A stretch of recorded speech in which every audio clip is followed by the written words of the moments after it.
I watch way more of that than I should probably admit. Oh no, it's actually kind of incredible how good modern cameras have gotten at capturing um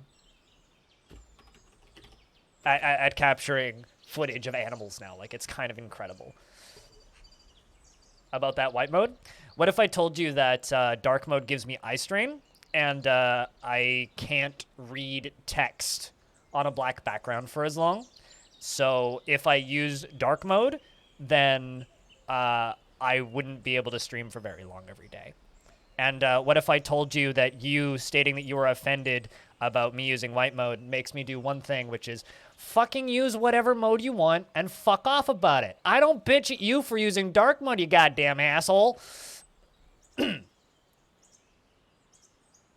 With that being said, let's play some Dwarf Fortress.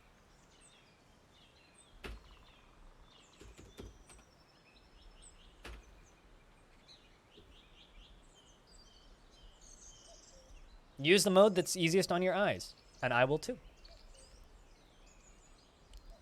It is the year 247, early winter, in Longdeath, in the Absolute Realm.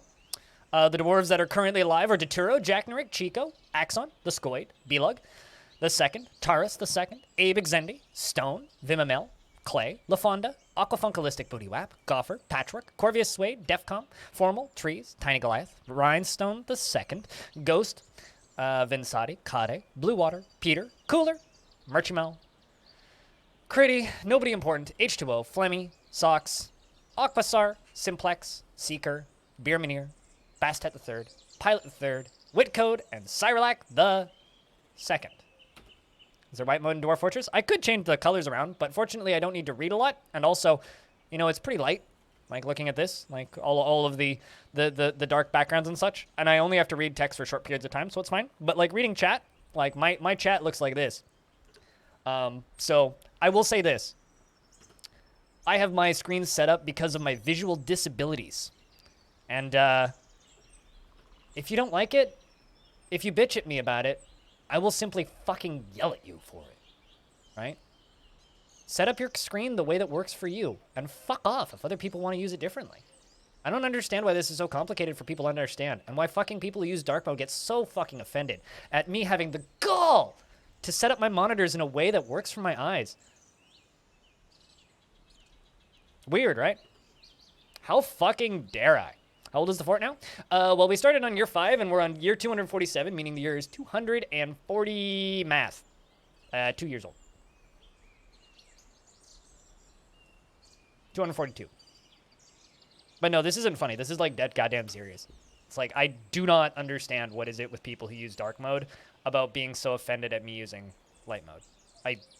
I genuinely don't understand. I will never bitch at anybody for using dark mode. So why do you have to point it out every single time I show my monitor? All it makes me want to do is just not show my monitors and show you literally less of the content that I could show you. Do I hold the record for the oldest fort? Nope. The oldest fort is owned by Sethatos. Sethatos built Arch Crystal, which you can find if you Google Arch Crystal. Arch Crystal was retired at year 500, and it took him 6 years to finish Arch Crystal. 6 years real time. And there is a screenshot of somebody who claims to have a 600-plus-year-old world, but it's just a single screenshot. Or 600-plus-year-old fortress, but it's just a screenshot. So, but, and apparently there's another fortress called Channeled Something, which is in the 200s, but isn't actively played currently, and on an older version of the game. Did you have a fort in this? Did you have a dwarf? I think you did, but I think they died. In regards to what Spitalia was asking, I've got you on the list of dwarves that need to be named. So there is that. We do have a couple unnamed merchants, so if anybody wants a merchant that will probably die in the next few years, you could indeed have a dwarf. Yeah, Dizen, you did have a dwarf, but they passed away of old age.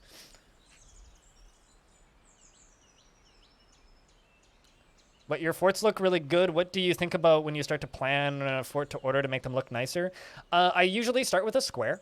And I start with a square at a odd position. Can you remember how many dwarves you've had in the past, Audio? But I usually start with a square, and then I try and make interesting organic-looking shapes. Like, I try and stay away from just blocks, right? Circles are a good way to start. Like, just build a circle and then cut a corner out of it, and then add another room that fits in with that circle. Don't build a room. Build a puzzle piece and fit them together. That's what I try and do. But generally, it's literally I draw a line, then I draw another line, then I draw another line. You don't remember? Okay. Well, we'll just go with Audio. Because I think you had one before. Audio the second. Audio the second. She feels enjoyment while performing. I played the Umber Sweetness at the Simple Dinner, and I enjoyed that. She feels self-pity after being unable to hear eloquent speech for so long. Interesting. Okay. So this dwarf really, really likes performances. So I think we're going to make Audio a performer in the tavern before I do anything else. But yeah, just try to not make circles. Like, literally, that's what I do. I just don't make circles. She is a worshiper of Onal. She is 148 years old, born on the 24th of Obsidian in the year 99. Her hair is long and neatly combed. Her nose is extremely short. Her cobalt eyes are extremely close set, and her nose bridge is somewhat concave. Her slightly flattened ears have small lobes, and her hair is white with flecks of gray. Her skin is sandy taupe. She likes selfrite and platinum and amethyst and alder wood, goose leather and male shirts and rings and rabbits for their ability to burrow. She personally values tranquility and a peaceful day, values good craftsmanship and values eloquence, and sees perseverance in the face of adversity bullheaded and foolish, dislikes cooperation and does not particularly value loyalty, dreams of mastering a skill. She is often inflamed by hatred and easily develops hatred towards things. She dislikes receiving advice, preferring to keep her own counsel, and I think this is just describing me, and she generally is unhindered by the thoughts of others concerning her actions. She has a strong need to pay back any favor done for her, and she finds helping others to be very emotionally rewarding. She often finds humor in most situations, and she generally feels discouraged. She tends to be a little tight with resources when working on projects, and she is fearful in the face of imminent danger. She can handle stress, and she tends to not reveal personal information. She tries to keep her things orderly, and she blows her breath out when she's annoyed. She needs alcohol to get through the working day, and likes working outdoors, and only grumbles mildly at crappy weather. What if she just likes watching them and not participating? Well, she felt happy performing in music, so I would assume that she likes both. I would assume anyway. I may be wrong, but that's just my assumption. Just my assumption. Also, it's nice to see the 24/7 Dwarf Fort stream to be back. It was gone for a while, but it appears to be back now.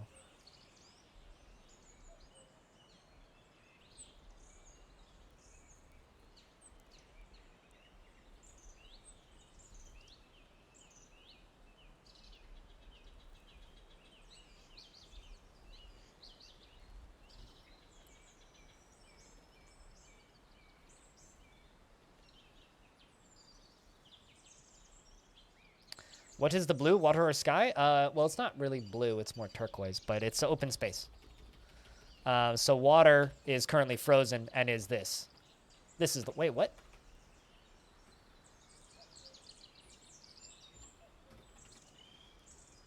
Oh.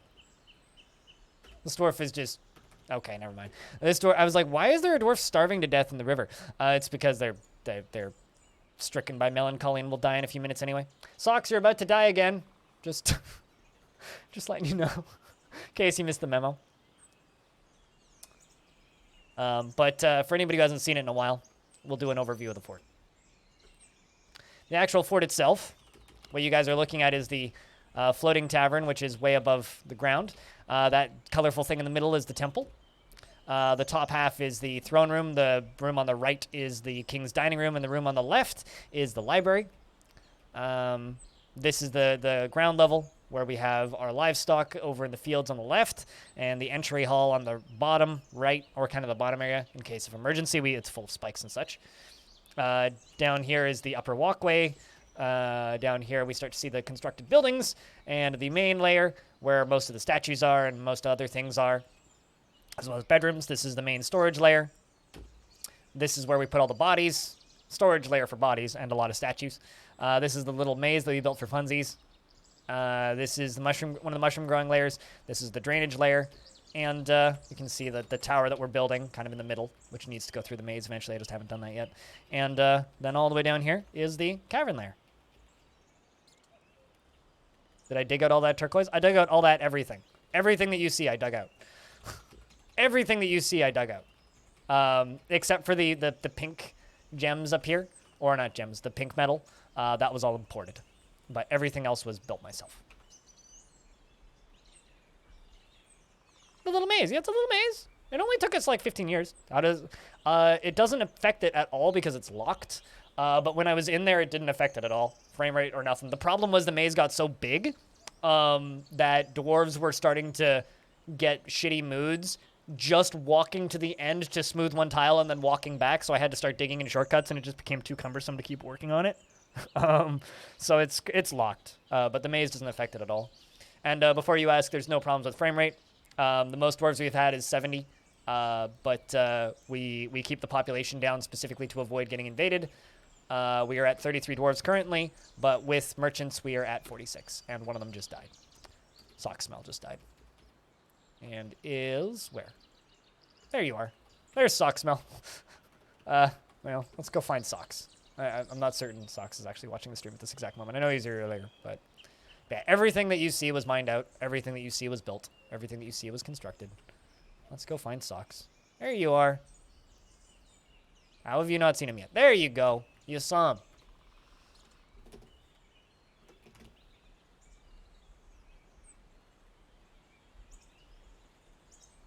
Because only 40 dwarves left? No, our cap is 55. I mean, we haven't had a, what do you call it? A, migrant wave in like 250 years. It feels like, not quite. We haven't had a migrant wave in like 150 years. Because the game has a memory issue where if the dead and missing number is over 3,000, you stop getting migrants. It's a memory issue that's been in the game for a while. So I could fix that by retiring and re-embarking on the same fort, or retiring and then reclaiming the same fort. But I think that would kind of go against the spirit of the whole challenge, so we're not doing that. Also, if I had DF hack running, which I don't, I could clear that menu. It's over almost 8,000 actually. So, you know, like slaughtering livestock and stuff inflated that number pretty quick.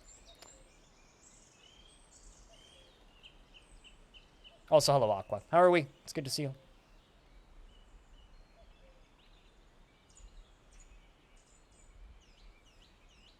But yeah, we have a king in the fort. Fort's not dying. Fort's actually doing just fine. We've been at pretty stably around 30 dwarves for the better part of the last 160 years or so. So, yeah, no, we are continuing. It just means that big construction projects take a long time because dwarves get tired pretty quickly and it takes a while to actually get stuff done. I'm going to go check my blood sugar again because, as I said, I was low earlier, so just give me a second.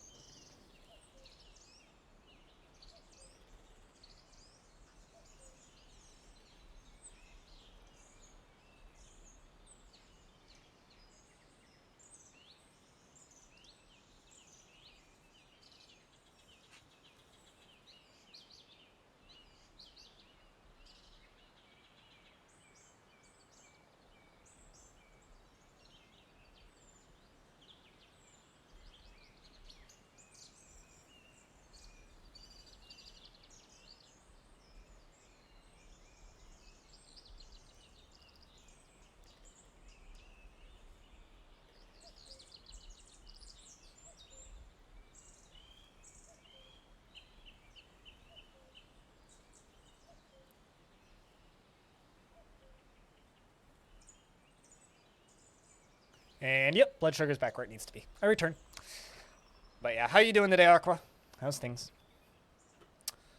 I know I've actually lost count of how many times Socks has died in the fortress. It feels like every stream now it's like Socks is also the only dwarf ever to die twice in one stream, because he keeps just claiming the very old dwarves that we pull in from other forts.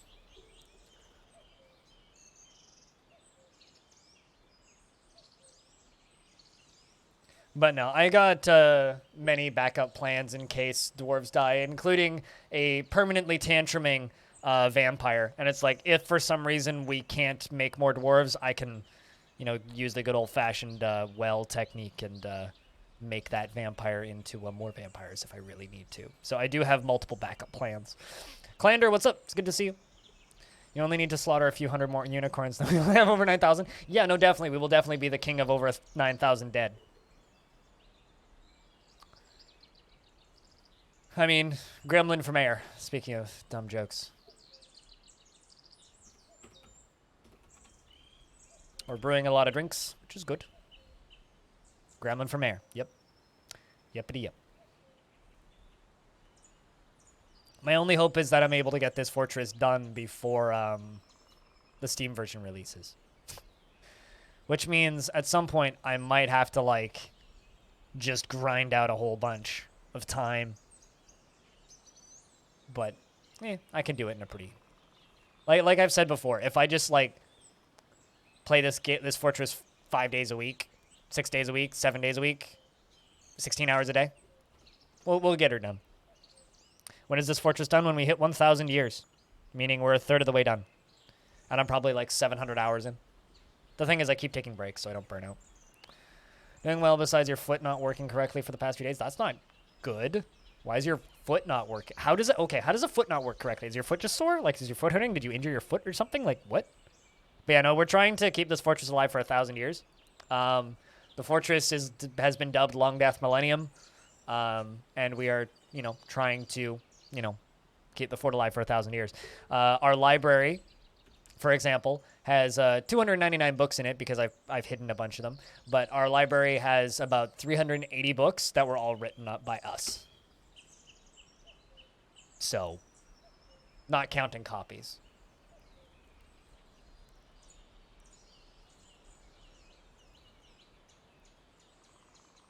If Tarn comes with a porting tool. I mean, it might just be compatible, and if it is, we'll just keep playing it.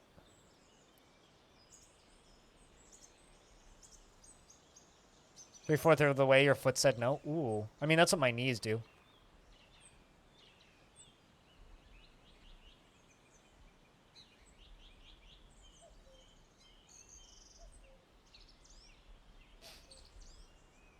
But, you know, maybe we could do an uncapped subathon with this fort at some point. Which is like, you know, all the rage of the things people do on Twitch these days.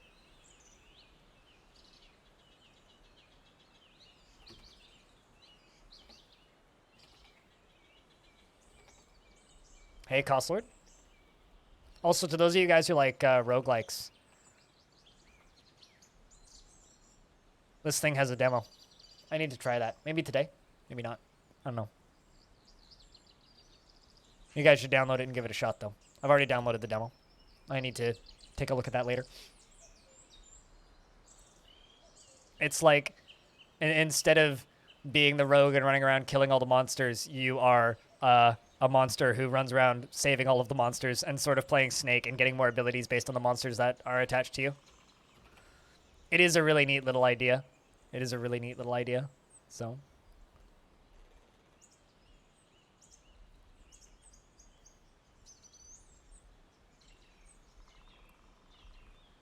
I already have strings of LED lights and IKEA furniture in my apartment, just not behind me. I have an IKEA shelf, which I keep all my records on, and LED lights along the top of my kitchen because they're nice, soft lighting. Is the audio strange today? What? And LED lights along the top of my kitchen because they're... Sounds normal to me. What do you mean? Also, hi, Frog. Seems like it's off by point. Hold on a second. Is there a delay and you guys aren't telling me about it? The fuck, guys? I'm offended that there's audio issues and you guys are not informing me. Because I don't know. Let's just clear. Let me take a look.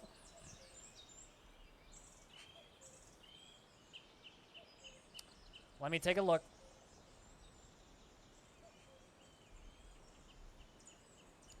Let me take a look.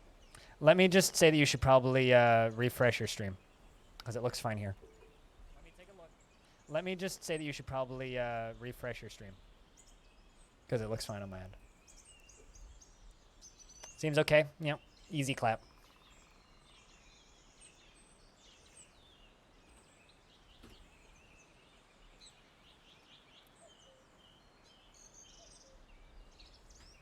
Let me take a look. Let me take a look. Let me take a look. Let me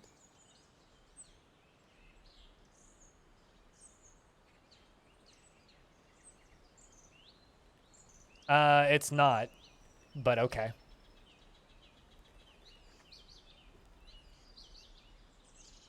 Also, how you doing, Fog? It's good to see you. I hope you is be well.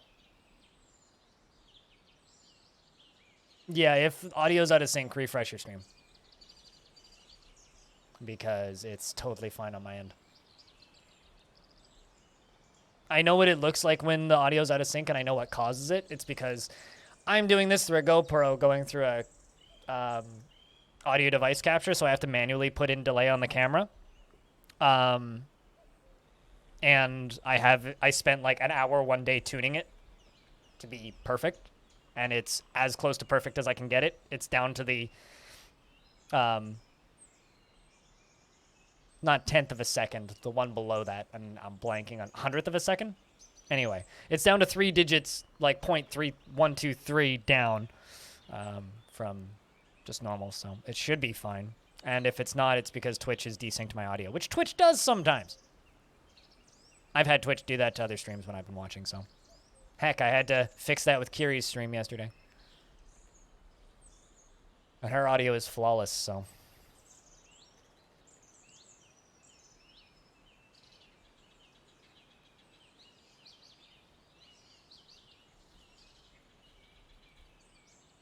Keen for the summer sale is not many of your games are calling for you at this moment. Yeah, Simplex has ended a mandate. Really, I can export whatever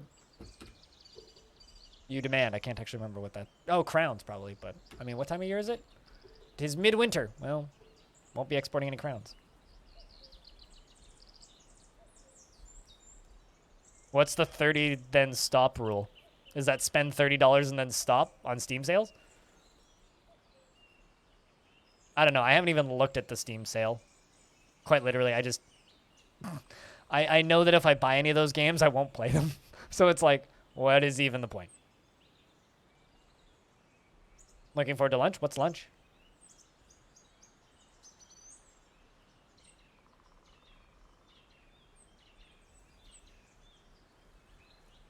Only for today. Yeah, that's the question. Only like $30 a day? I mean, I donated $5 to charity and have access to 1,000 games because of it. I'm not counting that as buying 1,000+ games. Buying things you don't need? I mean, that's just capitalism, right? There's lots of things I don't need. Why would I need to buy things when I have Dwarf Fortress?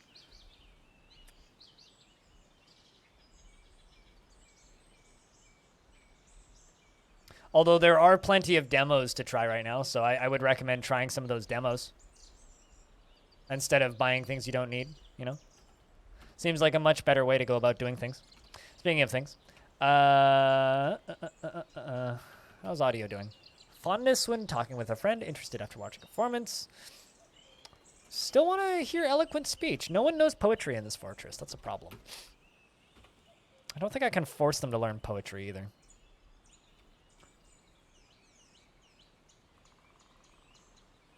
Can't have one without the other, Fog. DF can't provide you with that. Ah, but here's the thing. DF provides me with content from my stream, Aqua, and people sometimes, not today, but sometimes give me money to stream that. And I use that money to buy my groceries. So DF itself doesn't give me money for groceries. However, people who watch me stream DF sometimes give me money for groceries. And also, sometimes people who watch me stream other games as well sometimes give me money for groceries. So, you know, as long as I have enough money for rent and groceries and internet, I can keep streaming DF. And hopefully people keep funding me, because I play games that very few other people do. And that's the only way I stand out. Really.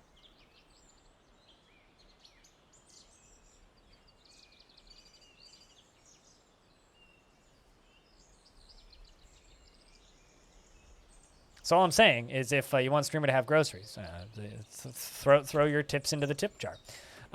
King also withdrew a mandate. Man, I really wish I had a trader here right now. Where are you going? You're angry after getting into an argument with who? Value is interpreted as money. Value is, for me, value is interpreted as money and also happy thoughts. Happy thoughts is value. If it makes me happy, then it's good. Stewed greens with a bit of meat and some red beans, cilantro and fenugreek. Sounds interesting. Last night I had some delicious pasta with asparagus because asparagus was on sale. It was very tasty. Asparagus was real good. I love asparagus.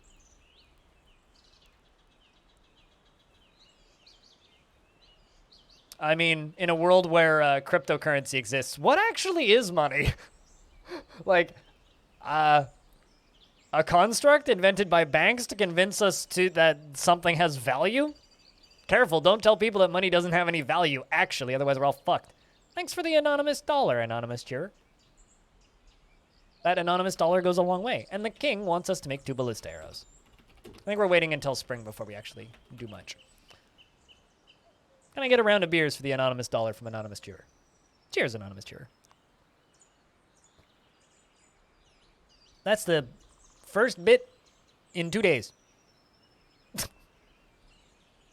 It's a pity the anonymous ones don't go on the leaderboard. Kind of bums me out. Wish they would.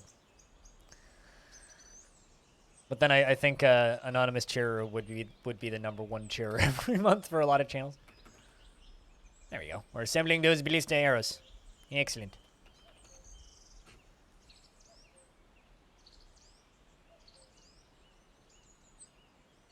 Money is how people manipulate reality. And manipulate themselves into a higher value of reality. Yeah.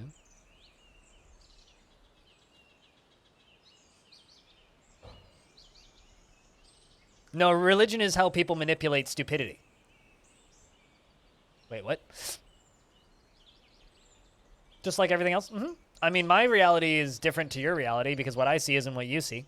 And my reality could end, and when my reality ends, the world ends, right? Because the world only exists as long as I can perceive it. The second I stop perceiving the world, then, well, what does it exist? Are you okay up there, Dwarf? Shaken after suffering a major injury. What the fuck just happened? What major injury, though?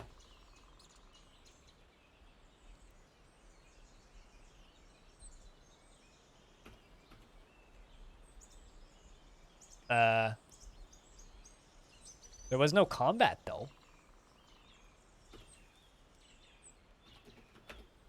I've been injured badly. Wow. Yet you have no injuries.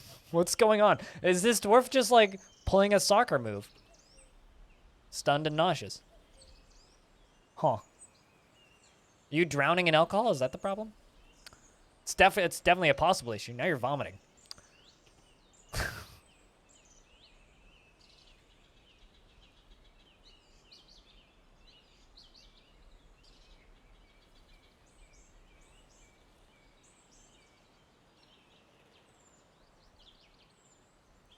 And now you're singing and dancing. All right, well, that works fine. Weird. Got to be careful about that. And the mayor wants us to make 3 crowns. And now suddenly you're damaged again. What the fuck's wrong with you, dwarf? Winded and nauseous.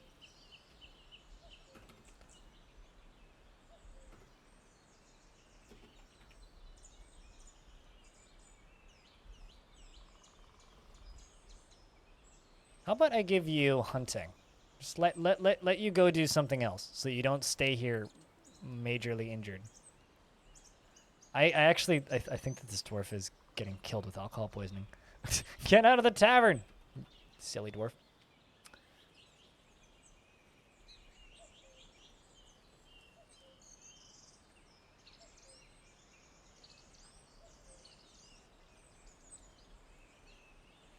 Huh, that's interesting, Fog. I feel like I've heard that, just not under that name before. Imagine how much a dwarf can hurt himself hunting. if he can't stay safe in this tavern. I think the problem is that Dwarf has had too much to drink, and my tavern keepers keep pouring alcohol on his head, because winded and nauseous are the issues that he's got. And if it's winded and nauseous, then it's pretty likely that that dwarf is actually just fine. But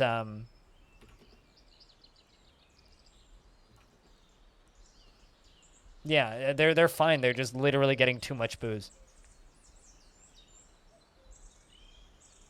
Why did I read that as raise a head? It's like raise a head. How do you? I just want to like lift up a decapitated head. I mean, raise a mouse if you don't have a head to raise. I play Dwarf Fortress with a mouse. We'll count those crowns. Got the stuff for the king done. Yeah, I just happen to have 15 heads and 21 rubber ducks and a mouse. You know, who doesn't have a mouse lying around? Yeah, the mouse has a head. Raise a beer?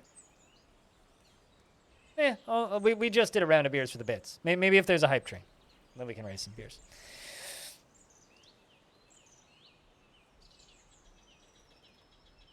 The difficult part is deciding which head. Unless you're a cosplayer and you have a shit ton of wigs hanging around and weird decapitated, like, bodiless... yeah, sure, wine works. As long as you don't whine about it. And, like, weird decapitated styrofoam heads everywhere.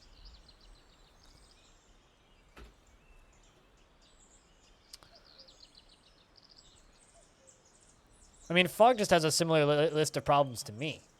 You know, when I have all of these bodies in my walls, I mean, how am I going to select which one I pull the bits off of? It's the problem of too much choice.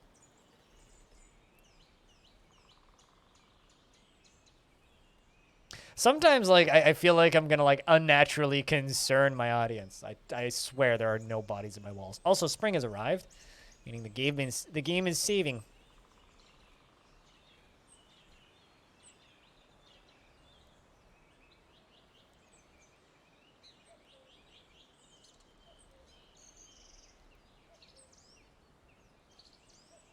Let's see how many people are going to die. Yeah, it's that time again. It is that time again.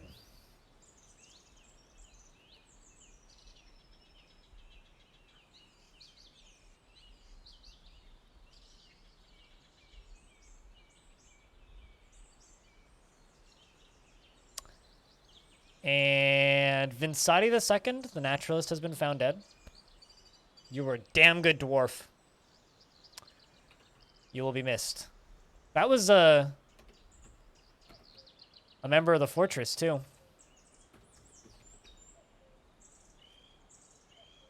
Vampire or natural? These are all natural deaths. None of these are vampire deaths. There's only one vampire in the world, and he's locked in my walls.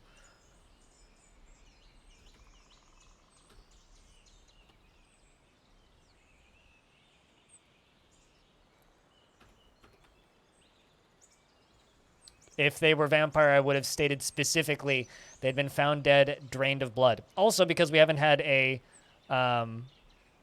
you have a deity in your fort? I have temples to deities in my fort. What even are you asking? Do you play Dwarf Fortress, or do you have no idea what you're talking about? No, if you have no idea what you're talking about, I'll baby you, but I thought that you knew what how to play this game. Which is why I'm very perplexed that you would assume that it was a vampire. If you knew what you were talking about, you would know it's not a vampire and not possible for it to be a vampire. I said that I never said that they were dead bodies. I simply said that there were bodies.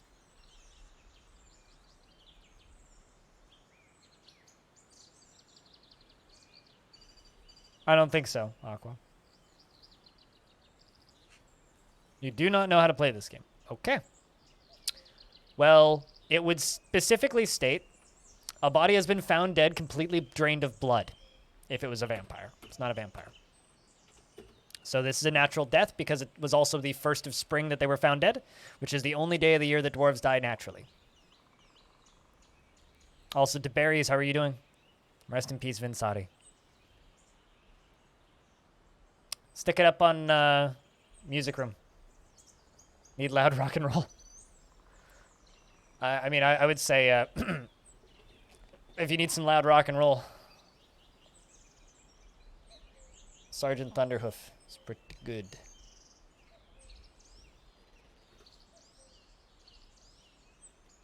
I unpacked a record the other day, so I just have those stickers on my desk.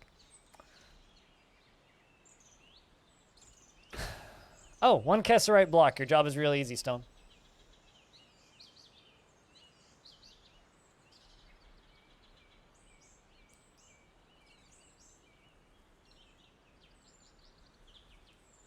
Well, that's people in the other room.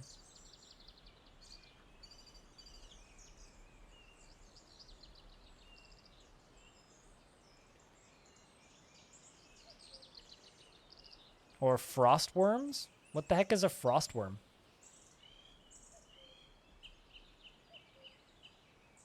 I mean, you should not settle so close to necromancer towers if you want to live a little longer. You're playing Masterwork? Well, that's why you're having such a hard time surviving. Fuck.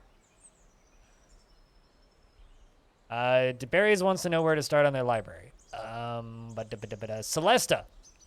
Crown of the Magister. Have fun.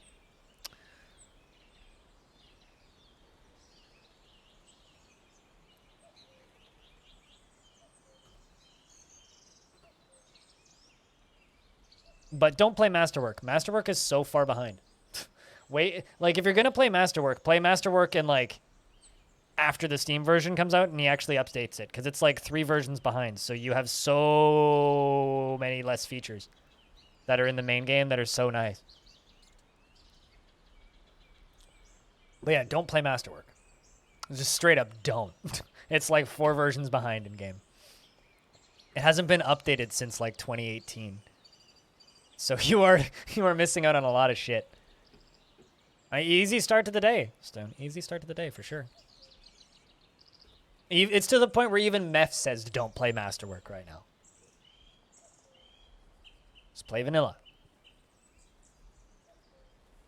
Which is one of the biggest problems I have with a lot of reviews of Dwarf Fortress that YouTubers have done, is because they use either older versions or older versions with packed in visuals, because they think, oh, it's this game but with graphics. It's like, no. It's actually like this version of the game that you're playing is from 8 years ago or whatever. I've definitely seen that a couple of times. It's like, oh, you're using some prepackaged lazy noob pack from 2012. It's actually kind of silly how often that happens. All right. I'll channel down 1 layer. And we're going to put in some green glass blocks.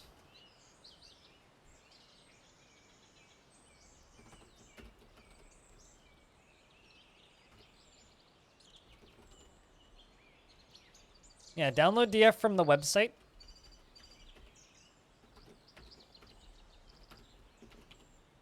For starters. And don't use any mods, especially if you're new to the game. Most of the mods just make the game significantly more complicated. The elves have arrived to trade.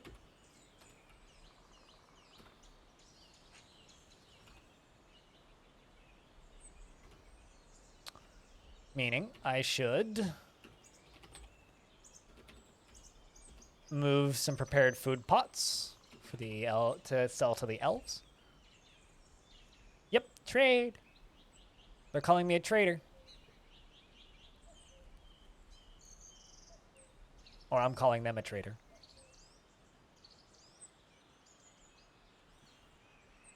You know, it's actually kind of funny how often this happens, though.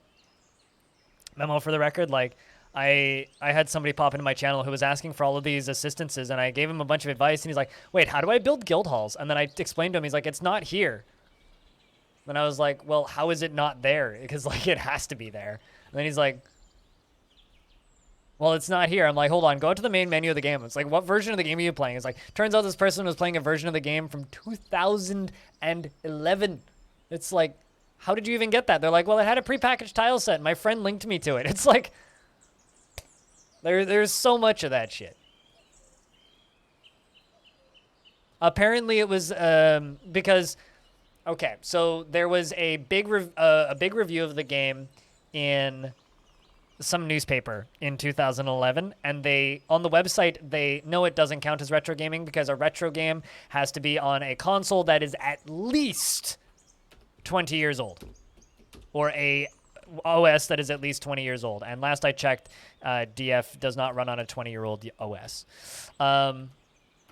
So no, it is not retro. DF is a modern game running on a modern OS. Not retro. Which is why when people are just like, Blind plays retro games, I'm like, nah, that's not right. Please don't tell me that I play retro games, because I don't.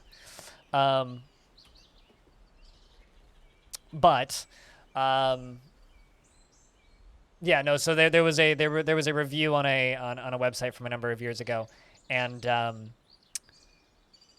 the person just went and downloaded it from that review instead of looking for a more modern version, just thinking that it was the most modern version. Which is another one of those reasons why you shouldn't watch reviews of DF. Just play DF, because they might link to an older version.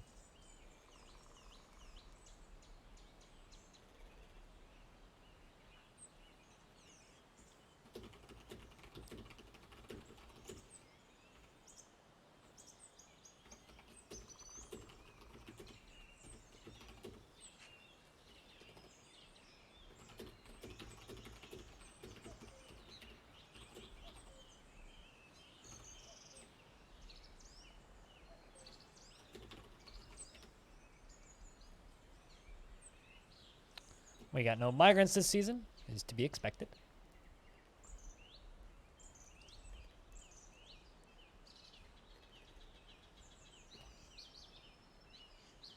We found more Galena ore, meaning we get to mine more of that out,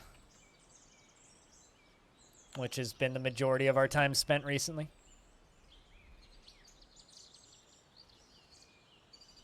The thing is, Dwarf Fortress is a modern game. And the reason it's a modern game is the same reason that Minecraft is a modern game. Anything that no, old school RuneScape doesn't count as retro because it's still updated. Okay?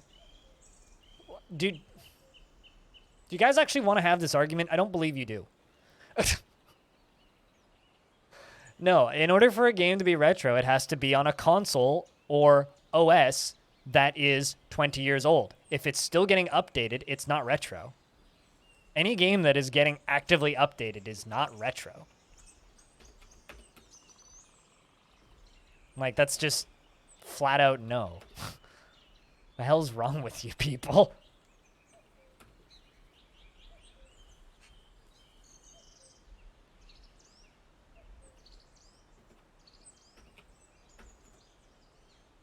Dwarf Fortress is an actively updated modern indie game.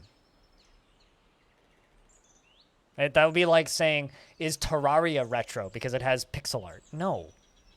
No.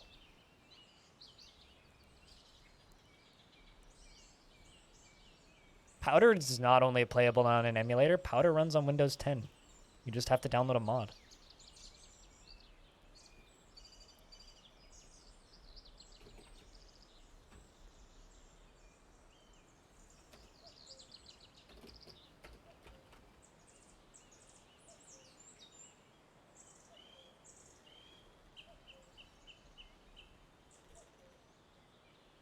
What do I call playing an older version of DF? An older version of DF. It's not retro.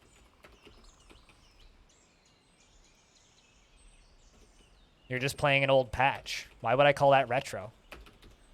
No, a retro game is like if you honestly want to have this discussion, because people will make it into an argument, right? If you honestly want to have this discussion, a retro game is a game that is only available on a platform or console that has not been updated in 20 years. So, an example, Super Mario Brothers, the original Mario Brothers, is a retro game.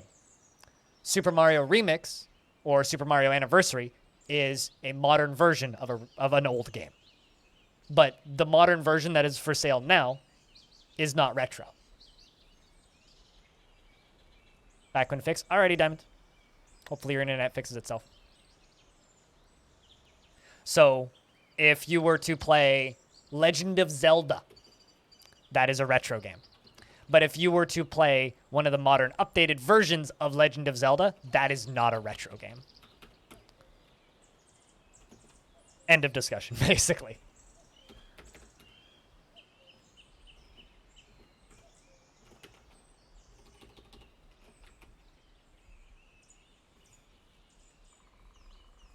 Like,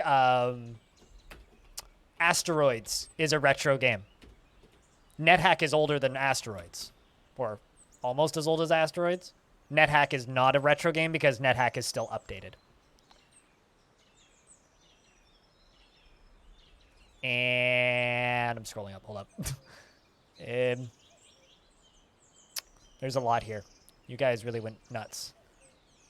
Eagleless elves exist eternally effortlessly. Shampoo, shavings, and conditioner make great worm snacks. Witches want candy shooters to upset stomachs. Witchers don't have shotguns, and coffee-flavored water makes perfect morning drink. Coffee chip water buffaloes are rare.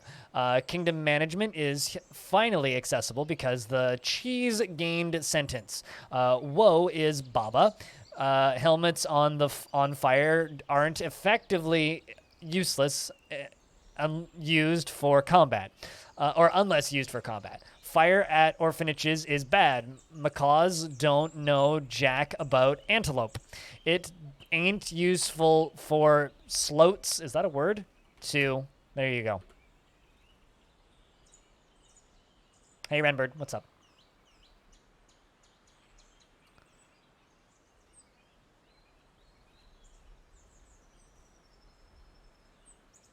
But, like, I had a retro streamer, or a girl who called herself a retro streamer, insisting that Dead Space is a retro game.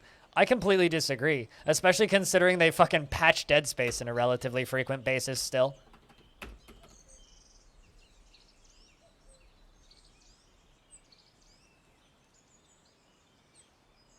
Asteroids in 1979? Sure. Well, NetHack I would not say is a retro game because NetHack still runs on modern OSs and still gets updates.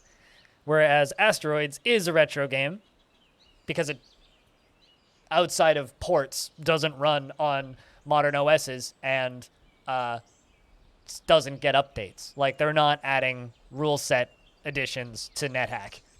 Or not to NetHack. They're not adding rule set additions to Asteroids. Short-tailed weasel and they eat rabbits. All right.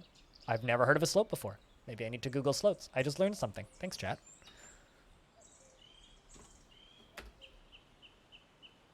They're native to Canada? Really? Yeah, I would just think this is a weasel. Or a ferret, even. Huh. Apparently they're high-altitude weasels. The more you know. The more you know. And apparently we have them in BC. Yeah, I would literally just think this is a weasel.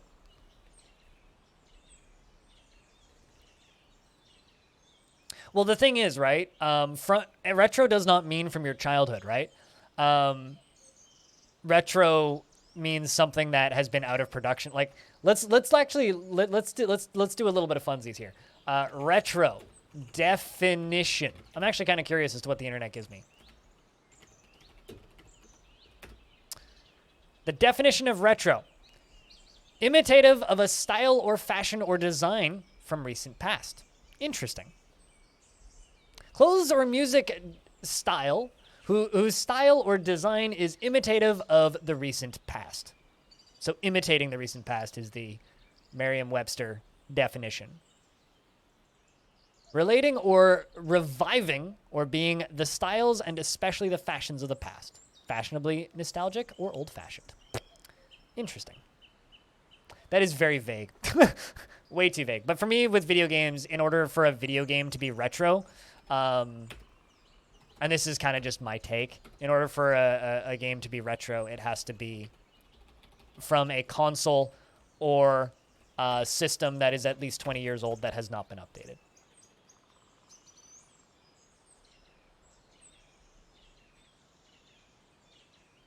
Yeah, I guess in theory, like, you would call Super Hexagon retro, but as I said, I just 90% of the games coming out are retro now, if we go by that definition. So I personally don't think that fits. And I've heard the Video Games History Foundation refers to retro as a game or system that is at least 20 years old or hasn't received an update in 20 years.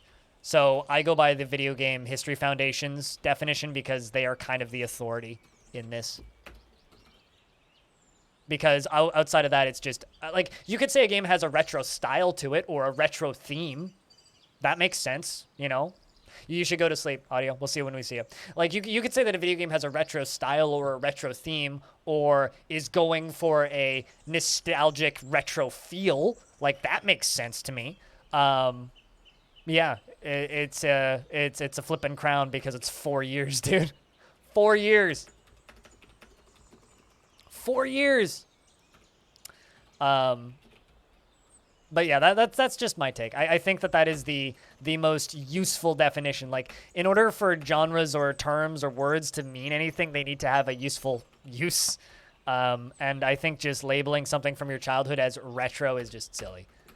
You know, it's sort of like, we talk about classic rock, right? Classic rock is like stuff from the 70s and 80s. And then we talk about 90s rock as like a different thing. And then we talk about early 2000s rock as a different thing. Fuck you, Turfinators. You talk about those, and when I say classic rock, you know what I'm talking about. When I say modern rock, you know what I'm talking about, right? I kind of think retros and for video games kind of a similar take, you know? Something can have a style but not be that thing. Also, in regards to roguelikes, I think that we need to shout out the Giant Bombcast a little bit. In fact, I might actually just make this timestamp of the Giant Bombcast roguelikes, because listen to this. Shout outs to the Giant Bombcast, by the way. Between a roguelike and a roguelite. Follow-up question is rogue a roguelike or a roguelite? What was it called when it was originally released? Okay. Oh, geez. So, here we go. All right, let's talk about Rogue, the game no one's ever played. Well, yeah, actually. Yeah. So, Rogue is Rogue. It's a ASCII art dungeon crawling game from probably Danny like O'Dwyer, the no clip 70s, guy. right? It's probably of that ilk, if not early 80s. At that part, I don't know. Rogue-like is specifically a game that is looking to duplicate a lot of things about actual Rogue. Not necessarily the genre, but the actual game itself, in terms of sometimes Taylor. that can, I think, extend even into the ASCII art and that sort of style and all other stuff. It is a game that is like Rogue in highly specific ways. Like that is For reference, the guy talking has been reviewing games since the early 90s. Just for reference. why it becomes like people who are making this distinction are in some ways genre dicks themselves. Oh. Rogue Light is a game with permadeath. Anything that's got permadeath and is a run-based game, we can safely call a Rogue Light at this point, because it's, you know, Spelunky. Note how he said anything with permadeath and is a run-based game. He's making that distinction. Is not like Rogue, but it has permadeath. It has, you know, it is a different. It regenerates itself every time you play it, so it's a fresh maze of levels, like Rogue was. But it's not that specific genre, that specific style of game. So that is why it is a Rogue Light. Whereas Roguelike has like highly intense specific meanings that is about specifically as it relates to actual Rogue. And when it was originally released, they probably just called it a role-playing game, right? They probably just called it some kind of RPG or something. I don't think NetHack launched calling itself a roguelike, but like the usage of the terms though does not abide by the rules that you have let out, because you know roguelike is used for Spelunky all the time, or you know any of these games, because I feel like this whole thing happened off the back of these games that suddenly you didn't have lives for, where traditionally a 2D side-scrolling platform where you were like, oh, I have different guys, Right. Yeah. And it sort of emerged from that, I feel. At least that was the first time I came across it.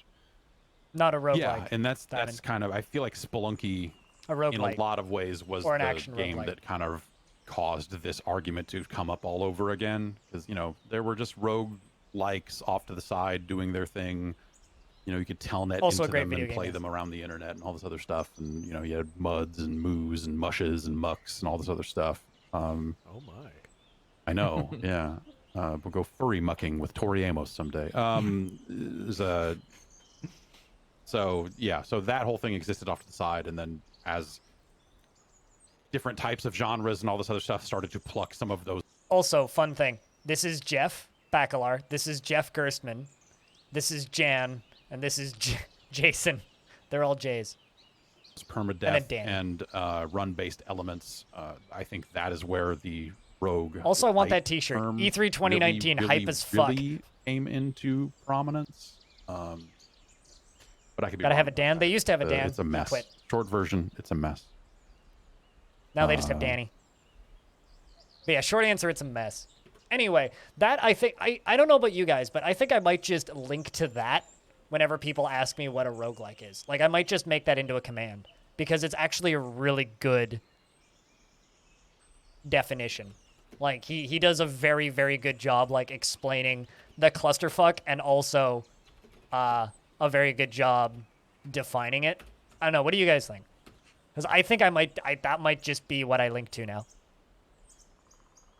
Because I think that's a really good definition.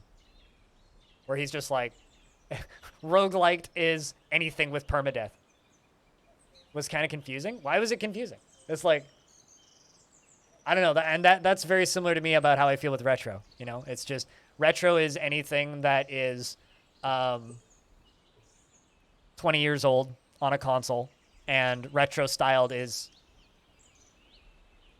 basically every indie game. Considering a lot of games that claim to be 16-bit or 8-bit actually aren't 16-bit or 8-bit. Most of them are using more colors than 16 or 18. They just call it that as a marketing term. A roguelike? Yes. The Video Game Museum definition of roguelike is a game that is specifically like Rogue. And a roguelite is anything with permadeath.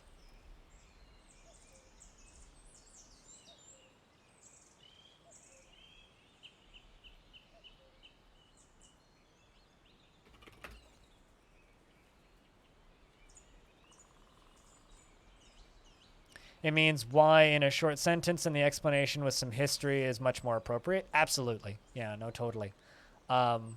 Which is why I think that his explanation of that is so good. Like, I showed that to Epion, and he was like, that was surprisingly accurate and respectful.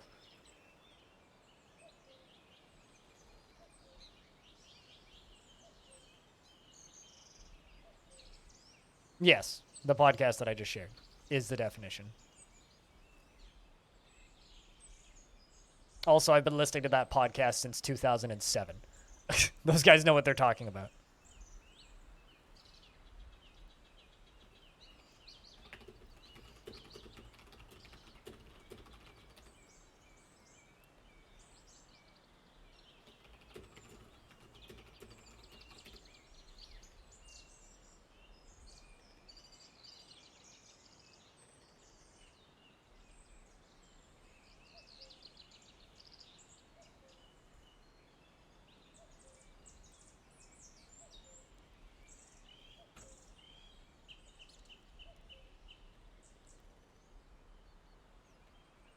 The trying to translate it to I don't know what rogue is language? Wait, what do you mean?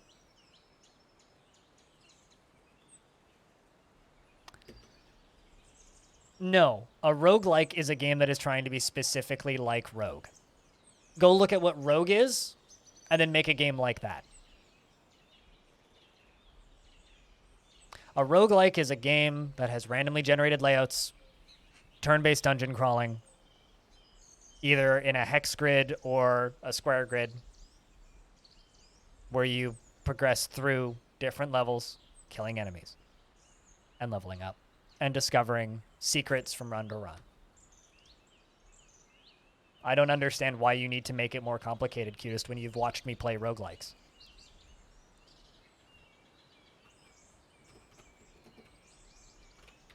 Like, you already know what the definition is, so why are you making it more complicated than it is?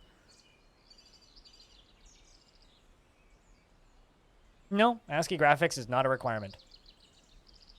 It's purely a mechanical requirement. You can have whatever style over top of it you want.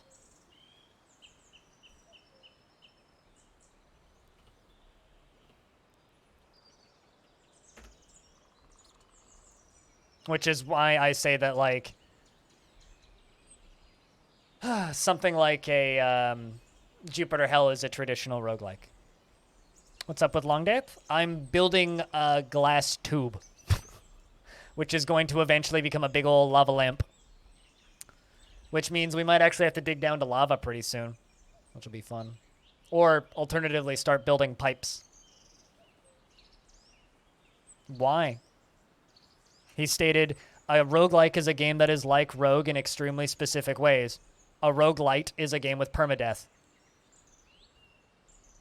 What's confusing about that?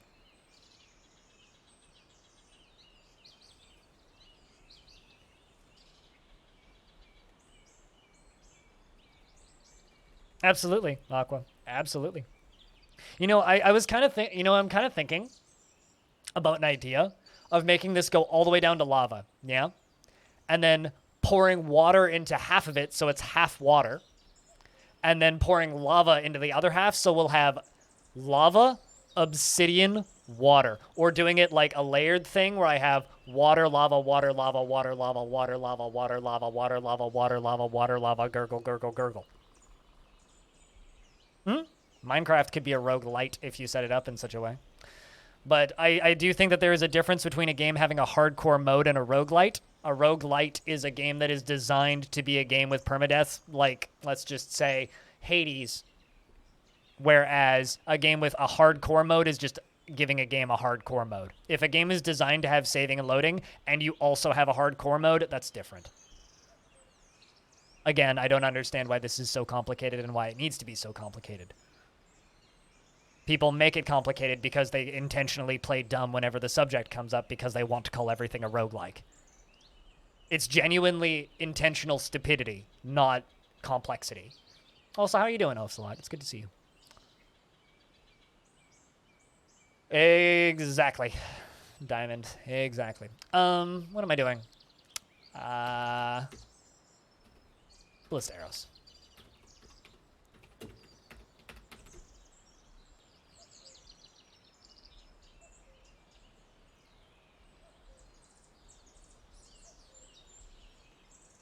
That's also a perfectly good example, Corvius.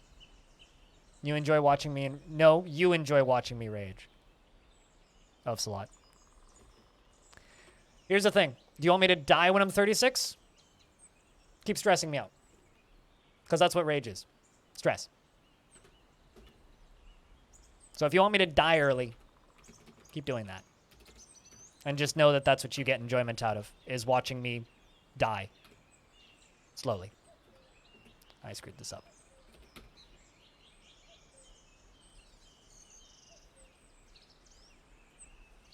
Your brain derps right now? I mean, you just finished school for the year, right, Cutest? So I understand. It makes sense why your brain would derp. I mean, this is why I want people to call these games run-based games and not roguelites. Run-based would be so much easier because that's the actual mechanic that people ascribe to roguelike, is run-based.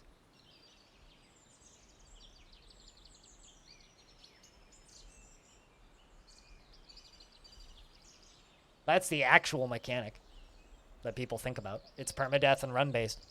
That's what most of those card games that people call roguelikes are. They're just run-based card games. That's what FTL is. It's a run-based strategy game. It makes so much more sense, but people call it a roguelike because they don't know what they're talking about. Yeah, which is why I think people should just call them run-based games. Frog for Hire. Because run-based makes a lot more sense. I mean, heck, fucking Battle Brothers is a run-based, turn-based strategy game. Spelunky is a run-based platformer. But people have such heavily ingrained incorrect definitions of the genre that we're just kind of screwed. And as a teammate of mine said, the fight's kind of over. The argument is kind of over because people have the wrong definition in their head, which isn't necessarily incorrect, unfortunately.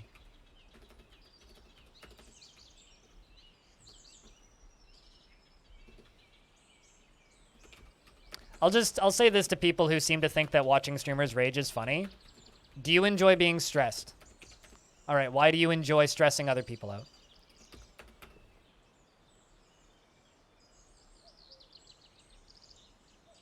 I would love to read that book, but it's kind of hard to find copies of.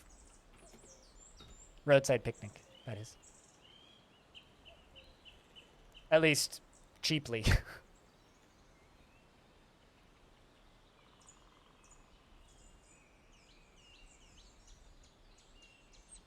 That's why it's not a game genre, but a specific type of game. But people use it as a game genre or a subgenre, which is incorrect. Tycho?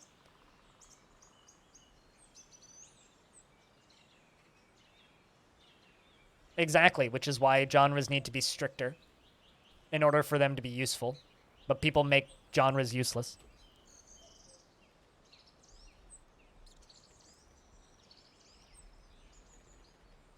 Still got a long way to go before the first cavern layer.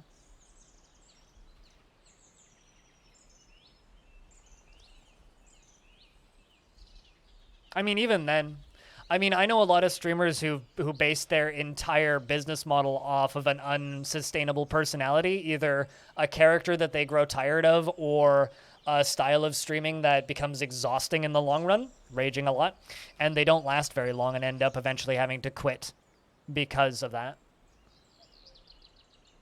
Yeah, absolutely, and it's not sustainable, which is why I will intentionally make people feel bad for trying to make me rage, because it's not sustainable and fucking unhealthy.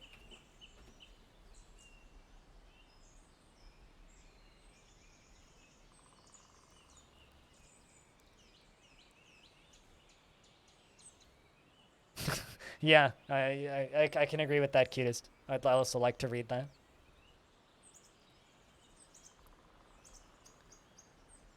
Absolutely, Oafsalot, but intentionally trying to make me rage by asking the same question again and again and again is not healthy, happy, sad, honest, or entertaining. It is simply annoying and stressful, right? So this is why I give Freskins a lot of shit, who is a regular in this channel, because he asks questions that he knows intentionally upsets me.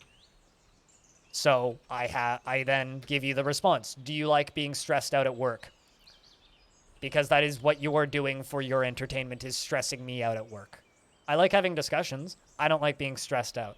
I like having discussions. I don't like it when people intentionally try and upset me. It's not fun, nice, entertaining, or engaging. It simply makes me want to end stream early because I'm stressed out and exhausted because of it. So if you think that's healthy, okay, but it's not correct.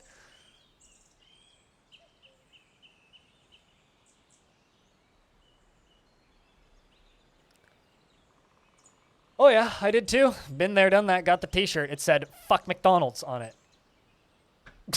Frog for hire. There are lots of people who try to intentionally upset workers in every industry. People think it's hilarious when streamers get upset. Well, they're taking years off their life, potentially. How is Jack Nurek doing? Better than Vinsati. How old is Jack Nurek? Let's just find you. Where are you? Where are you? Where are you? Where are you? There you are. Blacksmith. 19 years old. You were a farmer. You became a blacksmith because we did a whole bunch of blacksmithing in a short period of time. You want to practice some martial art? Are you in a squad? Let's find out. No, you're not. Let's put you in Bear Fighters too. But yeah, you're a pretty happy dwarf. 19, doing well. Excited, remembering performing. You like performing a whole lot. You made a friend. That's good. Who's your friend? Nobody important. He's a close friend. Akbasar is your friend. Kadit, your friend is with the king. Aiden, and Critty is a kindred spirit. Pretty good dwarf.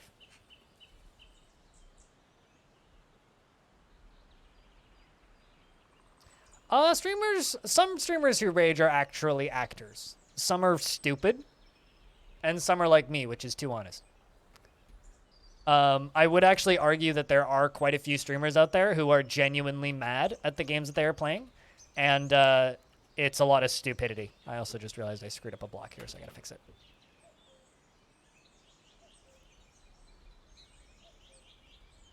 Well, here's the thing. I don't think you've ever actually upset me, Aqua. I think it's all about how it's worded, right?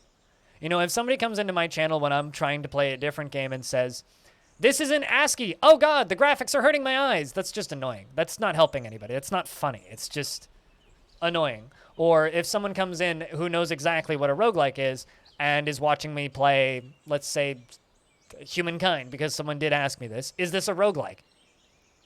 Well, obviously you know what you're going to get in an answer from me. No. Fuck you.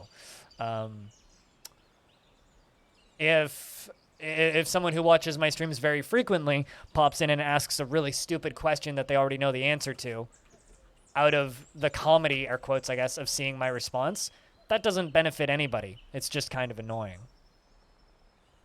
You're amazed that your dwarf is still alive? Why is that?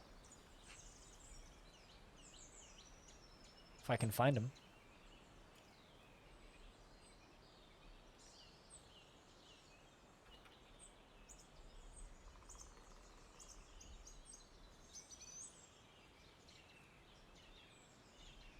I mean, I can't find him. Oh, there you are. Aquasar. 168 years old. Yeah, okay, never mind. I'm also impressed by this. 168 years old. You have one child. Beermanier. Good lord. You did pick an old dwarf. You're 168 years old. The oldest a dwarf can live to be is 170, meaning you'll probably die in spring. Or the longest I've ever seen a dwarf live is 170. I'm assuming that's the oldest they can live.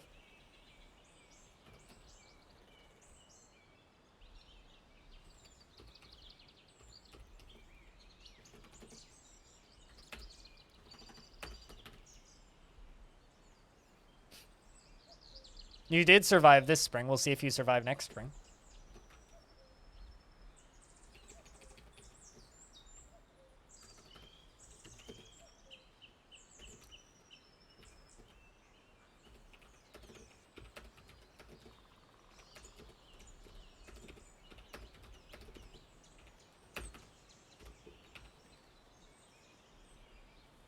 $170 is the hard max. You're almost as old as a dwarf could be.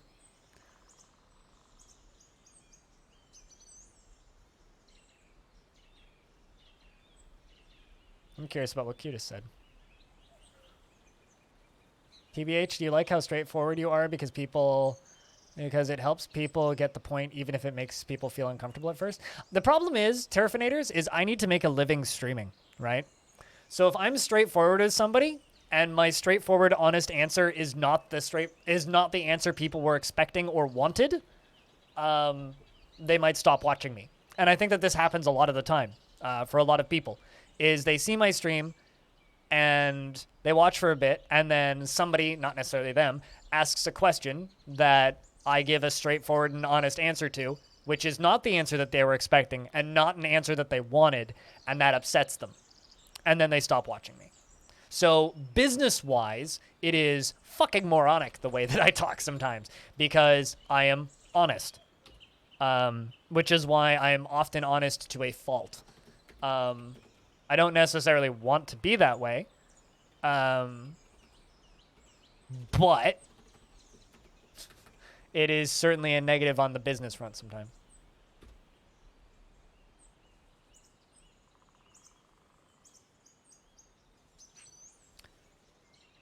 Would it be easy if the dwarf is a vampire? Well, here's the thing, right? I know for fact that Aquasar is not a vampire. You want to know why I know for fact just by looking at this screen that this dwarf is not a vampire?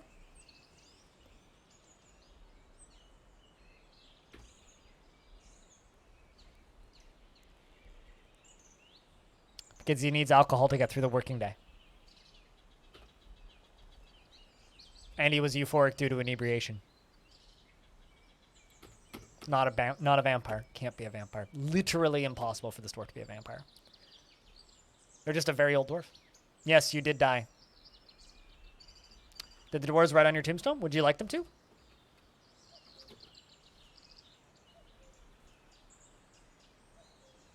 Although one thing I do have to say is, who was your wife, Vin? Or who is your dwarf significant other? Because I should give them a coffin and assign it to them.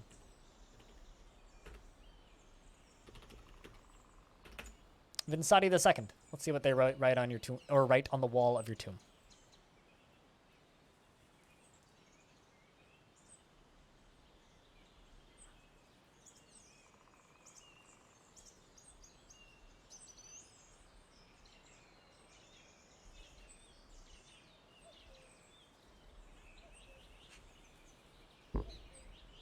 Hello, Mist. How are you? Infinity? I want to say that Infinity already has an assigned. Let's double check. Was it Infinity? Or in Simplex specifically? Yeah, Infinity already has an assigned bedroom or an assigned coffin, so we'll keep it to that. Yeah, it was you. Because I can just check. Yeah. Regardless, though, your dwarf will live on in our hearts and in the history of the fortress.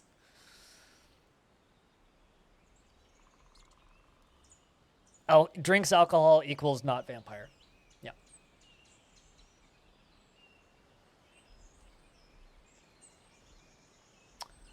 I do like that though, Tygo, that my personality keeps the chat chill.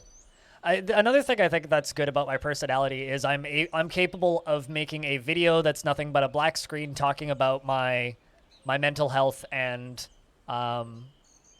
self-destructive tendencies and get a positive response to it. You know, I can make and upload a video about how sometimes my mood affects my streams extremely negatively, and my mental state and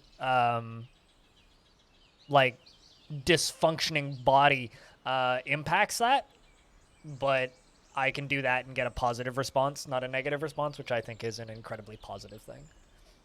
There's some people who, if they were to do something like that, would get a negative response or mockery. And I'm very fortunate to be able to make a video like that and get a positive response to it.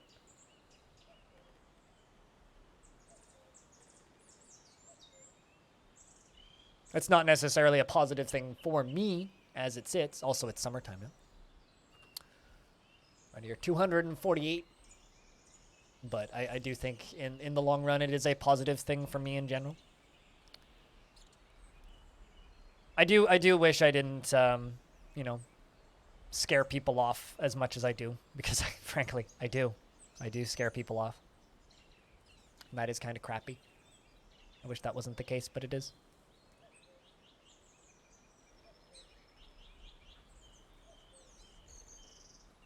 That being said, thank you to those of you who watch me and like the way that I talk and the way that I look at the world and the way that I look at things and my perspective and take on stuff.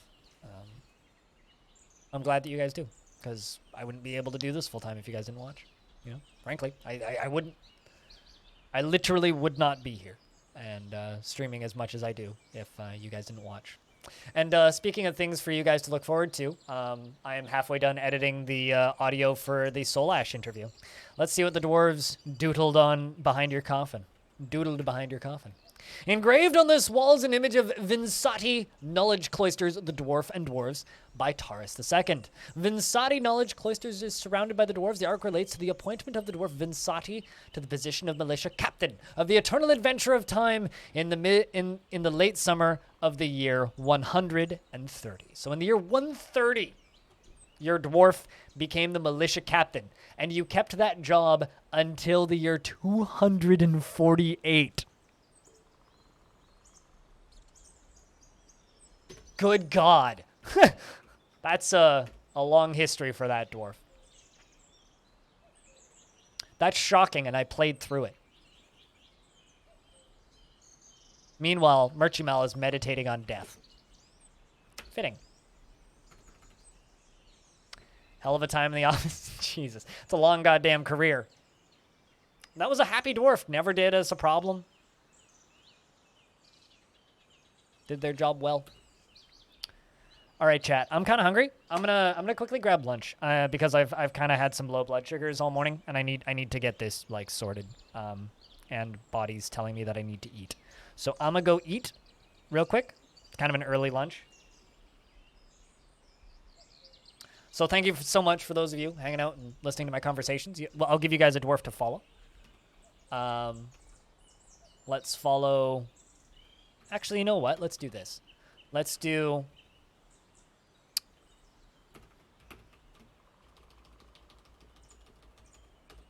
Let's go down here, do this, do this, do this, and do this. The humans are going to arrive to trade pretty soon, so it won't take too long. But you guys can watch the dwarves work on cloth. I will be back in a minute or so, and 118 years. Yeah, that's a good amount of time for that dwarf to work in the office. I will be back in a minute. Go somewhere if you want to, don't if you don't. Round of beers in the chat, sound commands if you have them. And thanks everybody for all the support and watching the stream. BRB.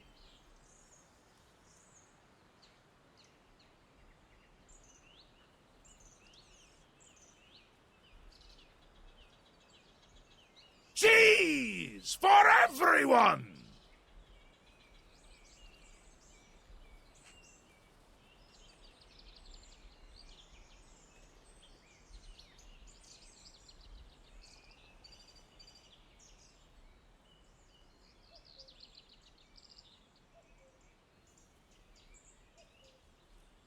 Let's take a lovely fruit, the tomato, remove everything that's good from it, the seeds, the vitamins, the nutrients, everything that's good about it, and just jam it full of shit garbage shit sugar, and put it in a shit bottle that sounds like shit when you put it on your shit. It's shit! Stop eating ketchup!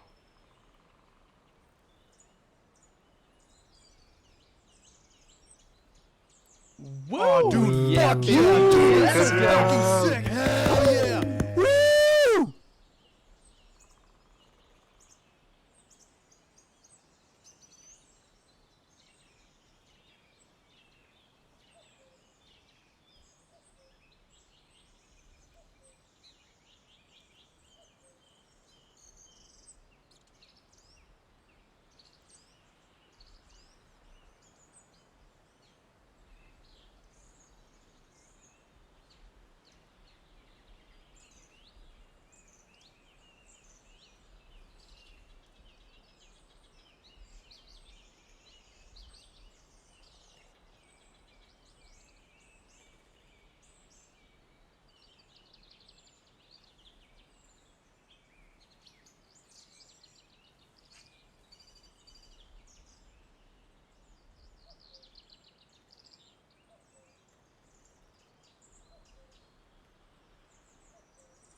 Hello, we're back.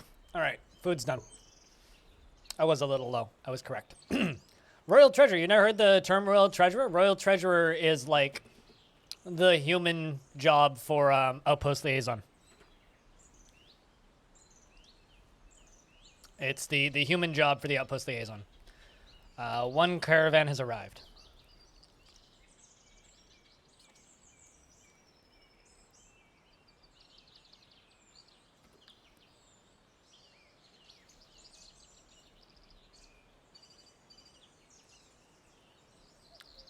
The list is editable, is it? I don't know. I've never edited it. I've never edited it. That's a weird sentence to say.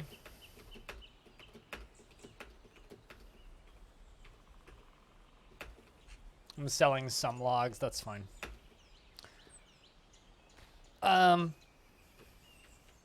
Let's sell a bunch of crafts.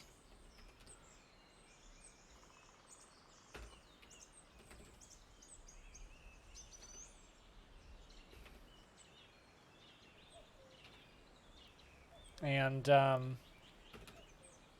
we go.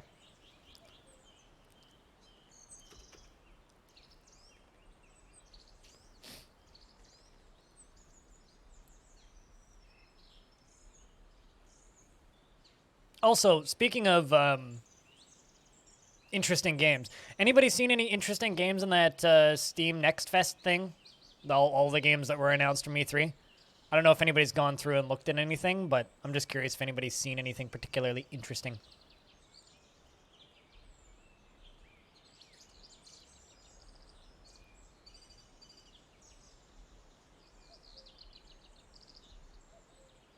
Because I'm really curious about this specifically.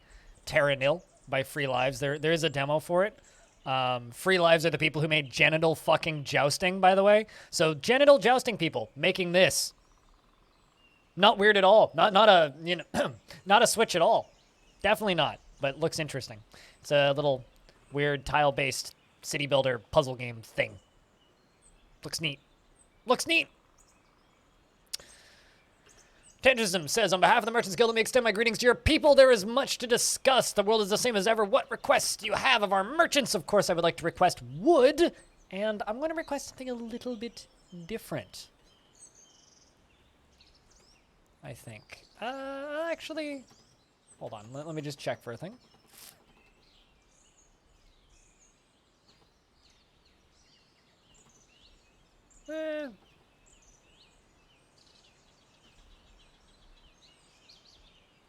Yeah, we'll just go with that. With just the wood. Just the wood.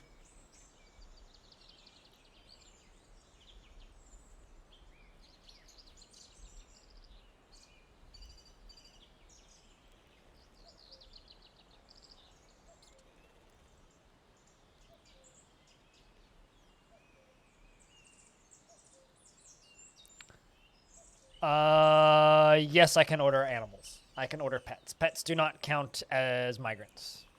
Pets are pets. See Otterlung, you gotta love it. You gotta see that Otterlung. I'm really keen for Somerville,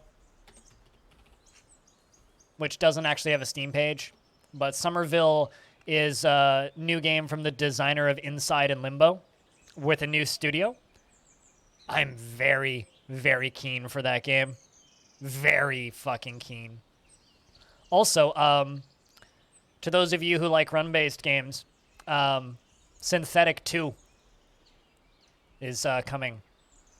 Synthetic 2. It's isometric now.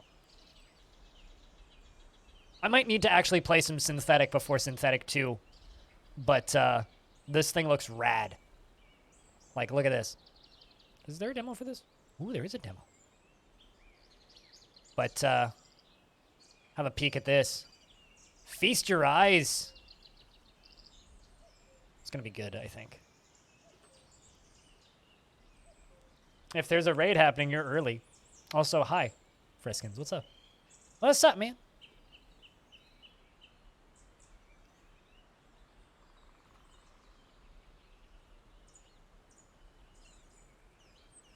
You was already here? Was you already here? Well, you is already here now.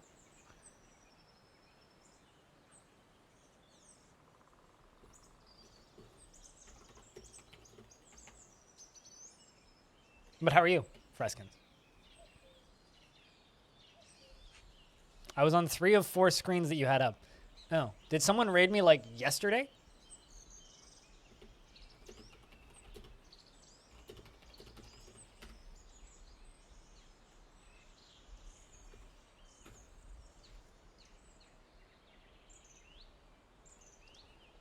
Oh, okay. Well, there you go. There you go. Like, as in RNGX strategist? Because, like, yeah, he definitely wasn't streaming today and definitely didn't raid me yesterday. $4,500 bill. Oh, fuck. That sounds like when my cat got both of his back legs dislocated.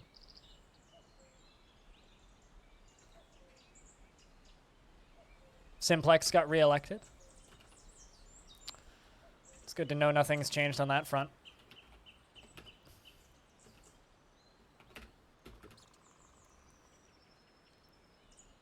But that's rough. Holy shit.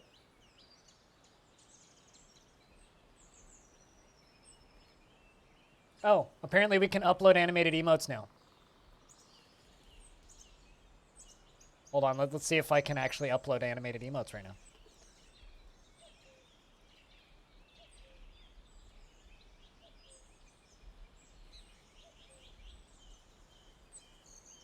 Oh no. That's awful. I'm so sorry.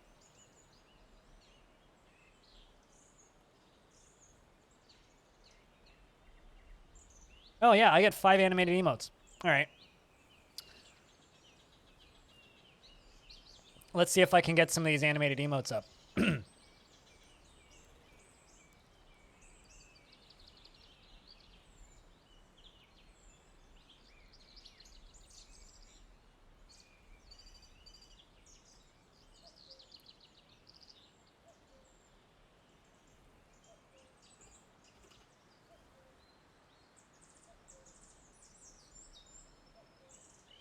I've uploaded debug as as an animated emote. I am uploading record spin.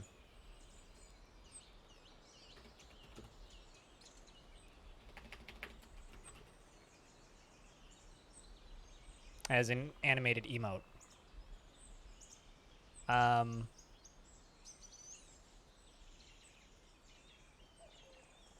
don't know. I don't know what else I should do.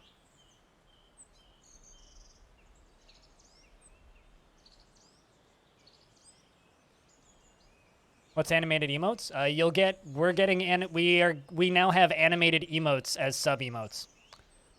So you are paying for the right to have animated bullshit in the chat. I don't see them yet, so I don't know how long it takes for them to get approved.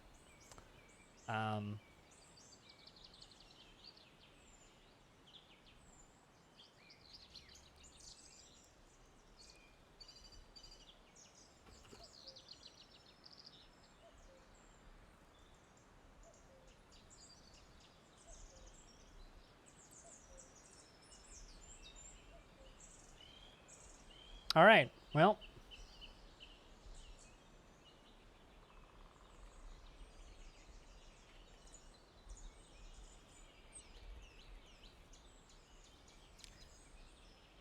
There we go. I've got 2 more animated emotes I could upload. We got jams and mech and debug. Well, only if they're a partner. I don't know who you're talking about, unless you're talking about me. Which means I should take them off of BTTV, which I think I'm going to go do. I'm going to go do that.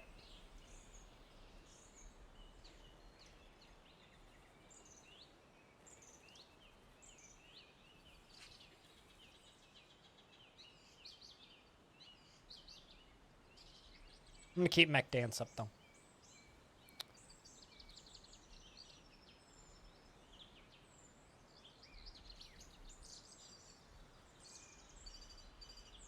So we have blinking skulls? No. Well, we don't have any animated skulls currently. They're gone. Well, they won't work the next time you try them. Or the next time you refresh the stream, they won't work. Although you'll just have access to them, Jack Narek, once they get approved.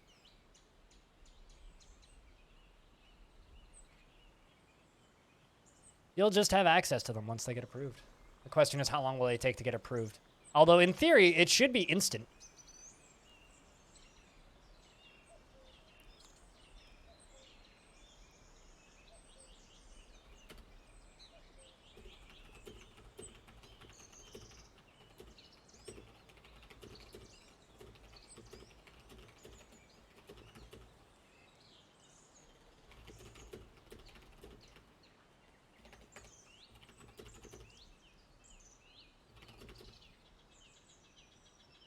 And there you go. Well, actually, no, because that's still better TTV. I don't know when they're gonna update this, but I also don't really care all that much.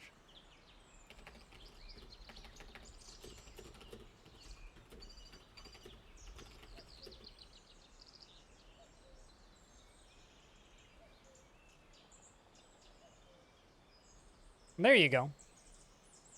That looks like official.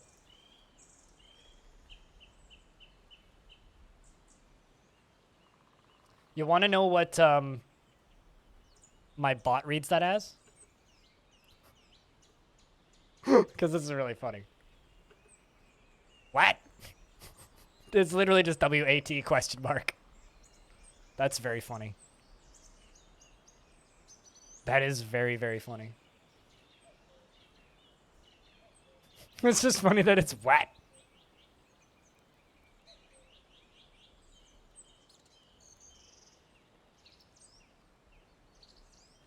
How come I don't see them? Oh, there they are. Now I see them. Or rather, I see two of them. Interesting.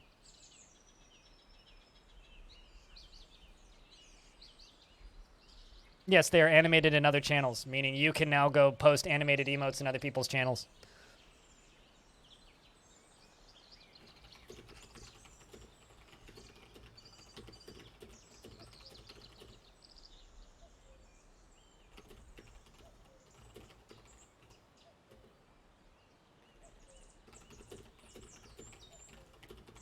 Also, guys, since we have the spinning record now, I can replace the static record.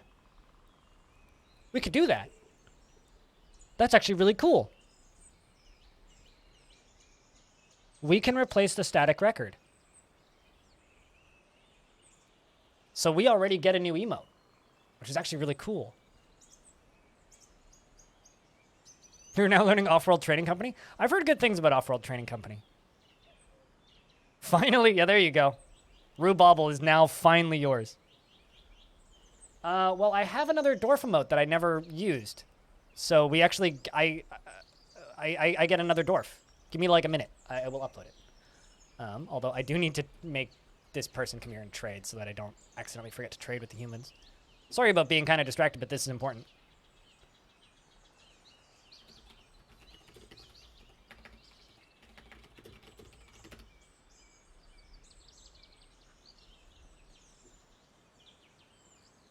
This is very, very, very important. Absolutely. Could not agree more.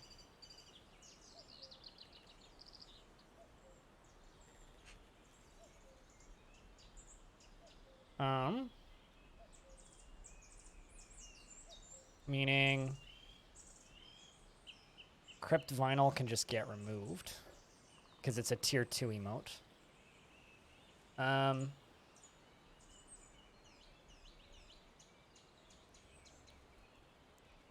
Question is, what do I move up to tier 2? Hey, hey, hey.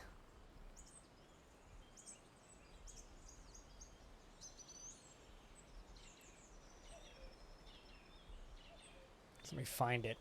I have too many emotes.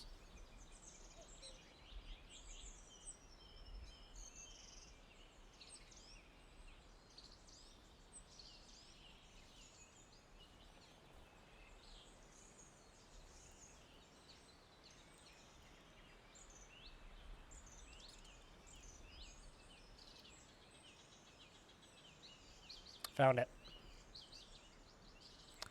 I don't have any free emote slots for the other tiers. Only the higher tiers.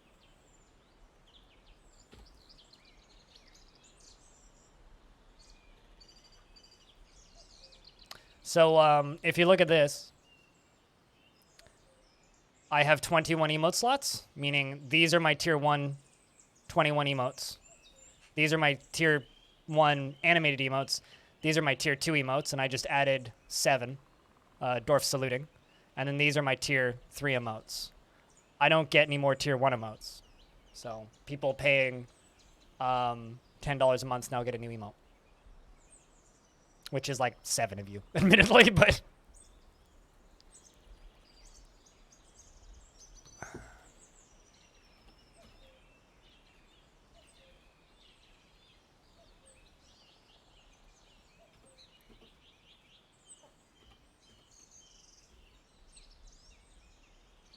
They're not animated on mobile? They should be. At least you can post them on mobile. Before you weren't even able to do that with better Twitch TV. Maybe it's a setting. Who knows? Also, welcome back, Taylor. I think I said that already. Did I say it twice? Maybe I did. They're still unloading? What?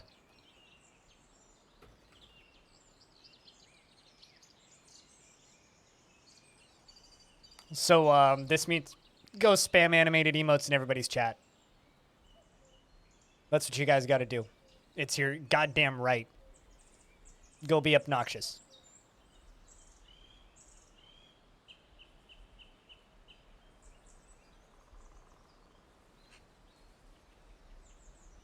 Also, can I see a round of debugs? I just want to see a bunch of walking debugs in my chat.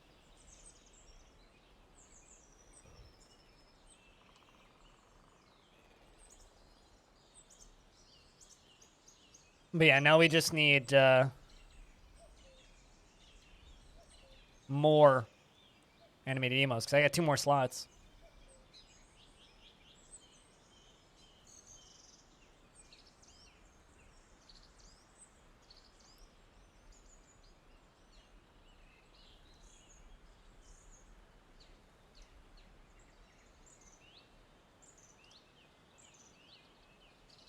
I'm also just like looking at the new settings. Because supposedly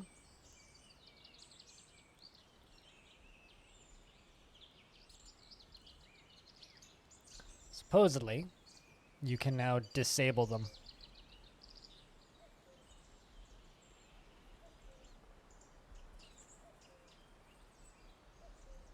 Emote animations, yes. Okay, so you can disable animated emotes.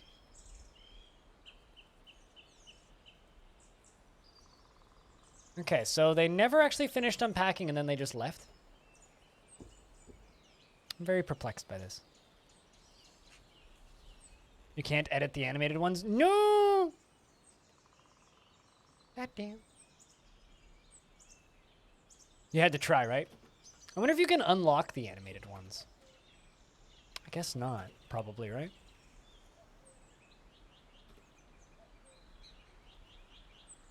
So one of the human groups never actually finished unloading. Did the other one? Nope. Neither of them have. What the fuck? The hell, guys? You're sure that the devs are on it? I mean, my bot doesn't know what the fuck they are. This is what my bot is showing me right now. It's just errors. It just doesn't even know.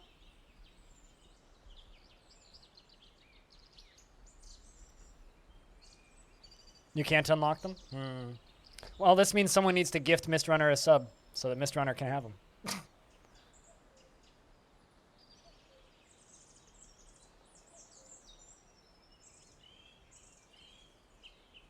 Is on lunch break, union mandate? I mean, they never actually finished their job, so it's a fucking long-ass lunch break.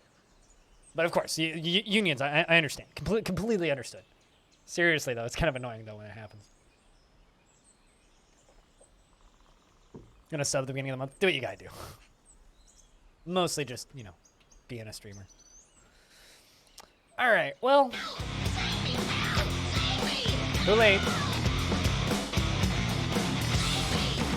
You can manually continue it when you hit the beginning of the month.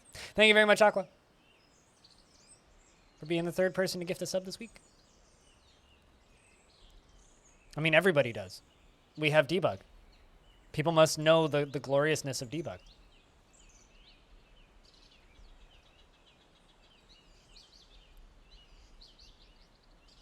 Speaking of the gloriousness of debug, we have another Dwarf emote now. Crypt 7 for tier 2s. You can be a saluting military dwarf.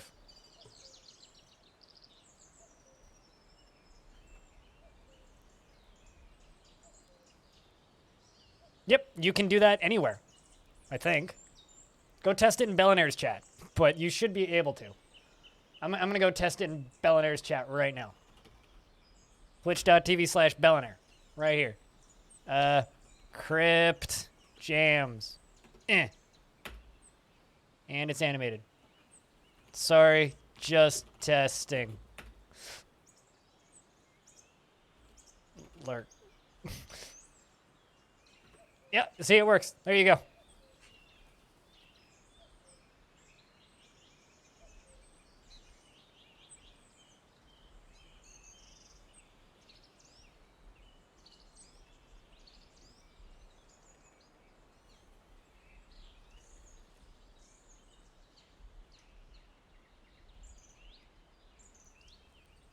Why 7? Because 7 means you're saluting. Crypt 7, Crypt salute. Because like when you do this with your hand, it looks like you're holding up a 7, and it's a little saluting dwarf. So Crypt 7. See, you salute. And I've asked Cooler to make me an animated version of the laser, so that... Actually, chat, I have a question. Chat, I have a question. Do you want me to add this as an animated emote? I'm just going to show you first because Hobo made this on a whim on like a Tuesday after stream was over for funsies. So I'm going to show it to you first before I add it because it's kind of shit. But you know, maybe shit makes it better.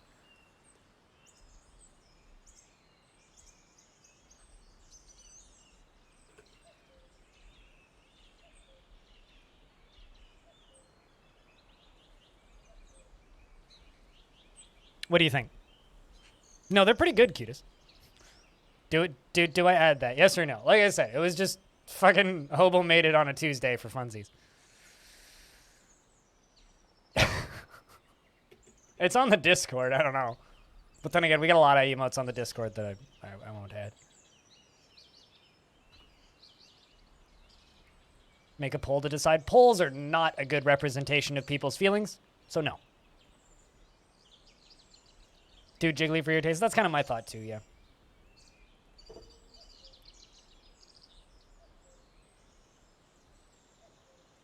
As proven by capitalism, polls are a terrible way to decide who does what.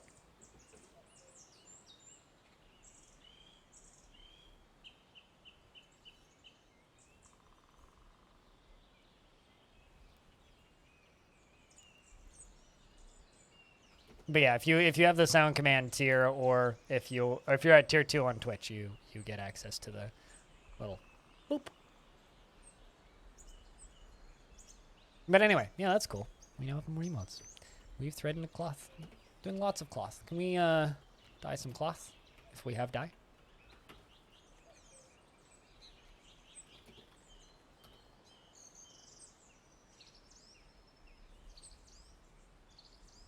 List is getting longer.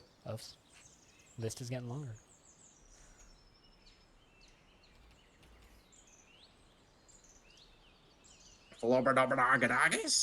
Still the best sound command. And if you don't agree, your opinion is wrong.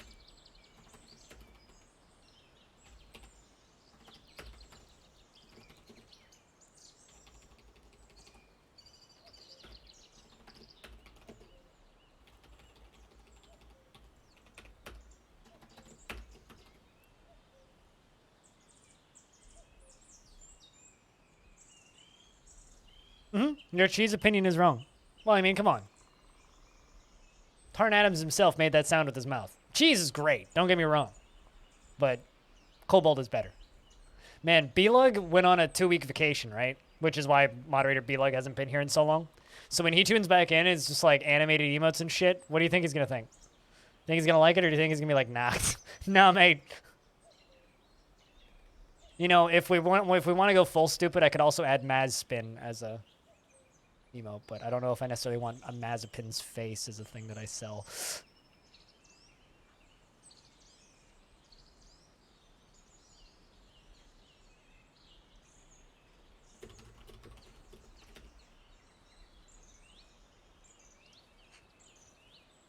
More like duck on the record player. I mean, well, we have the spinning record now. I'm just really happy that they're not like locked behind tiers. I was really worried they were gonna do that. I was really worried they were gonna be like animated emotes only for tier 3s or something. But I'm really happy that it's just like animated emotes for everybody, for everybody. You know what I mean?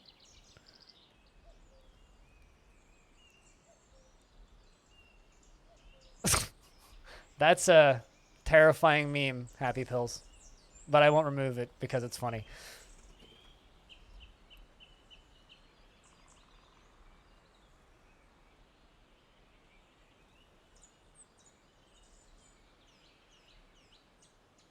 I'm just happy that you guys all have access to them.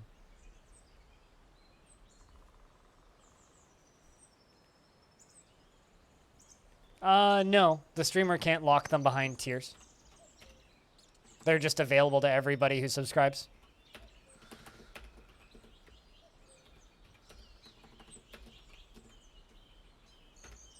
Like, I couldn't lock them behind higher tier if I wanted to. What's happening in the fort? I'm building a giant glass tube. Green glass tube. Down through the water. Or down through the stone. Which eventually will be filled with lava. And will be a giant lava lamp. Hey, Cooler. Check this out.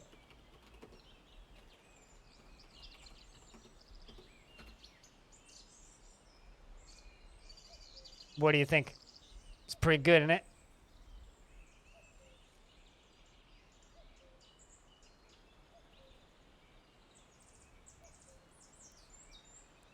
Programming language tags to where?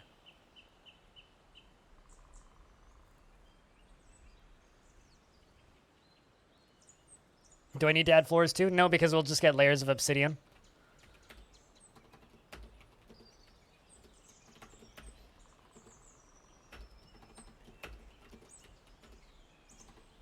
Also, the meme is fine, Diamond.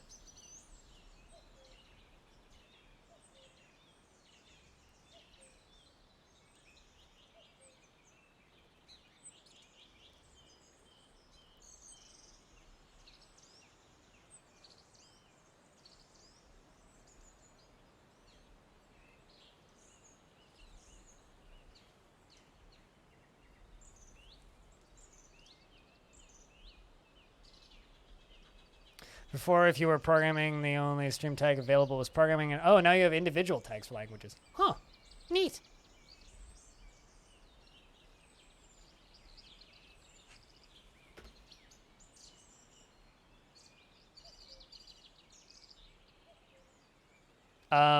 You get a layer of obsidian underneath a layer of water and a lot of steam. And sometimes the game crashes. Not usually, though. Just sometimes.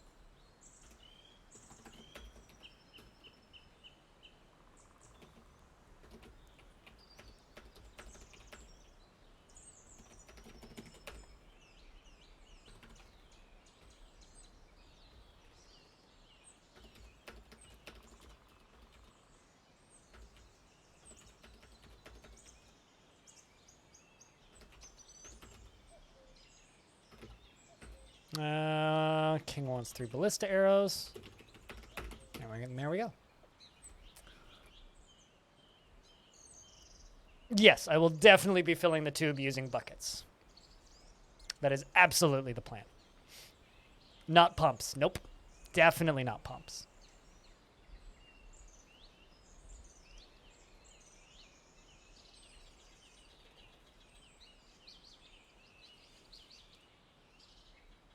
You were thinking of the chat things? Yeah, same. That's why I was confused. I was like, what? But yeah, no, I mean, it would be great if people use the Twitch tagging system, but...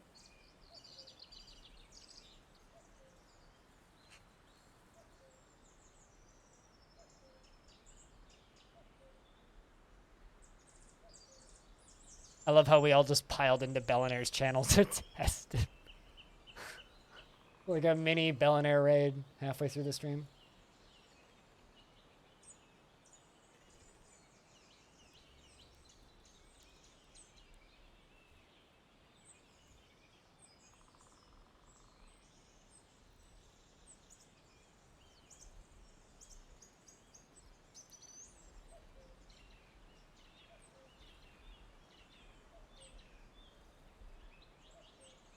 It's football season. Is it? I mean, football's been going on over here for a while, but you're probably thinking of not American football, so. Code doesn't work, code. Oh, that's what you were thinking. Okay. Yeah, no, I've had people try to reprogram my bot using tricks like that from my chat, and they're always very disappointed when it doesn't work, and I just roll my fucking eyes.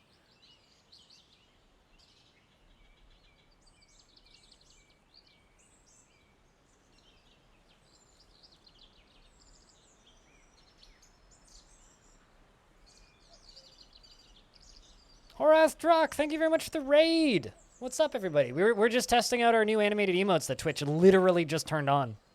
How you doing, Horath? What were you playing today? I have a hard time keeping up with what you're doing because I have a hard time keeping up with what anybody's doing on Twitch these days. But, Chad, if you guys don't know Horath, I know Horath from YouTube and back in the day.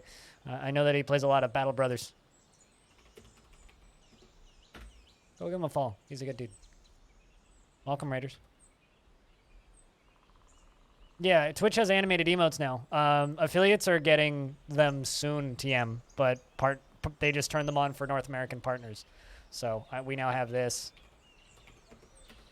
and, well, the other ones that were just posted. It's a weird little nightmare now, isn't it? That's kind of cool. Kind of cool. But we're just playing Longdeath. We're trying to break the world record for the longest... His mouth, what's up? We're trying to break the world record for the longest running fort. And, yeah.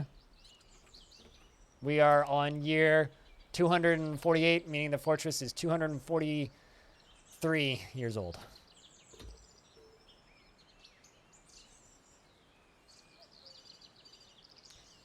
I mean, I would recommend it just for the better money. Like, as somebody who was an affiliate for a really long time, the only thing that I really don't miss about being an affiliate, because there really isn't much difference, genuinely, is you get paid a little bit better. But we're not really supposed to talk about that, so. The partner contract is better on the splits. It's very flexible, I'll put it that way.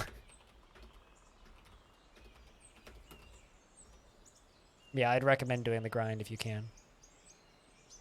My only vampire, who I'm pretty sure is also the only vampire in the world, is berserk and chained up in my wall.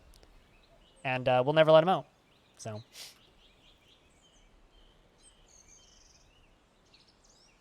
Need more concurrence? I know that feeling. Yeah. I mean, technically, I wouldn't now.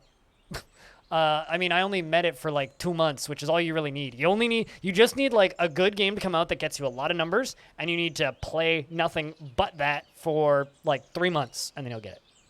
That's all you gotta do. I know that, and then apply twice, and they'll decline you the first time, and then apply again a month later, and you'll get it.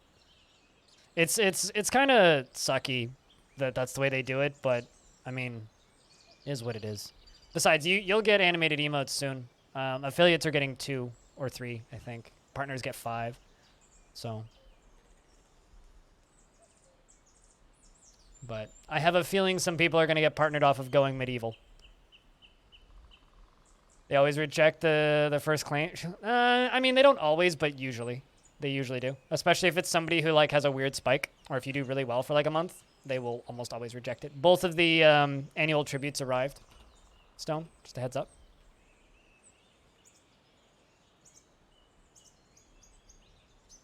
They used to be everywhere, at least in adventure mode. They're everywhere if you have older worlds. If you have younger worlds, they almost don't exist.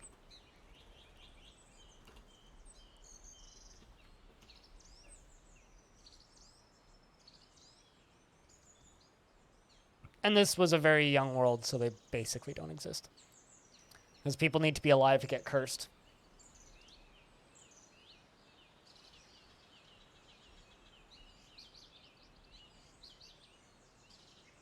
But anyway, Horath, how was the stream today? What were you guys playing? What were you doing? What were you up to? What was on the docket for the day? Was it fun? Anything you're interested in off of E3, actually? Since you're here? Like anything get announced recently that you're like, ooh.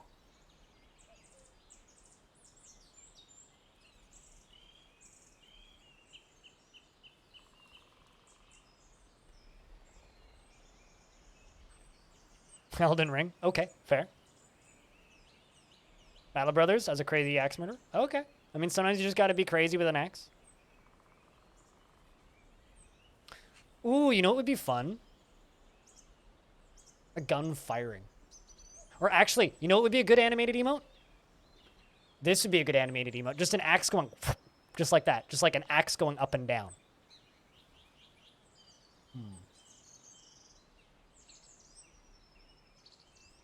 Or like a sword stabbing or something. Or like a spear stabbing.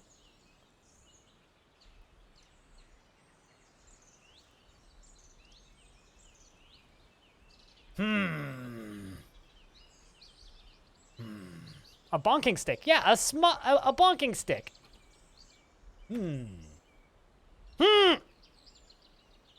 What about my flaming skull? My flaming skull's a bit emote. You want to see that? Give me 50 bucks in bits and type in crypt cheer. I don't really want to make the bit emotes into animated emotes because then they'd you'd be used to troll. But I don't really want people tricking me into thinking I made a bunch of money for a few seconds because that's just a mixed emotions I'm not ready for. The great emote animating of 2021. Yes. We should be fighting animated armies of evil emotes sooner rather than later. 5 prepared emu heart. 5 emus were killed in the making of this.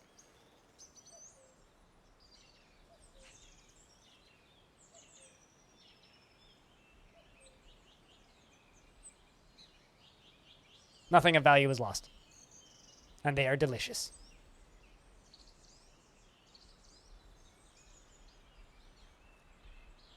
Got, thank. Now we wait for these other guys.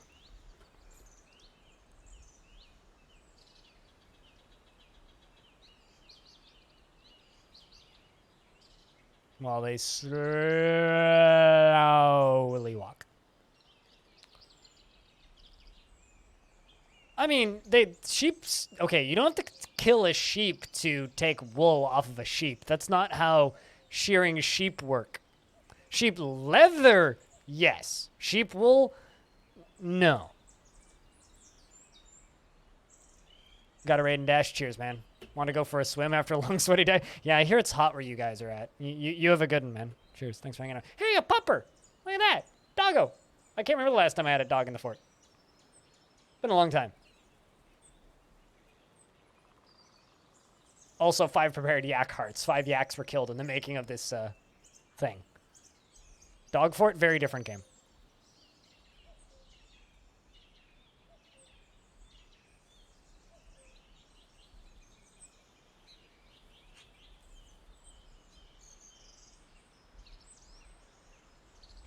I haven't been swimming in like 3 or 4 years. It's been a very long time. I don't even own a swimsuit right now.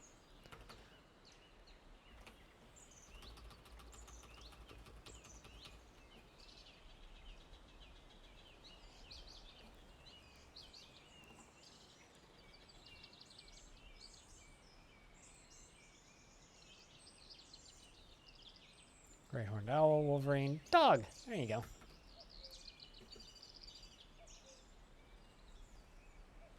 But cheers, Horath, and thanks so much for the raid.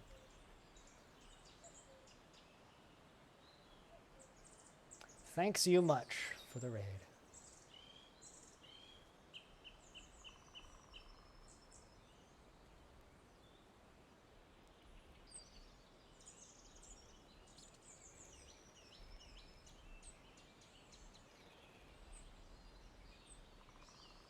Also, apparently, Industries of Titan is releasing onto Steam soon.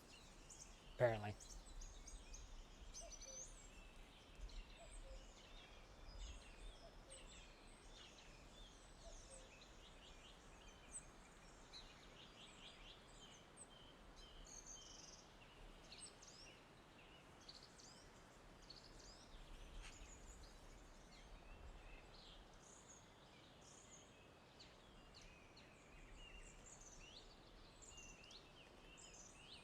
Also, apparently my computer is, like, not working.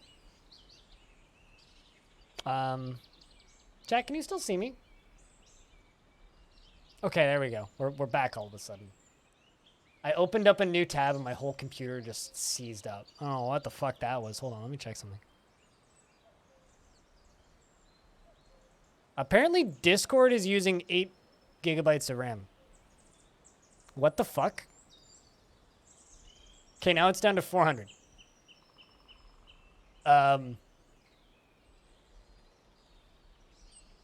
What?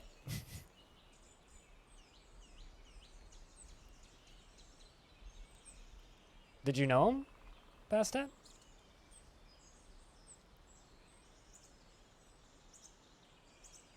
Yeah, now Discord's using 4 gigs of RAM again. What the fuck? Okay, hold on. Restarting Discord. Discord, excuse me?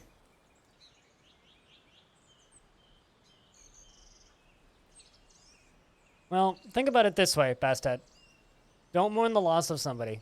Celebrate the life of somebody. Think about what they did and what would make them happy, and try and do that. Losing people's never easy. I've been there. Hugs. Chat, can we get a round of beers for Bastet? I can't wait to do a debug raid on somebody now. We got to debug raid somebody. Just wall of debugs. Just... Drrr. Yeah, no, losing people's never easy. Although, because you said great, I'm assuming that means lived a long time. So that's also good. You're a crybaby? No, you're just emotional. That's fine. I'm just emotionless, which is its own set of problems.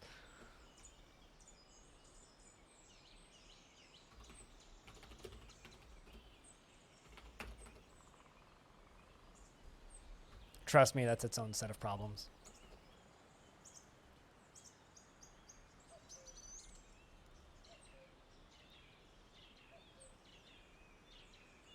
So chat, what do you guys think of the animated emotes now that we have them? I will be adding more permanent ones or in the coming days.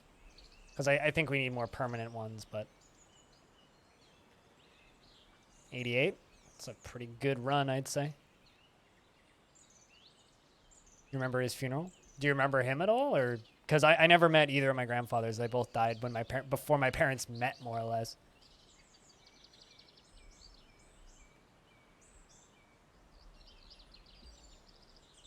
Which was always a little bit weird for me.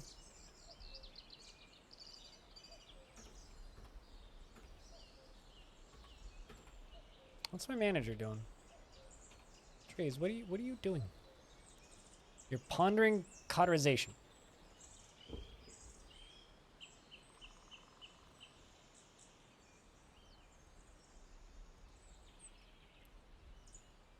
Me? Are you asking if I'm for or against Epic's free games program? They give developers money so that I can have stuff for free. I don't see any problems with this. Not a huge fan with them paying for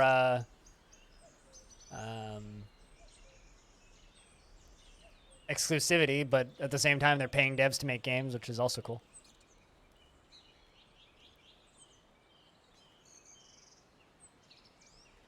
I hope they'll fix them for mobile. I hope they get animated on mobile too, yeah. Apparently Better Twitch TV breaks the animated emotes right now. Apparently.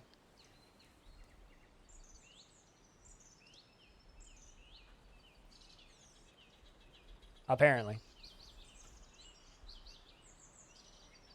Overcooked 2 is free now? Got it. Gonna go grab that. Chat, go get Overcooked 2. It's free. Also, now Discord is using 400 megs of memory. Much better, Discord. Now it's using 70 megs of memory. Perfect.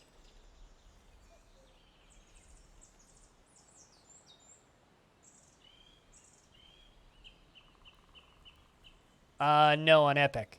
Not on Steam. So if you don't have an Epic account, then don't bother.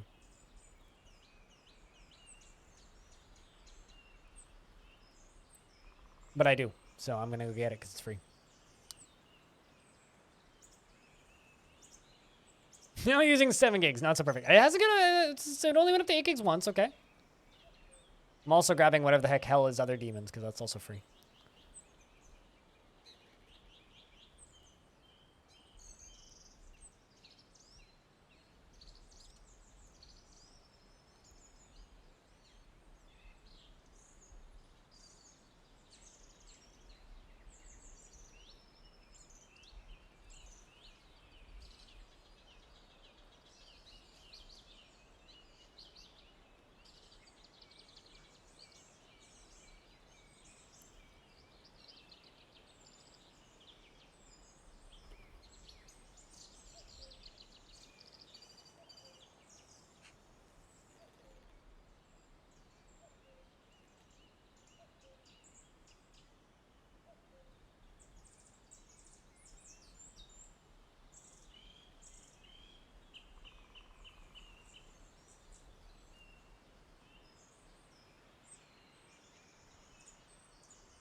But yeah, no, I'm trying to figure out why Discord was using so many gigabytes of RAM, and I can't seem to. It doesn't look like it was updating or anything.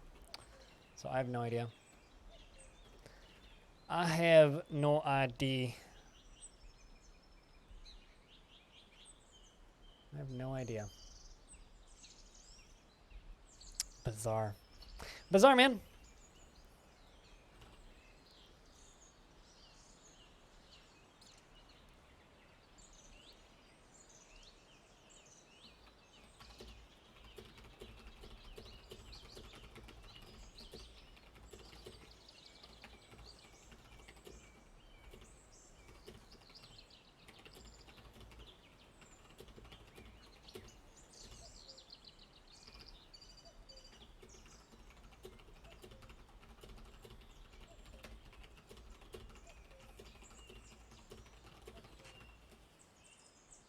Of Android I'm using?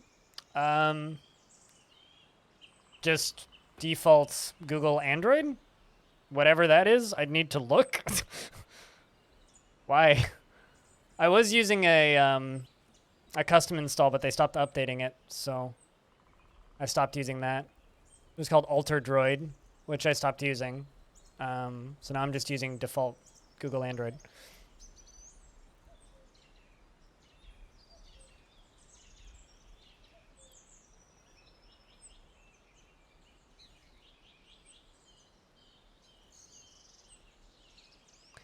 I'm gonna just say this, Bastet. If you're having such an emotional afternoon, you probably shouldn't be typing in my stream. Just go spend time with people that you love.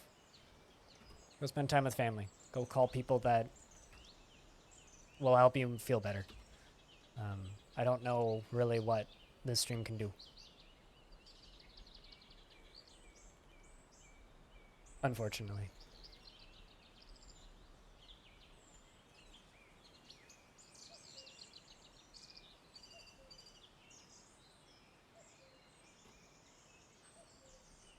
A giant bat is fighting with a forgotten beast.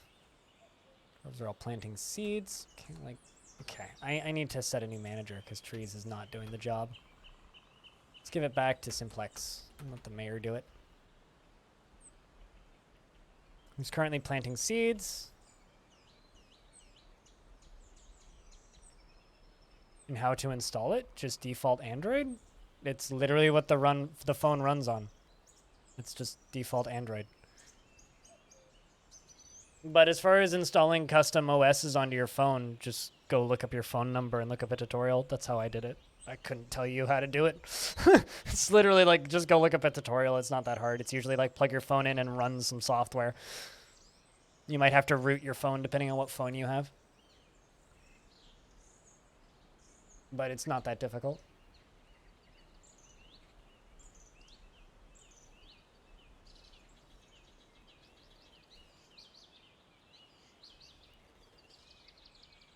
Why are you forced onto a specific like government issued Android copy or something, or like why do you ask?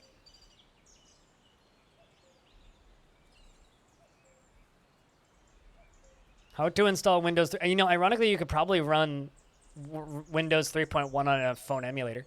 You probably could do that. I'll bet you that's a thing. That's got to be a thing, right? Someone's probably got Windows 3.1 running on an emulator, just like someone's probably got Windows 3.1 running on a volcano. Or maybe thrown into a volcano. I don't know if it's necessarily running, powered by the volcano, but...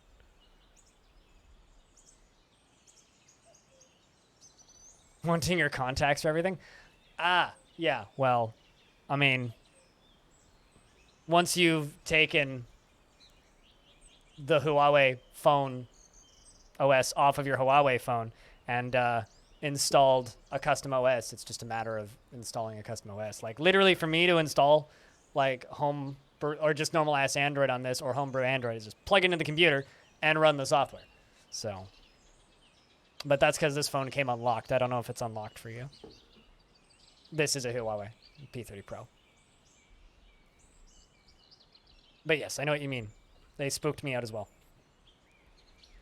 I mean, if you're streaming a volcano, aren't you technically streaming a volcano-powered... aren't you technically powering the image of a volcano with a phone? How far is that really? Also, Cooler the Merchant has given birth to a brand new baby girl. Shoutouts to Cooler. Hell yeah. So, Spitalier wanted a dwarf earlier. And Spitalier, I think, earns a dwarf. So I'm giving Spitalier a dwarf. I don't know if Spitalier is still here, but this is Spitalier the first, I think. She says, "Da!" She is the daughter of Cooler and Critty. She was born today, which makes her very young indeed. The Baba Durf. There you go. She personally values eloquence and finds introspection to be a waste of time, values nature, and dreams of creating a great work of art. She doesn't try to get things done perfectly, and sometimes acts with little determination and confidence. She has a grating, raspy voice, and a square chin, and her hair is clean-shaven, her nose is narrow, and her small-lobed, splayed-out ears are somewhat narrow. Her ears are somewhat tall, and her hair is a crew, and her skin is sandy taupe. Her eyes are cobalt. Welcome to the fortress. Bobby Spitalier. Streamer's gonna quickly use the toilet. BRB.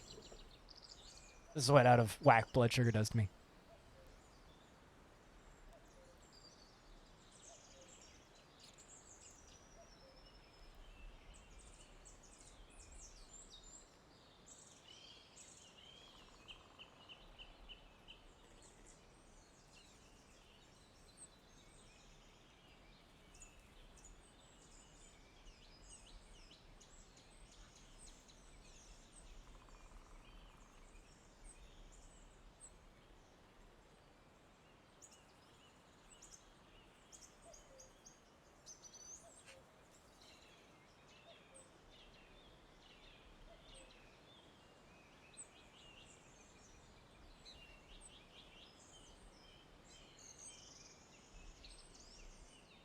So, I'm not gonna lie. I'm gonna be completely honest, Mist Runner. I read that as, okay, I got my dinner up and running in a crack pot.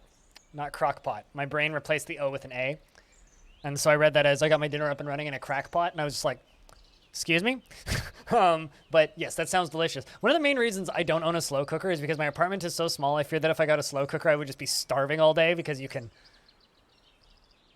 You know, you just sit there and you're just smelling all the delicious food cooking. You're like, mmm. But, like, I only have one room, so my whole room would just smell like delicious food all day, and I think that that might kill me.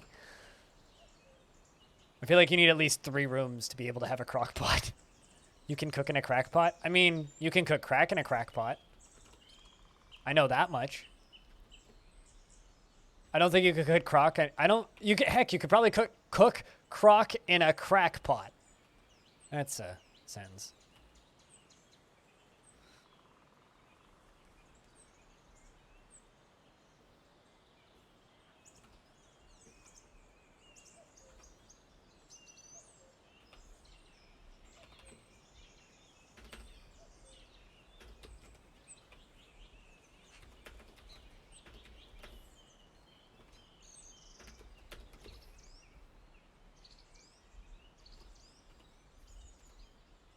Yeah, no, I think the smell would kill me. I think it would. But yes, that sounds delicious. That sounds delicious. My dinner tonight will probably be exactly the same as what I had last night, except green beans instead of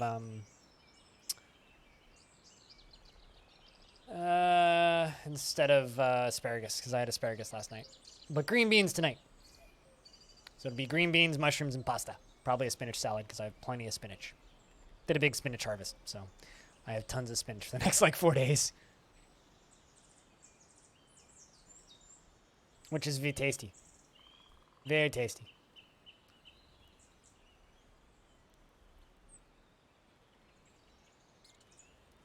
I don't know, do you find it difficult at all to smell it all day, Mr. Runner?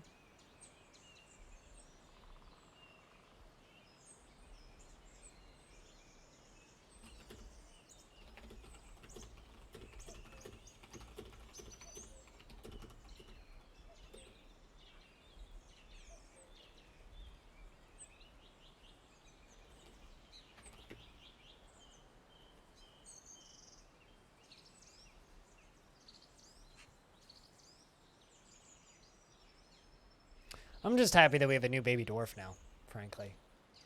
No baby dwarf in the fort is a good baby dwarf in the fort.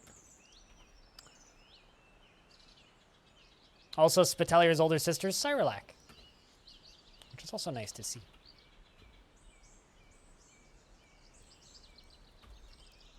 Usually not around during the day, but you're starving as soon as you smell it when you get home. Yeah. Do you have to wait usually when you get home, or is it just like ready to go when you get home? Yeah, because like, you know, I work from home, right? So it's like, I feel like a crock pot is like a non-thing for me. It's like, I've explained this to people before. It's like, cooking for me is like part of my evening ritual. It's like, cooking for me is like my commute home. I finish streaming for the day, and then I cook dinner. It's like, and that part of cooking dinner is like the end of my day. It's how like my brain finally accepts, okay, work done. I can like relax now, you know?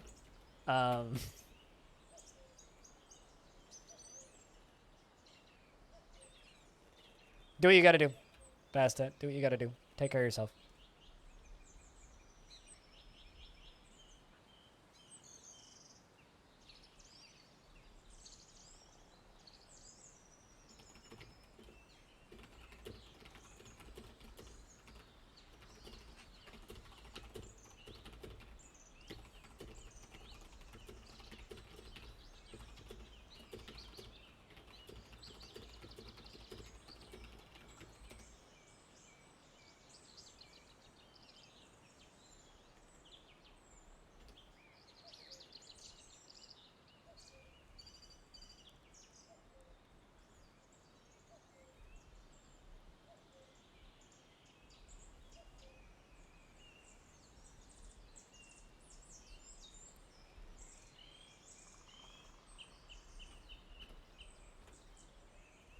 Also, hey, Cyrolac. Cyrolac, your dwarf has a younger sister now.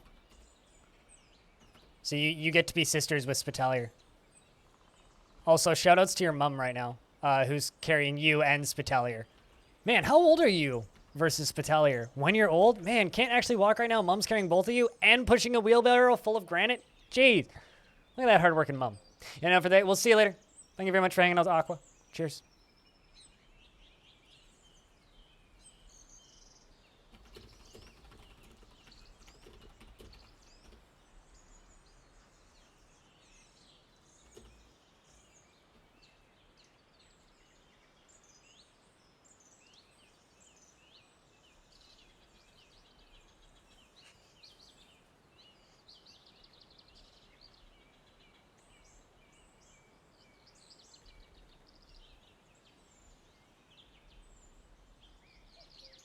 Mom holding 2 baby debugs. Yeah, basically. You know, maybe we need a baby dwarf emote. Maybe we need a baby dwarf. Just like a baby with a beard. What do you guys think? Baby dwarf? We could do a baby dwarf.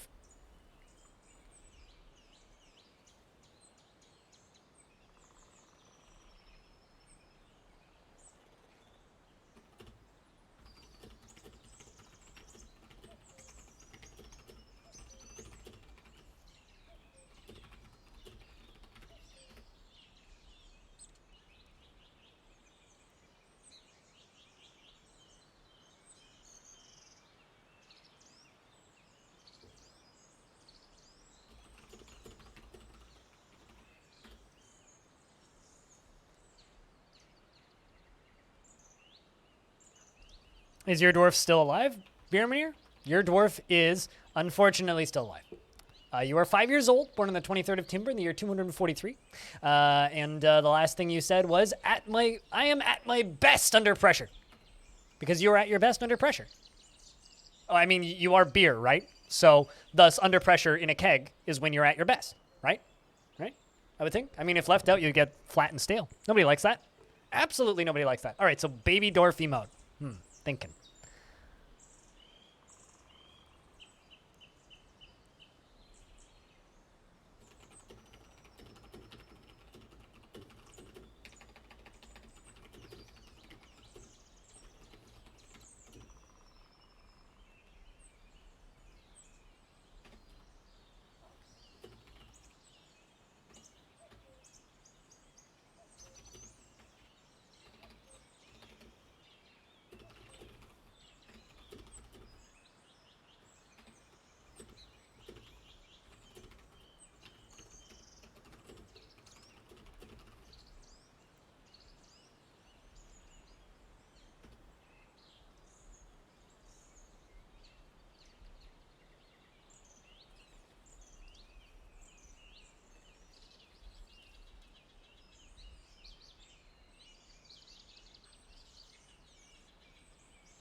But yeah, no, I would say that your dwarf is not only alive, but doing quite well.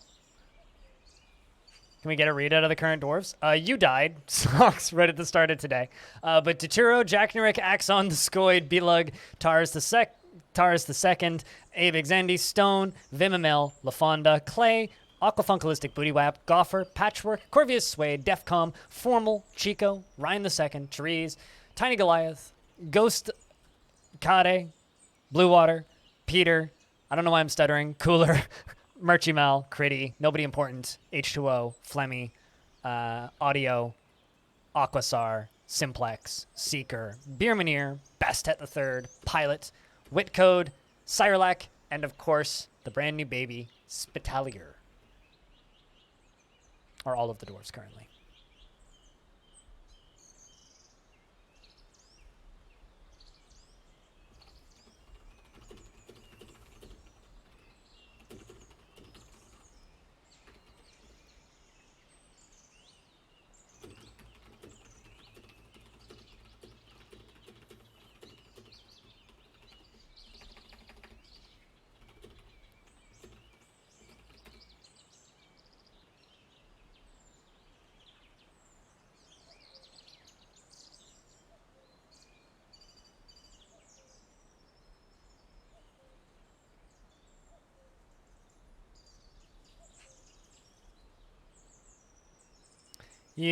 That is cold. Me 2 seconds later.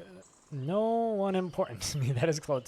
No, it's literally was their username was nobody important. That's their Twitch username is nobody important.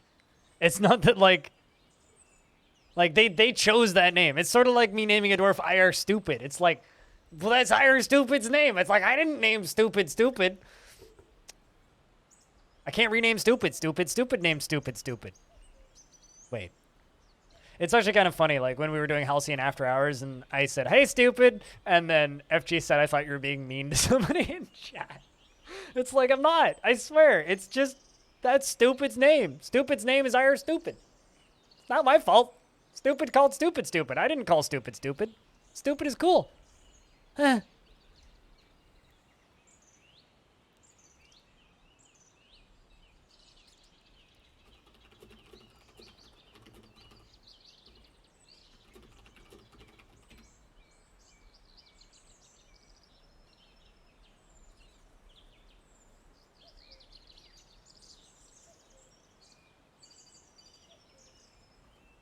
But it's nice to be back on Longdeath.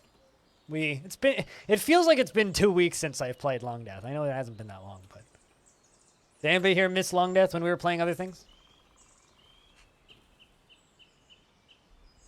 You just spat out your water at that? Hopefully you didn't spit it on anything important.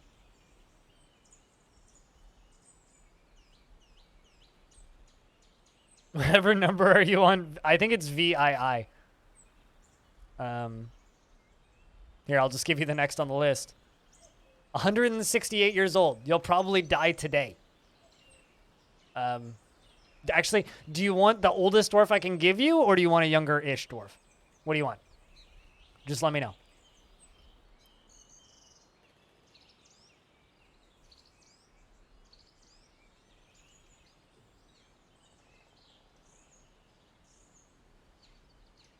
Give you Tum?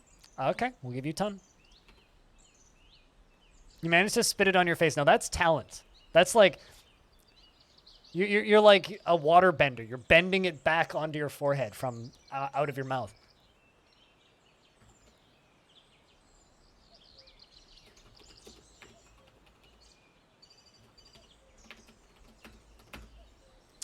The amount of practice that goes into the mastering of a skill is so impressive.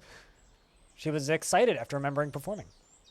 She personally thinks that the entire concept of sacrifice for others is truly disgusting and would just as soon have nature and the great outdoors burned and converted into a great mining pit.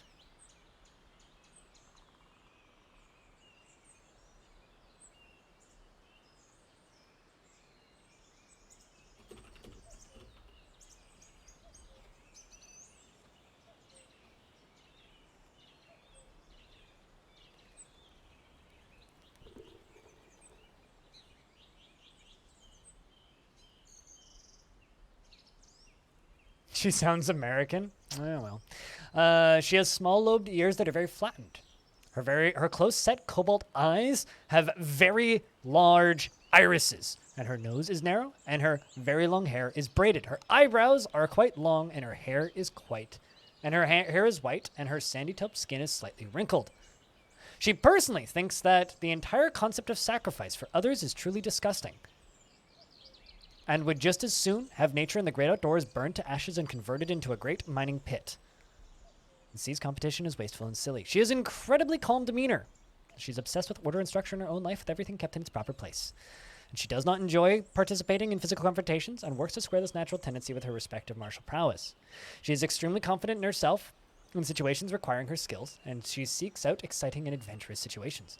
She is inattentive to detail in her own work, and she likes to take it easy. She doesn't focus on material goods, and she is moved by art and natural beauty. She is troubled by this, and she dislikes the natural world.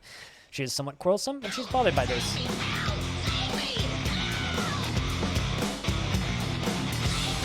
Gunburgun! Thank you very much for that brand new Tier 1 subscription. Chat, can I get a big round of beers for the brand new subscriber? Enjoy those stupid skulls and the newly animated emotes, which are a new thing on Twitch that they just added like 4 hours ago. Not even an hour ago. Cheers. Can I also see some debugs?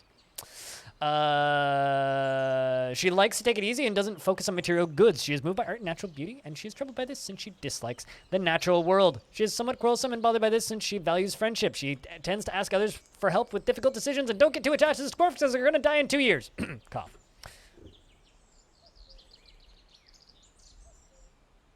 So I deserve it. It's all good for the noise. Trust me, we like the noise here. Cheers. I'm glad that I can provide some assistance with the DF news. Literally, it's just like, half the time I just end my stream and I see a screenshot was posted on Reddit and I'm like, well, making a video.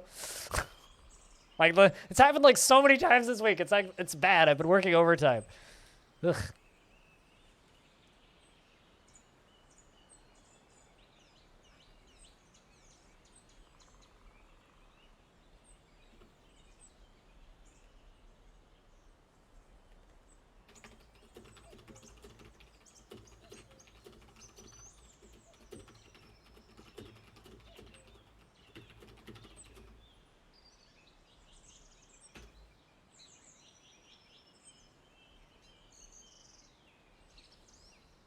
You always get attached. Don't worry. Does that mean you cry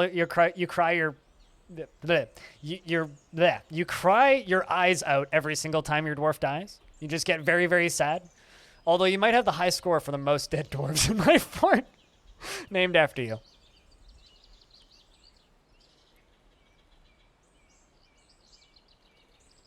Apparently follower emotes are live as well.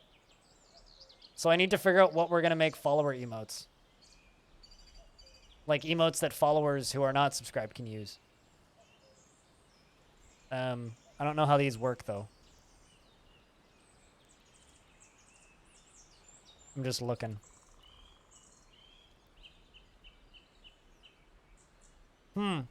But no, seriously, thank you so much for the sub, and don't feel the need to apologize for making noise. The noise is appreciated. Trust me, it's appreciated. Yeah, I don't see anything about follower emotes.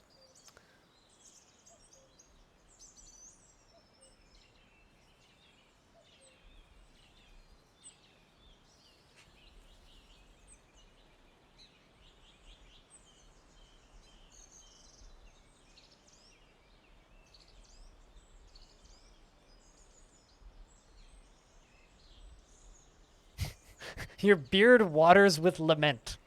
Isn't that drooling?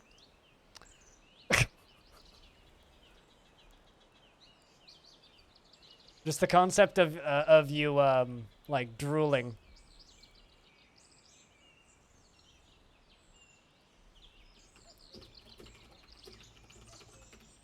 Every time your dwarf dies is weird in a way.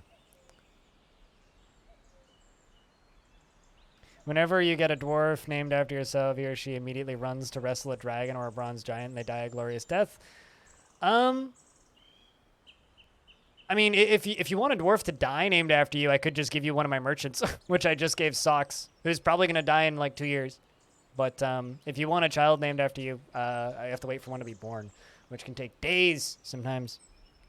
We did just get a child though. Although I'm kind of hoping that Cooler and his partner Critty make me a whole lot of babies over the next little bit, which would be lovely, lovely, lovely, lovely.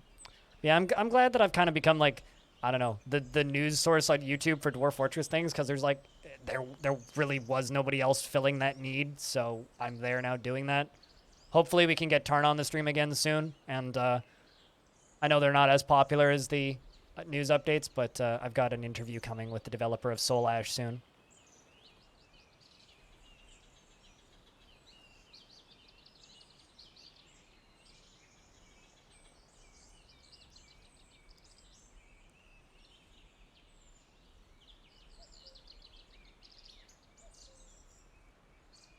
There's no Tarn. There will be Tarn.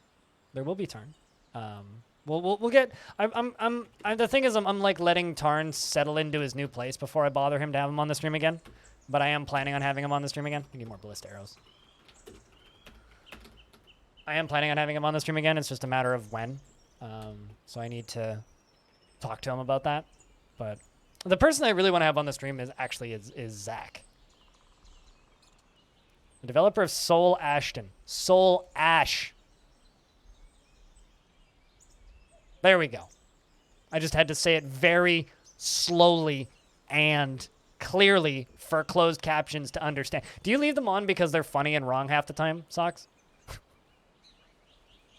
Like, frankly. I have a feeling that's the majority of the people who use them, and then the people who actually need them, I'm sorry. I like that the arms are like beneath his legs.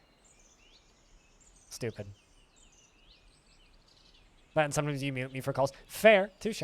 That's actually them serving a practical purpose. Instead of them just being entirely useless, you know?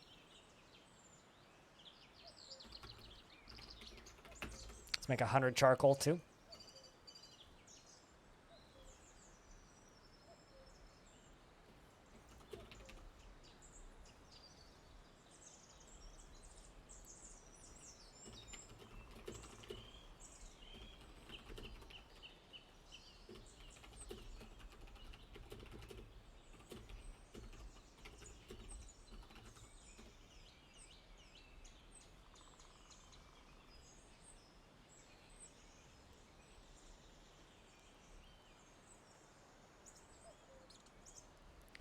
As an English second language, subtitles are both the life vest and an anchor to drag you into the depths. Hey, and maybe an anchor into unnecessary comedy or unexpected comedy. Also, I know that ESL means English second language, but to me, it will always mean Electronic Sports League. But, you know. What's your first language, if I can ask? God. We're bringing all that silver up. Can I work on the lower layer on this? Yeah, we can.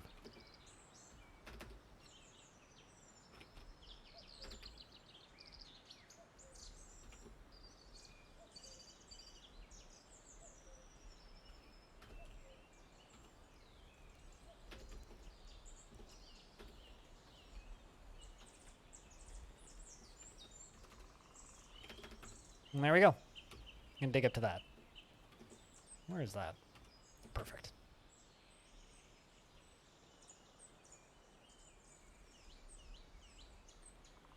A Formula One driver? Fair enough. Yeah. I watch enough Formula One that I know who you're talking about.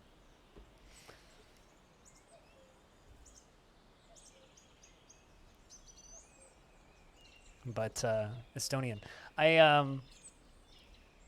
I actually I know a YouTuber who was from Estonia, and he used to always yell at all of the, as he put it, silly content creators from rich countries. He's like, you want good internet and you want like everything to work and you want to also get paid way more than you're actually getting paid. Move to a country with like where everything's cheap and the internet is good.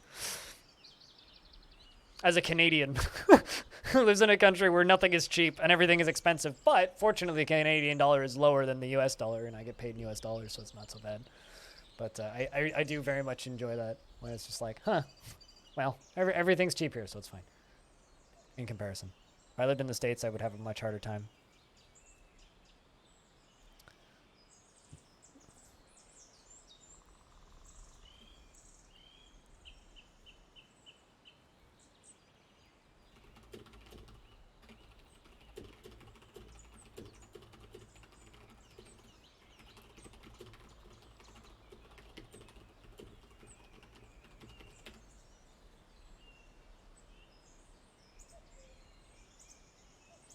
What's the season? Early winter. Until winter arrives. Here's the thing. I like winter. I've been up until like major, I don't know how much of my stuff you watch, but up until like I developed a bunch of major health problems, I was very much planning on moving either to northern BC or the far end of eastern Canada, where the far end of eastern Canada, they get hurricanes in the winter. So you can think about that. And then in northern BC, it's just basically Finland. So yeah, I'm right there with you, Beerman. Your Estonian winter sounds lovely. And your diet, yeah, my diabetic supplies would bankrupt me if I lived in the States, yeah. Until your skin gets frostbite daily. That depends on what you're used to, right? Like, I love cold weather. Minus 40 Celsius? Fuck yeah. As long as it's dry, I'm all good. I'm not even joking. I actually really like cold weather. Some of my favorite days of my life were spent halfway up mountains in fucking cold weather, and I love it.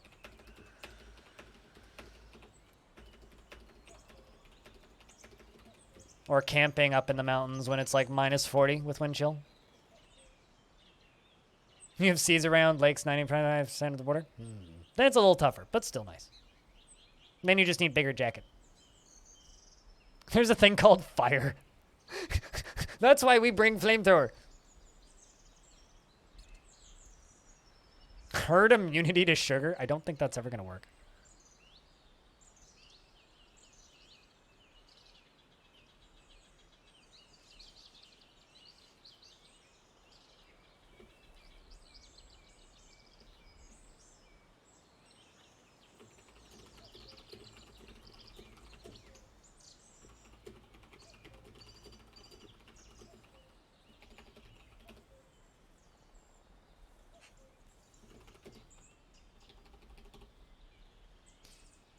As an Estonian, Canada is always and always will be our dream country to rough in, mostly the same but nicer. Yeah, no, I mean that's kind of the that's like realistically, I'd like to visit somewhere like Estonia because I think that would be a very interesting cultural shift and a different place to go to. But I don't really intend on living anywhere but Canada because like there's no real reason to. Like everything I have here is already here, and there's no reason for me to live anywhere else.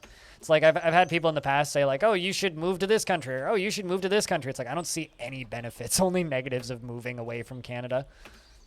Like even somewhere like Sweden, where in theory it's like, oh, things are more paid for and more supported for people with disabilities, but it's still like, yeah, and Canada's very far away from running out of land. Like, every single person in the entire planet could live in Canada and still probably have like a 1 kilometer radius around them. Like, we got a lot of space. We got some to spare, although half of them would be very cold. But, you know.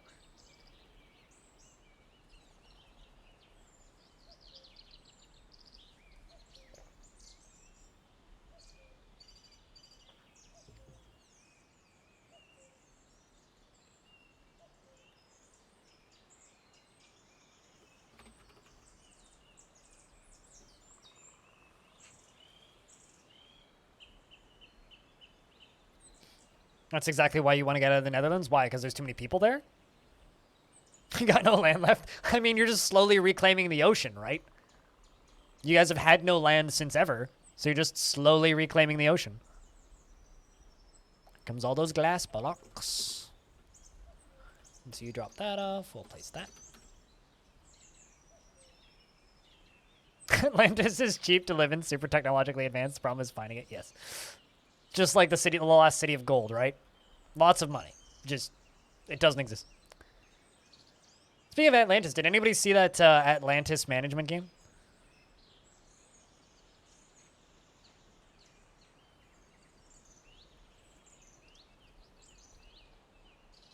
In the current climate, it might get less cold. Here's the thing: the climate changes in some ways, yes, warming up the planet, but in other ways, it's also making weather patterns more extreme. So winters are colder and summers are hotter. So in the summertime, you're gonna get hotter, but in the winter, you're gonna get colder. It's kind of terrifying if you actually think about it. Because the land is so damn expensive. I mean, if you have to fight the ocean for it, yeah, naturally. Especially as the ocean levels are rising.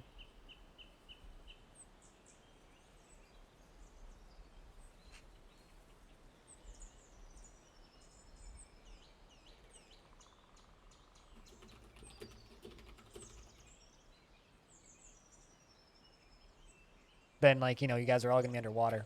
It's kind of funny. Here in the greater Vancouver area, we have a city called Richmond, not to be confused with Britain's Richmond. Which will be underwater in like 15 years at the rate we're going. Like most of it will be underwater. We're going to need to build more dikes. Large portions of Canada are going to kind of become like large parts of like Europe where we're going to need to start building dikes. Just like the Netherlands. There's a suspiciously cheap band in around the middle. Why is it suspiciously cheap? Is that the threat of drowning area? What you're telling me is that we can have winter break and summer break for longer? I like this logic, Diamond. Time to turn on all the air conditioning and start pumping CO2 into the atmosphere.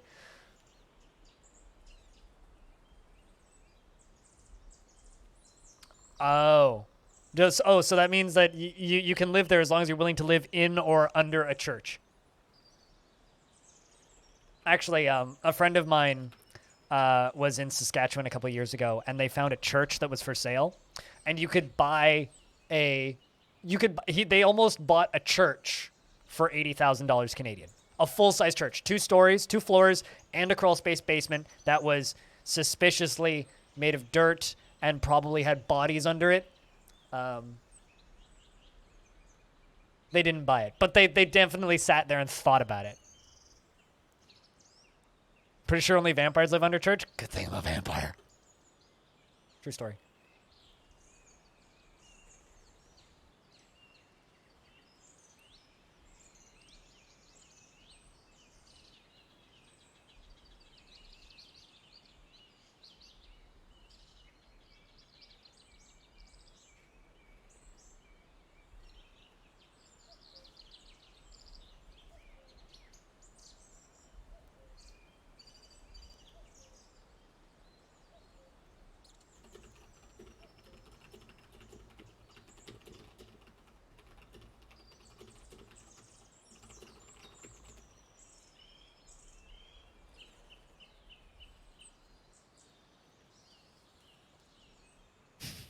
Wrong kind of vampire, yeah. I'm not a religious vampire, so it'll set me on fire if I go in there.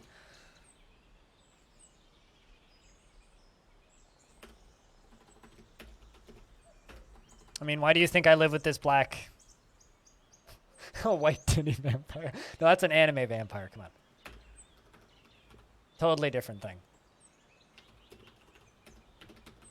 King demands more ballista arrows.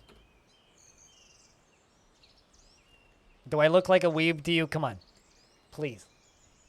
Do I look like a VTuber to you? Come on, please.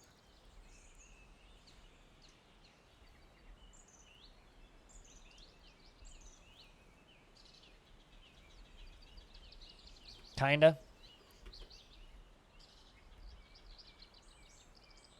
That's all I have to say.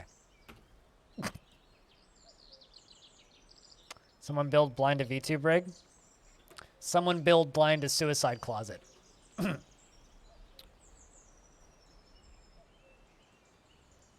Although I think the only VTube thing I would ever do is I would VTube as myself for like April Fool's Day or something. That is like the most I would do. I don't know. I find VTubers to be genuinely mildly disturbing. Like they just, the like broken dead face animations is like beyond any level of fucking, like even really well made ones to me are just like so far past the uncanny valley. It is distressing and almost disturbing to watch. Like straight up, I cannot deal. Cannot deal. Worse in face VTube. That's not even like a VTube. That would just be like a mouth opening and closing. Blinking maybe. Nah, I hate that shit. People who use VTuber rigs just have something to hide. I like it when people are honest. You know, we talk about like my honesty and stuff and how blunt I am about the topics I cover. It's like, why would I hide my face?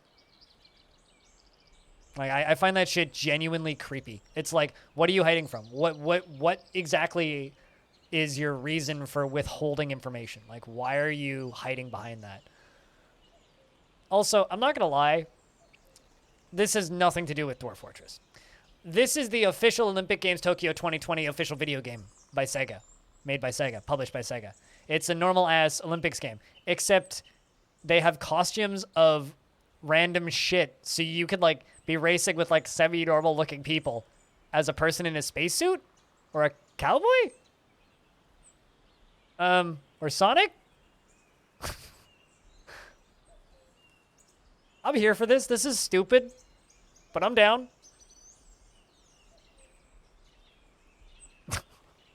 Super stupid, but I'm down. And Gopher has withdrawn from society. Damn. Strange mood. First time in a while. I don't know what that means, Gun. I don't know what that means. And has claimed a clother's shop. All right. What is that? Hemp cloth. Some more cloth. Are you saying I have a V-shaped face? Is that a negative or a positive? I don't know if I should be offended or not.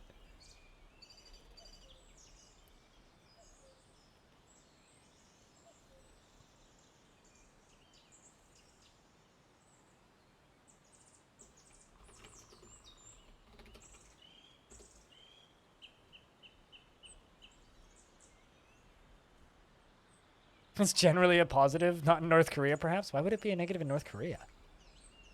Although, fortunately, I don't really have many plans on going to North Korea anytime soon. And, Ghost, you have a good night. Now you remember that why you don't install custom Android before no one cares about your cheap-ass model? No. You have a good night, cutest. Get some sleep.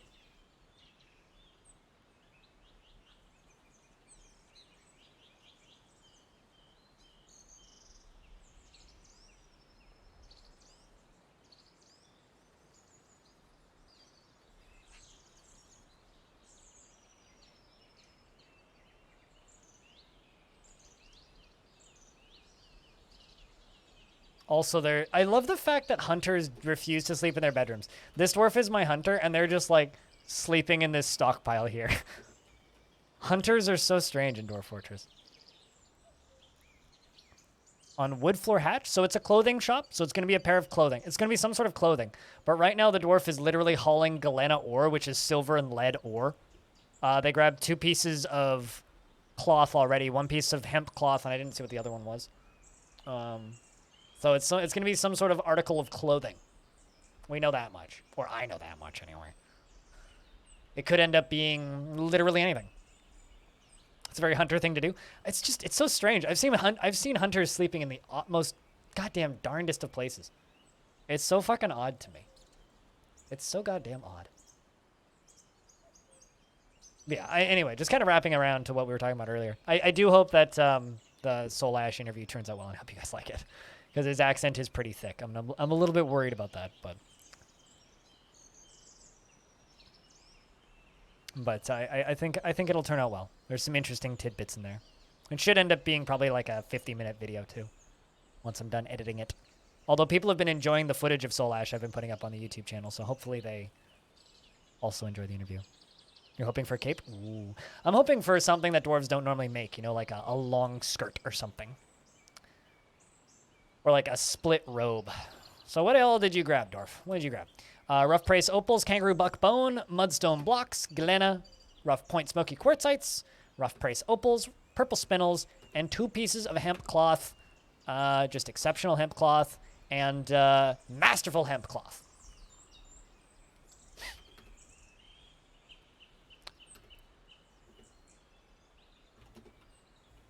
So let's see what they make. A large sock. Can they make socks sized for other critters?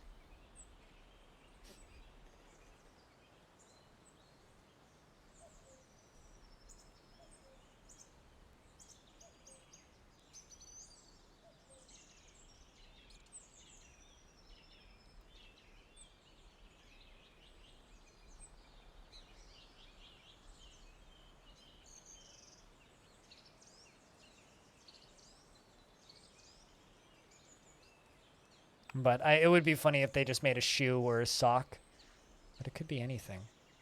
I could also check this dwarf's preferences and we'll have much higher chance of guessing what it will be, but that's no fun. Come on now, that's no fun. We have a strange mood going on. Stone. It's a clother, and they've got everything that they need, so we'll see what they come up with on the other end.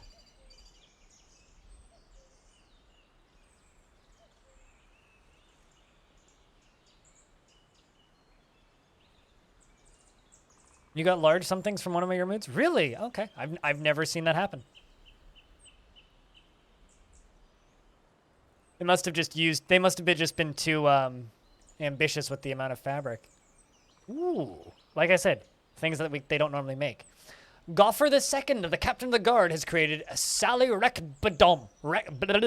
Salir Beckdom. Beckham. Salir Beckham. A sleek hemp right glove. We have no left one. They left the other one at the last one. She claims it as an heirloom in the name of the family ancestor. Euthyrus, work ticked. Everybody okay, how the hell are you related to Euthyrus?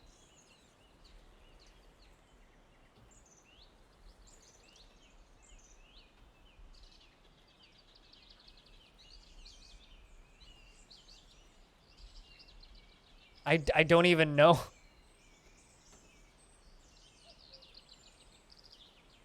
It's got to be like great-grandfather or something.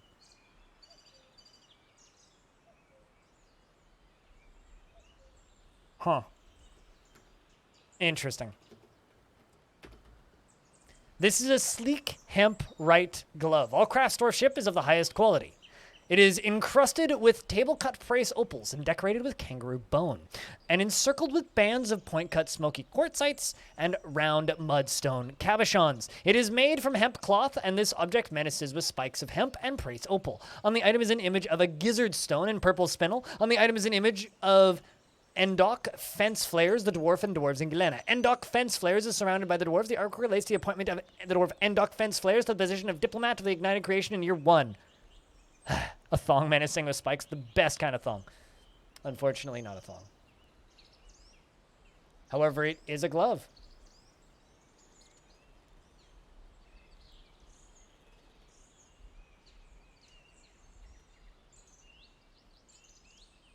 Fascinating. Some world history. How much is it worth? 63,840. What was there was a Reddit thread the other day about a, hold on, let me find it.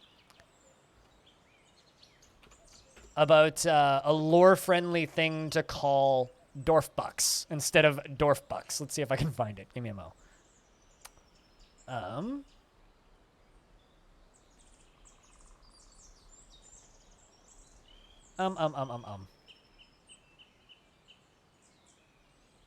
Yeah, here we go. I present a lore-friendly name for Dwarf Bucks. Zethud Uthal. Zethal, for ease of use. Zethal. Zethal.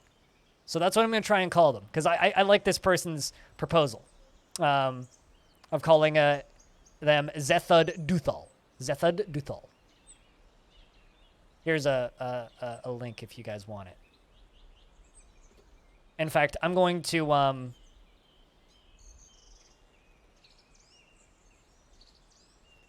make a command out of this. Exclamation point Dwarf Bucks. Because I've wanted to do this for a while.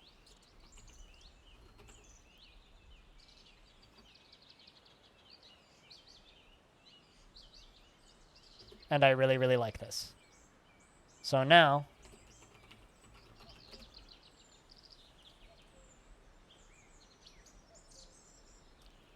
Zetal. So it's worth 63,840 Zetal. How's that? Since I'm not a nerd for this shit at all. Not in the slightest. Not even remotely close to in the slightest.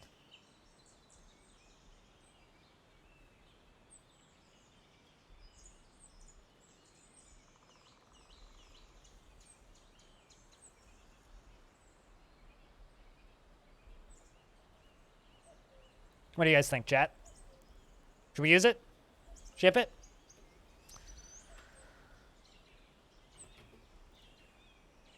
In fact, I think Stone would probably be the best to actually judge whether or not it's a good name, because I think Stone knows the Dwarven language better than any of us, or at least better than me. Eh. I think it's better than Dwarf Bucks. Have it put onto the thing.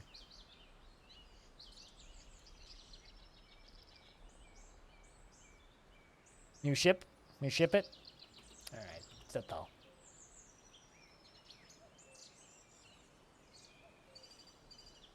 Dude, that's not what, that sounds like a real good way to break your frame rate. Also, blocking open a door with an artifact? That's not a door.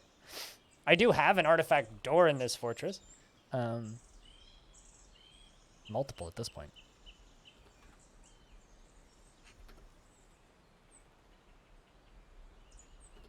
The mayor wants me to make a crown.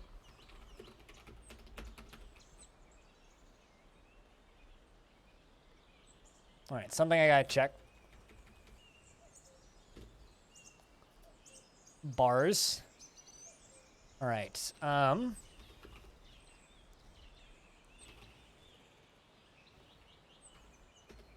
200 enormous iron corkscrews.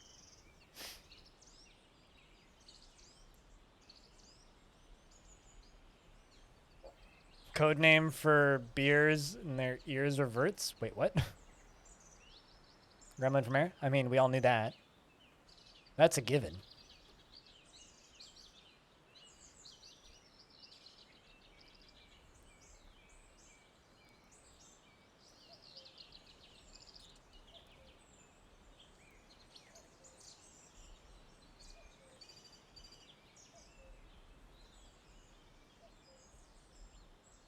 Enormous corks, yeah.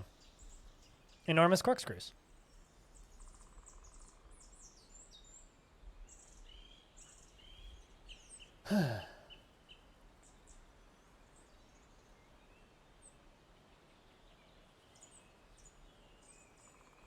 I mean, dwarves do have a lot of wine, and what else are we going to plug our enormous barrels with, aside from enormous corkscrews?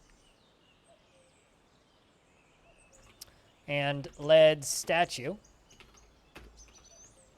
And we are going to make those of an existing image.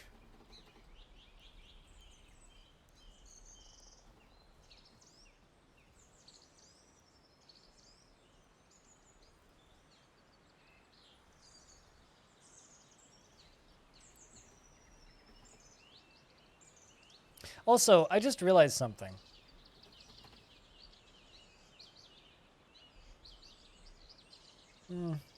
No, never mind. That's not what I thought it was. I just misread something. Where's my image of a dwarf and a spear? There it is. Or for sealing light aquifers, you put the cork in it? No, the enormous corkscrews are for pumps. The enormous corkscrews are for pumps.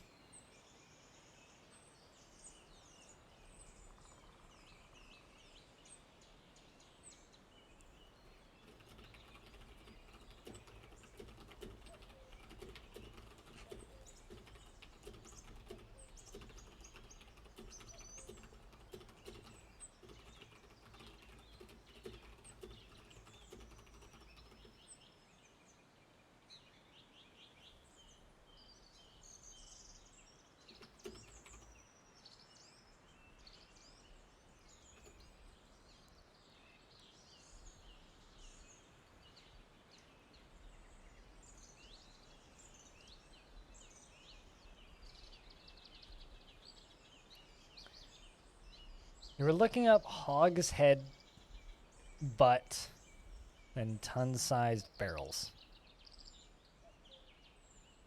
I don't know what those words mean in that order, and I'm slightly concerned for your well-being. Hogshead, butt, and ton-sized barrels.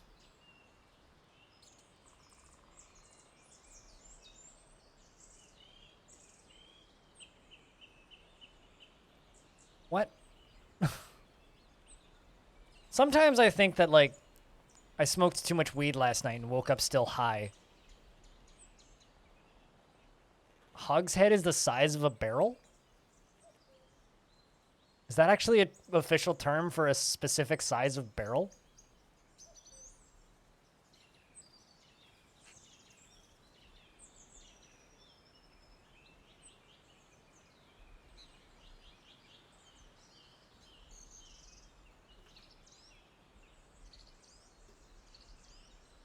Today I learned.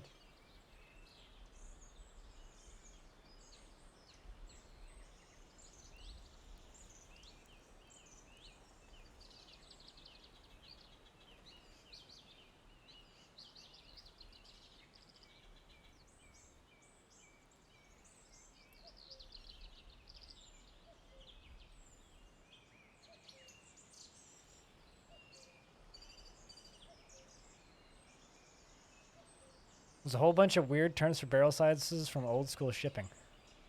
Huh.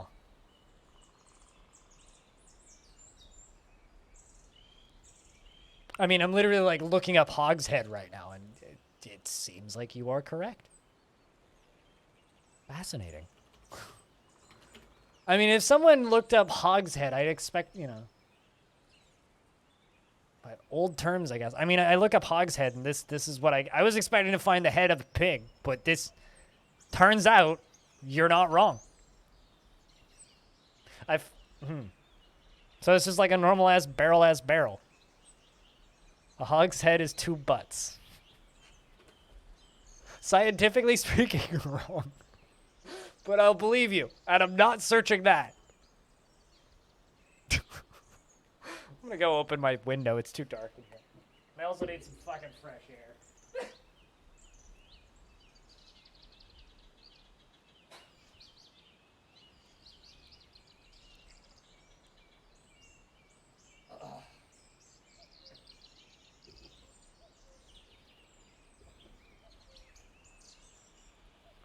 This is very silly.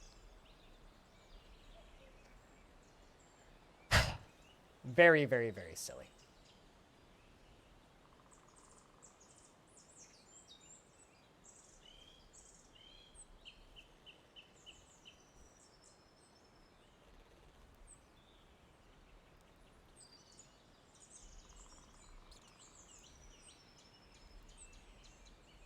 Regardless, though.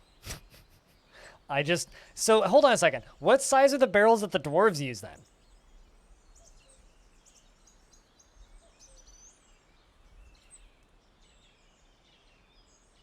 Medieval firkins? What's a medieval firkin? That sounds like something that you'd see at a furry convention. Firkins?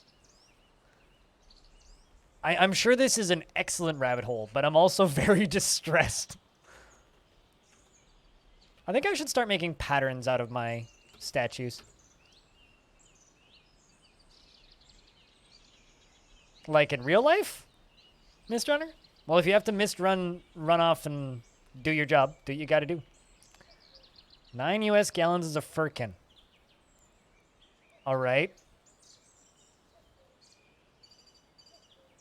Can I just say, I think that metric is a better form of measurement than medieval barrel sizes. Like explaining to me that a hogshead is 2 butts, for example. I think that imperial is a better form of measurement than whatever the fuck this shit is.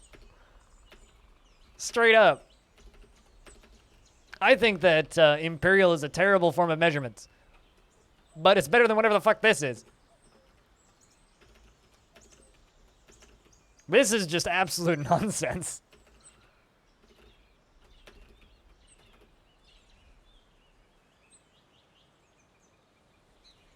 Neither English nor metrics, they switched more than once. And you never learned either until you was an adult? Really?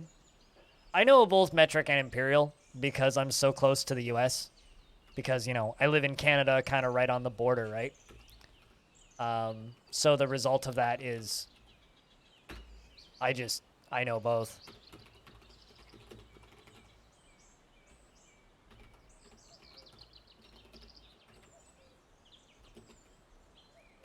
Because I live on the, like, close enough to the border that they're, like, right there. We just kind of have to know both. Because half of the shit that we get up here is in Imperials, so because of that, I know both systems. I vastly prefer metric and would only use metric if I could. This is why it's perfect. Why? Because it's fucking confusing and nobody knows what anybody's talking about? You know, honestly, if someone, okay, we should get rid of gas engines, but if somebody, like, pulled up to a gas pump and said, I need 2 butts of fuel, what do you think the response from the gas station attendant would be? I'm sorry, what? No one would know what the fuck you're talking about. And you'd sound like a crazy person. Order a whole hogshead. It's not July yet, though, Squug. They're supposed to say Merry Christmas in July, not June. But hey, Squug.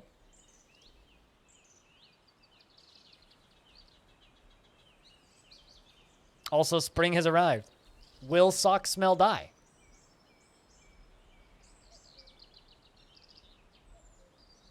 Merry Crims? Squug?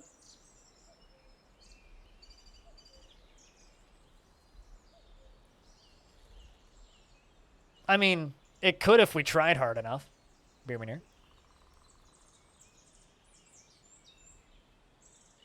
You just need to, like, have a little bit more faith in ingenuity and engineering. I'm sure we could easily make a barrel.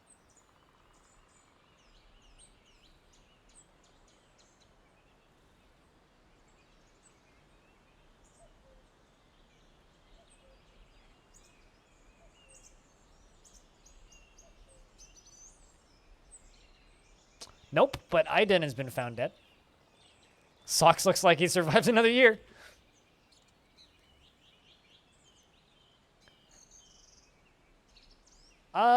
I know some breweries that still use old school barrels. Stone, are you back? Or are you still AFK? Because I know Stone said he needed to lurk for a bit.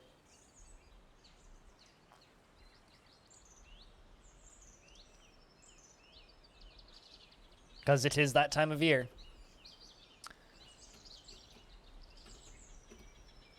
Oh, that's an easy one.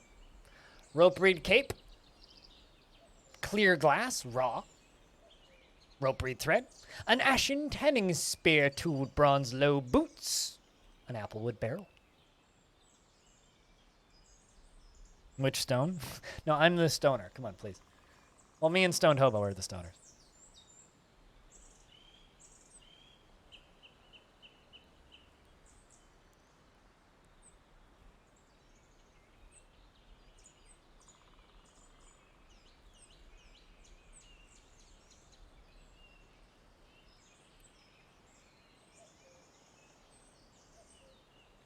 The one and only Stony. Yeah. Stonathan Esquire the Third. Please make your place known. All right.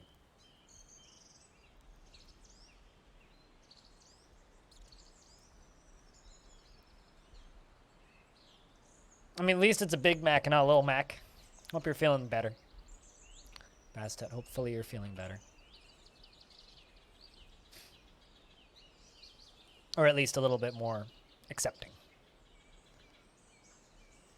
Life sucks sometimes. Oh, Squawk, I don't know if you were here earlier, but Twitch now has animated emotes.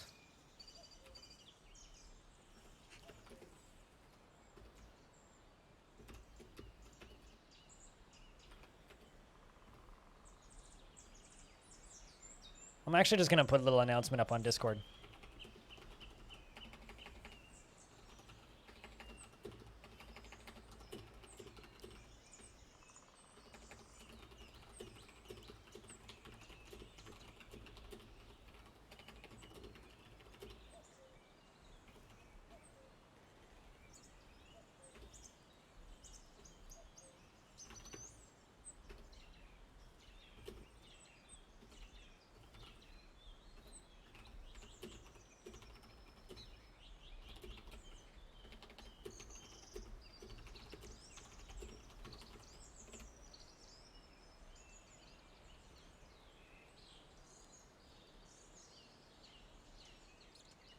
Stonathan, is your real name Stone then? No, that's Stathan. Jason Stathan. Very different thing. Anyway, how you doing today, Squawk?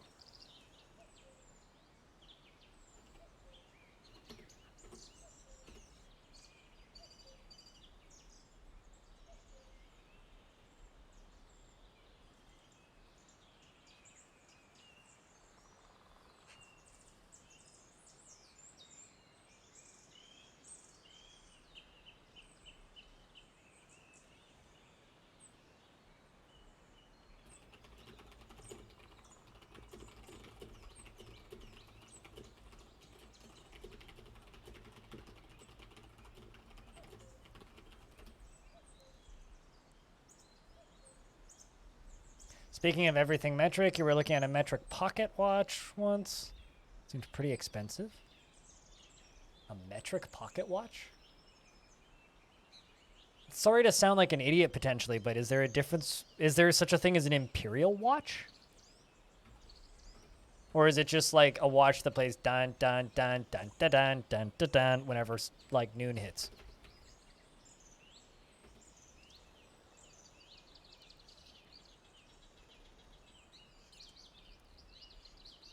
Or is this like one of those like Swatch internet time things? I don't believe I've ever heard of a metric watch.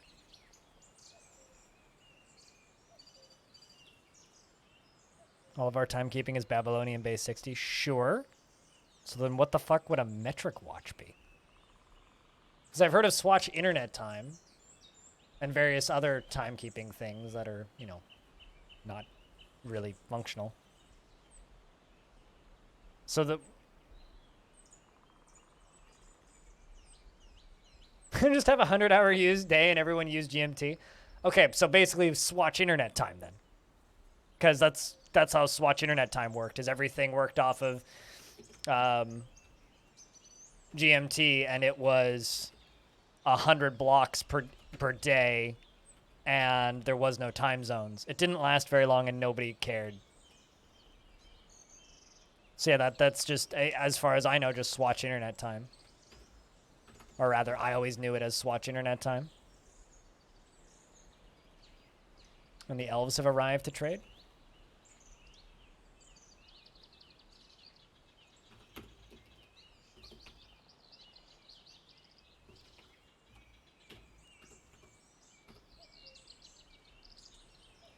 "10-day weeks"? What? Why? Just some things don't need to change, okay?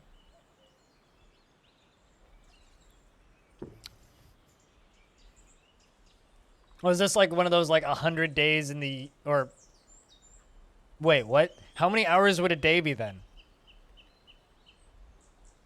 Yeah, I would too. I don't know. For me, I think time is kind of fine. The 24-hour clock, I think, is totally fine. 60 minutes and all that shit. It's like, here's the thing, right? The best system is the one that the most people use. The most people use metric, meaning the metric is the best system, right? Everybody uses the 24-hour clock or the 12-hour clock, so why change it, right? The best system is the one that the majority of people use, in my opinion. Which is why, like, Swatch internet time is stupid. No one uses it. As long as you still work 5. You know, I like this logic. I agree with this. 10-day week is fine as long as I only have to work 5. I'm suddenly okay with this. I'm back on board.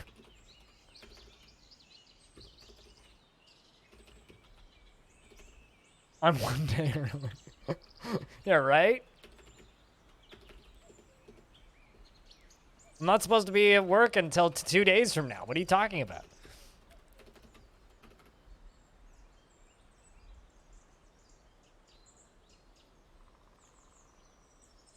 Yeah, no, I agree. I mean, my current work schedule is I stream 3 days, I have 1 day off. I stream 2 days, I have 1 day off. And I think I like that more than 2-day weekends now. I think I like it more than 2-day weekends.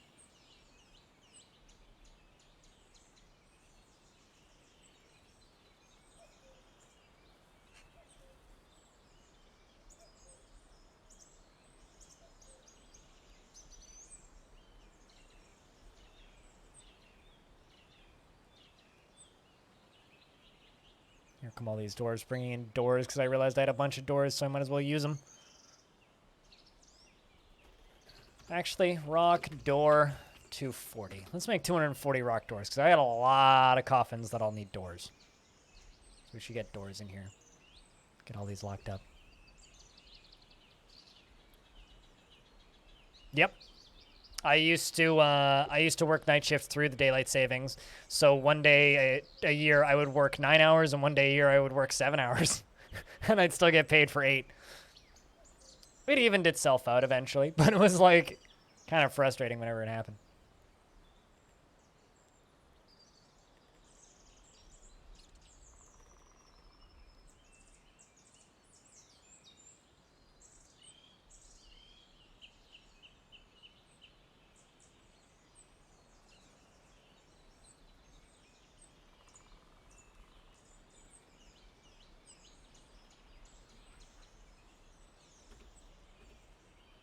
We're bringing in extra coffins.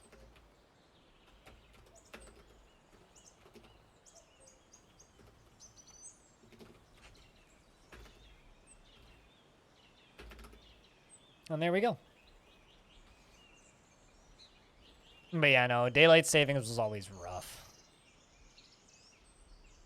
What about the Men in, that one scene from Men in Black where they're just like, we use this alien time schedule where it's like, what, 37-hour days or something?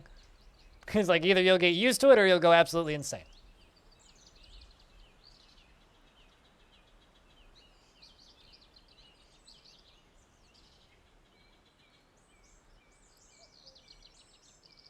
Most likely everybody will just go absolutely insane.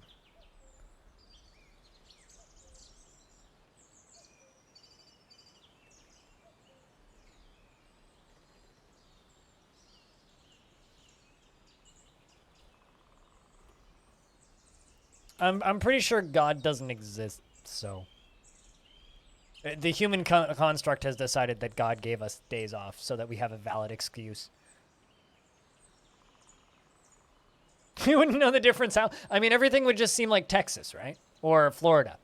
The world would just turn into Florida if everybody went insane. Also, Chad, I haven't said thank you enough today, so thank you very much for hanging out and watching my stream, listening to my babbles, and enjoying the DF soap opera that is Longdeath. As things slowly get more and more and more exciting. You know what I mean? As things slowly get more and more and more exciting. Slowly. Eventually we will break through and things will get truly, truly nuts. I mean, I think around the time I start filling that lava pillar, things are going to get a little crazy.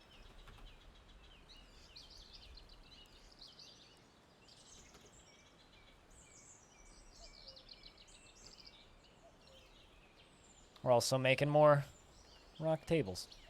Or rock doors, rather. I got a lot of doors that need to rock.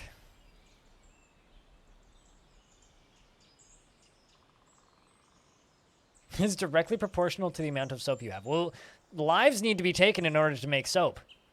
This is a fact. An absolute fact.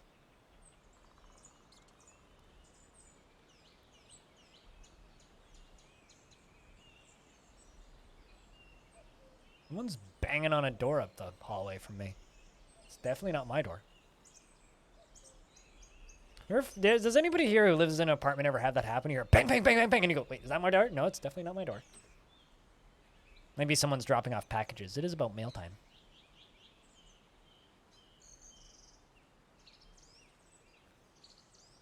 Although I highly doubt I'll get more packages because...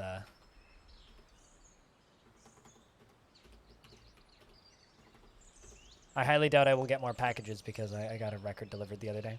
Speaking of packages being delivered, what do you guys think of the water flowing animation that they posted in the update today?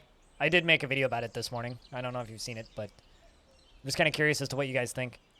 'Cause I think they look really nice. It's about what I expected. I'm sure they'll also have the options to have like the numbers on the water to show the depth. Yeah, if that was barking dogs. Oh. You seemingly already... You're already gifted, huh? I mean, so you can either wait until the gifted sub is up or just hope that you get another one. I mean, I would gladly take both, but unfortunately, I don't think I can. But thanks for being around to be gifted one, Justcraft.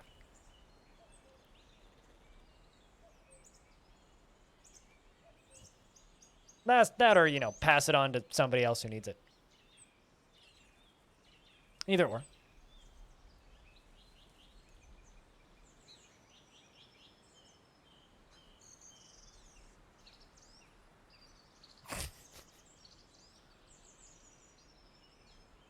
How to pick up dwarf chicks. She was interested near a splendid seat. She was interested near a completely sublime table. She was interested near a sublime seat. Make a sublime seat and a sublime table.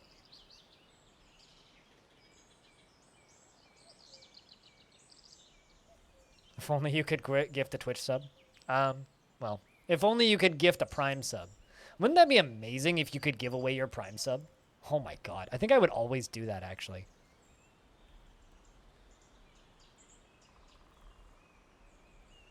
That would be really cool if you could gift out a single sub to the community with a Prime sub. It's a sub... Wait, I see what you did there. Lemon is a sublime. So does that mean if someone on Twitch had the word lemon and then lime sub to them, would that make them a sublime? Turo, do it! Cough, I was away a bit /o/. /o/. Well, guess what you get now that you're back? Description of your dwarf that is still alive, by the way. And also, welcome back for a second month. That means the first one wasn't a mistake. And also, since Twitch added them, we now have animated emotes. So you now have 3 animated emotes. We're working on 2 more. Soon. Soon! Well, thank you. Thank you much. Cheers. And also, Deturo, you are 24 years old, and you feel euphoric due to inebriation and blissful after sleeping in a great bedroom, but exasperated after being caught in the rain. And you have no friends. Only passing acquaintances. I'm sorry. Yeah, you're not dead, and you have no friends.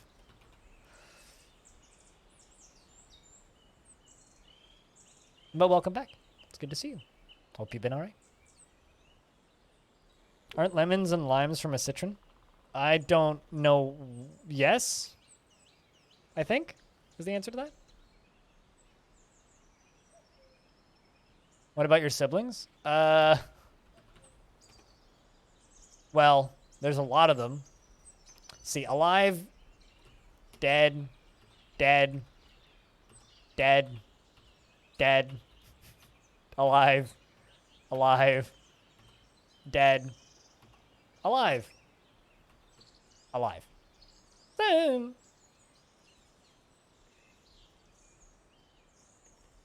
I thought that like citron is like the type of fruit that they are.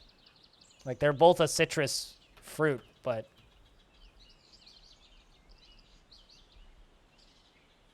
I don't know. This is above my pay grade. A lemon is a lemon and a lime is a lime.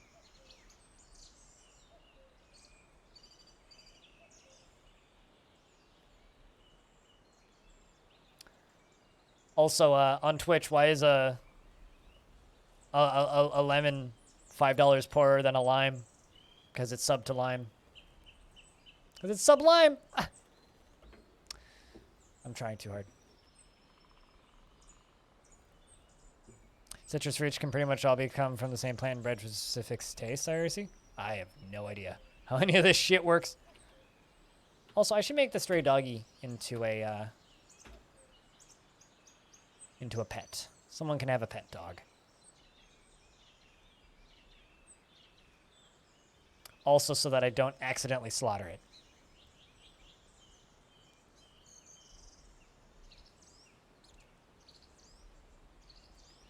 Because I feel like that would be an absolute disaster if I accidentally slaughtered a dog.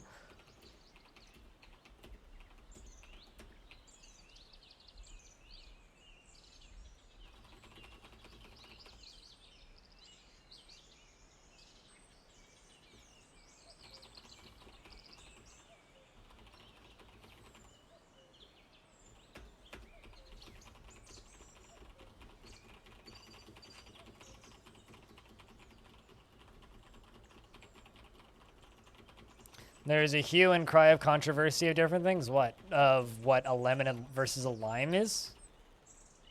Sounds like it's, as I said earlier, above my pay grade. Sounds like it's way above my pay grade.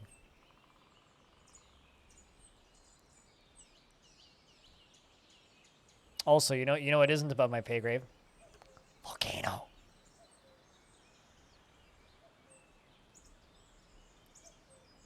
How's the jade tower? Well, it's green glass. It's not jade. And it's getting there. We've done a few levels today. Slowly doing more.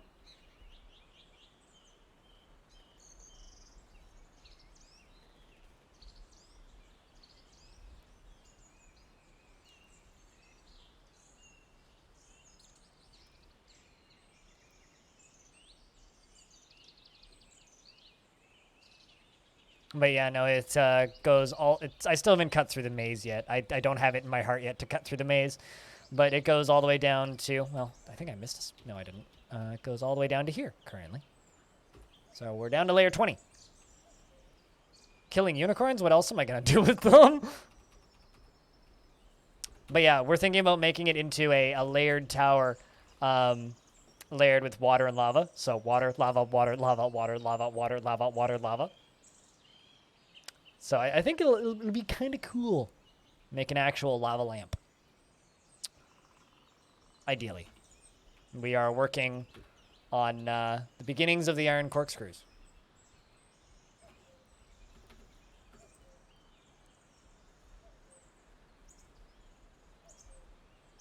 The slaughter of unicorns was traumatic? What, just like all of the lines of the unicorn has been slaughtered down beneath the thing?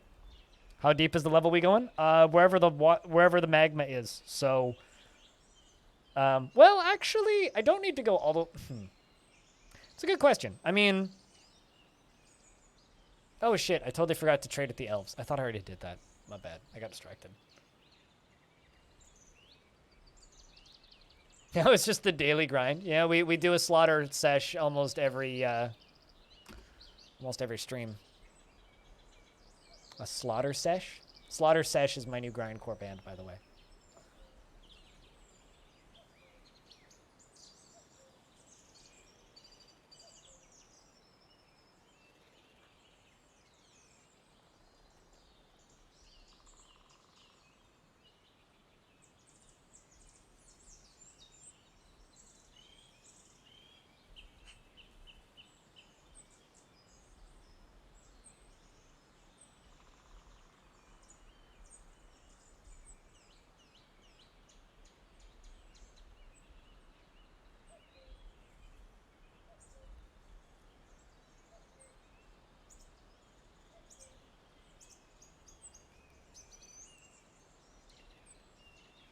You have a lot of new bands. Yeah, that's number 674, probably.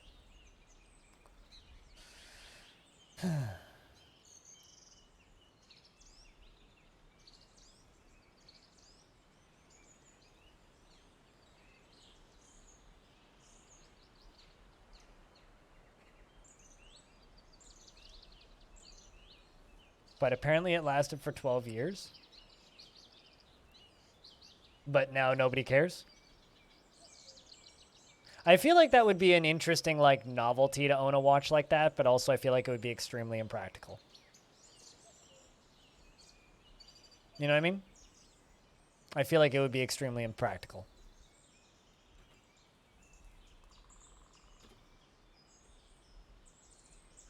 The pocket watches are very, very valuable. My dad has a couple really fancy watches. My dad's a big watch nut. I find wearing watches to be, like, horrendously constricting and kind of awful. So I never, ever, ever use watches. Probably never will.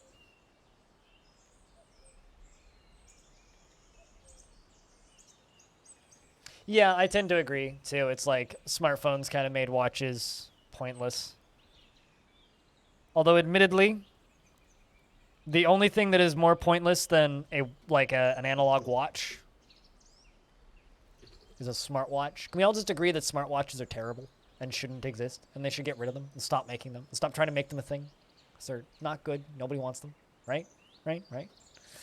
We all just agree on that? Because fuck smartwatches. Can I make this brighter? There we go.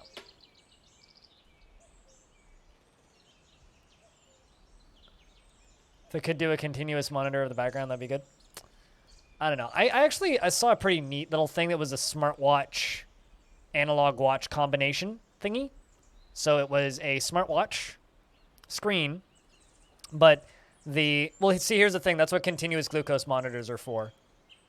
But that's a different story. And they generally either have their own devices or they will just hook straight into your phone. But even then, I still wouldn't want a smartwatch for it. I would just hook the app into my phone. Or just use the separate device. I'd probably just use the separate device. But also, they're not covered here by health insurance, so I don't really feel like paying $300 every 14 days to replace the pods. Also, I don't know about you, but having a needle in you all the time doesn't sound exactly pleasant. My little sister's like, you get used to it. And I'm like, Anyway, yeah, no, smartwatches are terrible. Fuck smartwatches. The only reason I kind of want a continuous glucose monitor is because in theory I could hook the API into my bot and you guys could check my blood sugar for me. Which I think would be hilarious. Absolutely. You could literally be like, streamer, are you high? Check. Because a lot of those things have, like, open APIs. You're buying flowers for your grandma at the end of the month? Are you going to get them delivered, or are you going to go pick some up? I always get flowers delivered for my mom on Mother's Day. Canada Flowers is usually what I use. If you want to get them delivered. It's expensive, but I think it's worth it. They had a contact lens that monitored... Well, see, here's the thing, right? Like, they have open APIs, and it's just Bluetooth. So you can literally, like, any Bluetooth device or any Bluetooth connected device, in theory, could just be a glucose monitor.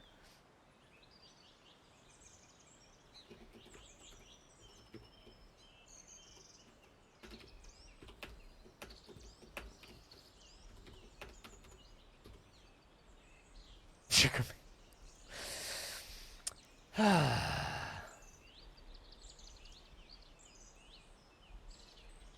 I don't know if I would call it sugar baby, but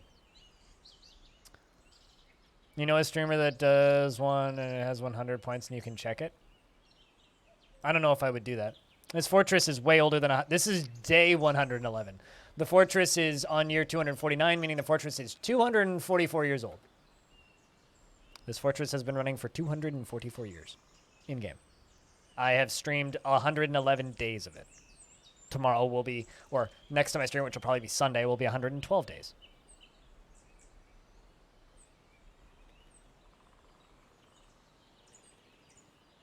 I'm looking forward to 250 years. Yeah. 250 years will be a cool number. And that's why it's so fucking big.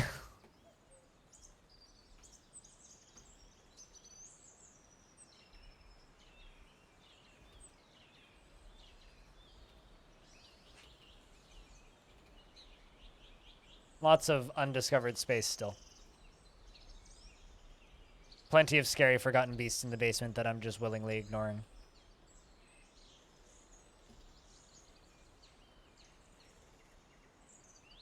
How do I beat the lag death? By knowing how to play the video game. Most lag deaths are caused by something getting stuck somewhere, or overproduction of an item. I don't overproduce items, and I don't let things get stuck places.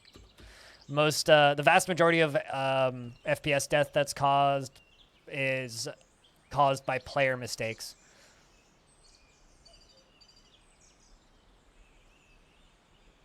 Vast majority of them are caused by player mistakes or player error. I actually helped a streamer fix his lag death not too long ago, and the reason he was lagging to death was he had a dwarf baby that was stuck in a room in a door that he'd locked, and he said, "Oh, I was trying to kill that baby because I didn't want to, because he had 200 dwarves in his fort and he didn't want to have an extra baby.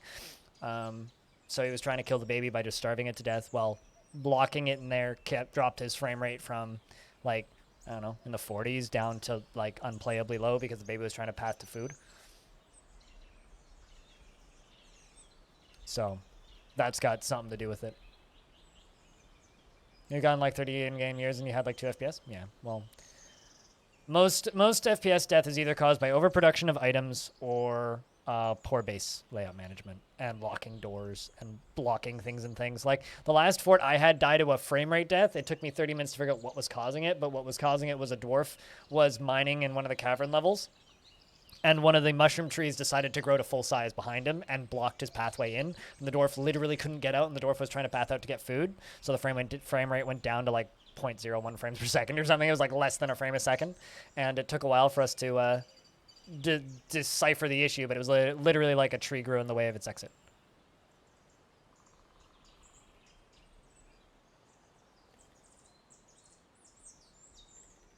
So... yeah, I mean, I wouldn't say that this fort is accurately representative of every dwarven fortress because, like, I am intentionally avoiding raids and keeping my population low, but I'm doing that specifically to be able to live for a really long time. But if I had 200 dwarves in this fort, I would maybe be at 10 frames per second loss, and we'd probably still be above 30. This fort runs at about 40 frames, pretty steady. But if I were to have 200 dwarves in this fort, then the frame rate would probably drop by about 10, I would guess. But it would still be playable. No, part of the reason I've been doing this fort and the way I have been, and the reason I've been keeping it alive is just to kind of have a recorded proof that frame rate death is not inevitable and absolutely avoidable.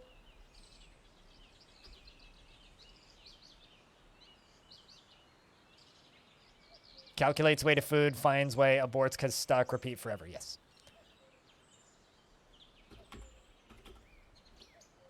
Hey, two ballista arrows, but says the king.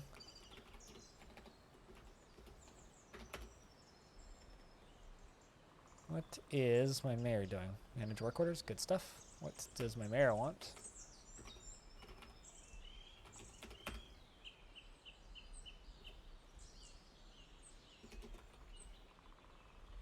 I mean, I also had a frame rate die once because a whole squad came back from a raid, and one of them spawned up in a tree, and he couldn't get down from the tree and started starving to death, and that killed him. Balinor, what up? Good to see you.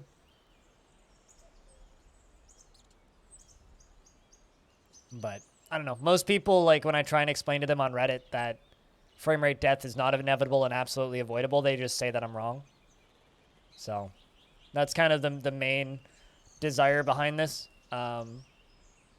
But my main goal for this fortress is just to beat Archcrystal, because Archcrystal lasted for 500 years and had an average frame rate of 2 by the end of it.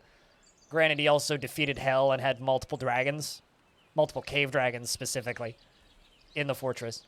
but did it in a similar fashion that I'm doing it with a minimal population.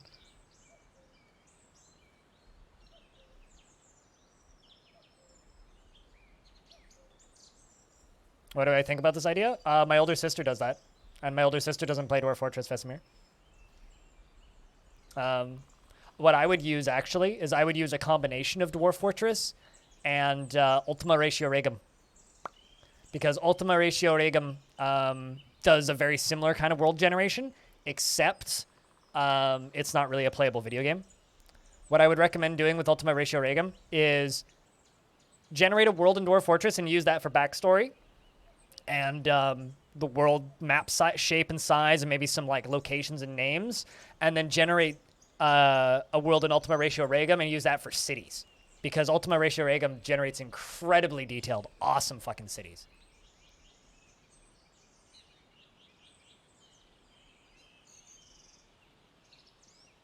If anybody wants a link to Ultima Ratio Regum, give me a shout. I can give you a link. Or I think it's actually Ratio Regum, but yeah, no, I know people who've also used my worlds as part of their D&D sessions.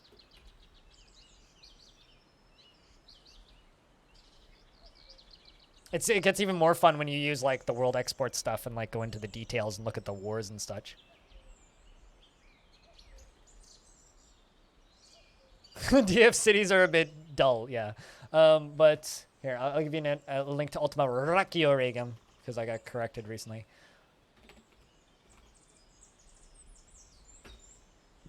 Excuse me.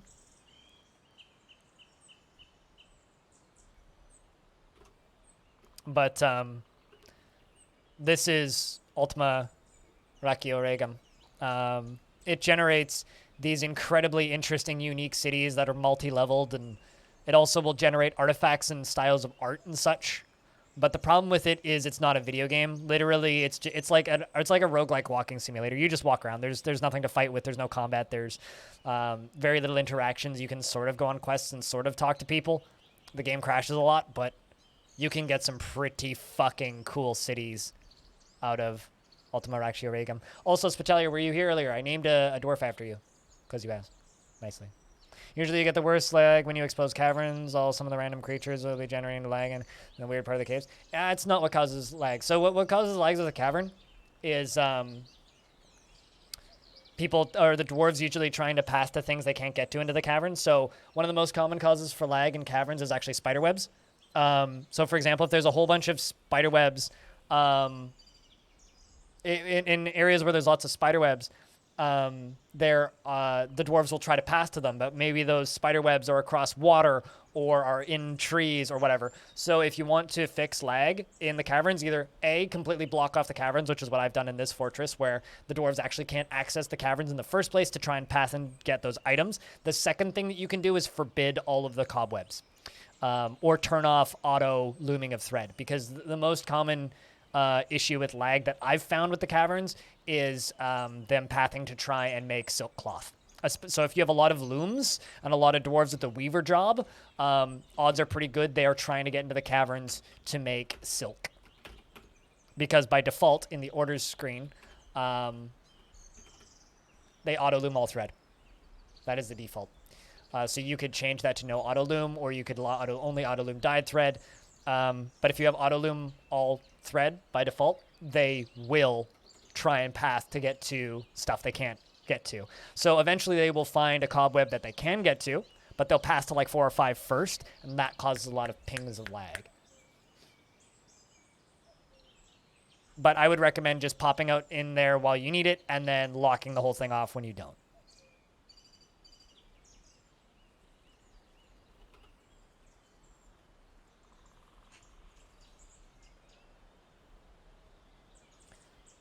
Use DF for shower generation that works well, needs a bit of tinkering, as the political map of DF is quite different to what people used in fantasy settings. Yeah, I also agree with that. The politics in DF are a little bit different than standard fantasy settings, unless you want to play in the DF fantasy setting. We're conducting a meeting? With who? Oh, I got a depressed dwarf. Marchimal's depressed? Oh no. Want to practice martial art? Can't let you do that.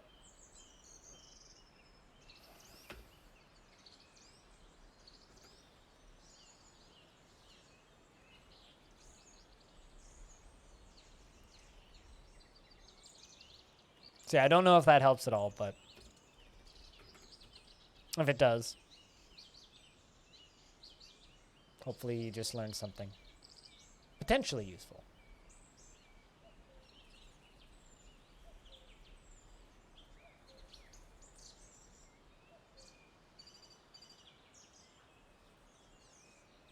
If you didn't, then that's fine too, I guess.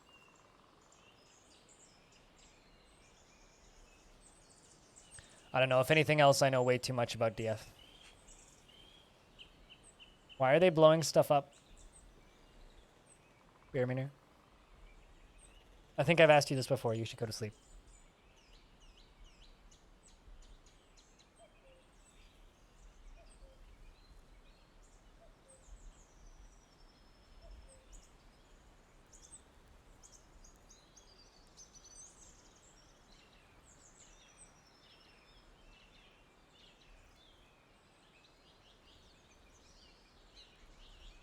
Because football hooligan.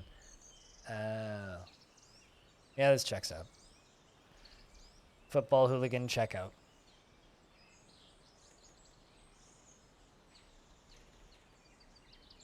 Football hooligans and illegal fireworks equals missing fingers. Which means eventually, if they blow up enough stuff, they'll have no fingers left, and then they won't be able to be football hooligans with fireworks anymore. Instead, they will be football hooligans with nubs. Hopefully. That doesn't happen, because that would be awful. Regardless, I hope that you, I hope you get some sleep. Hang in there, Murchy Mull. I'd like this dwarf to live. I yelled at somebody in charge. I am relieved.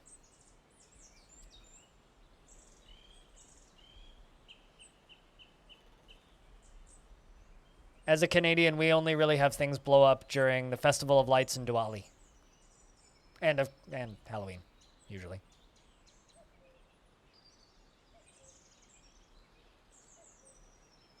Flappy meat appendages. Yes, exactly.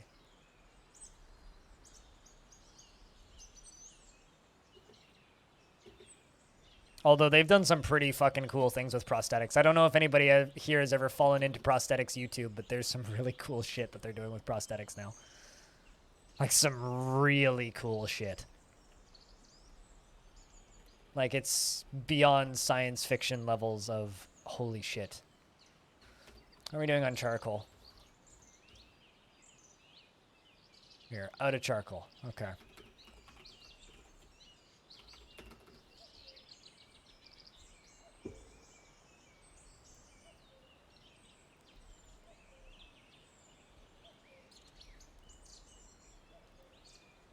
So what you're saying is Netherlands won.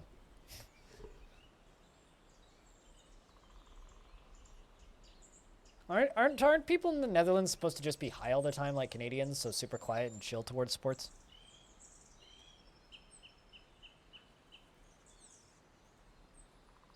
I mean, so what you're saying is it's kind of like Philadelphia, where they win. When their team wins, they blow everything up and riot. When their team loses, they blow everything up and they riot.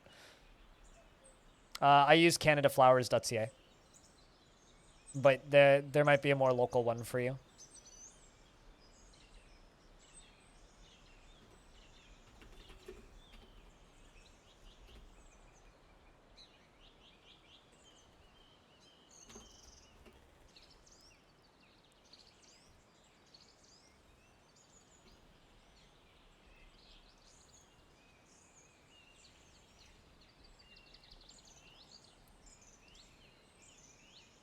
And then Diamond's just like, yeah, nah.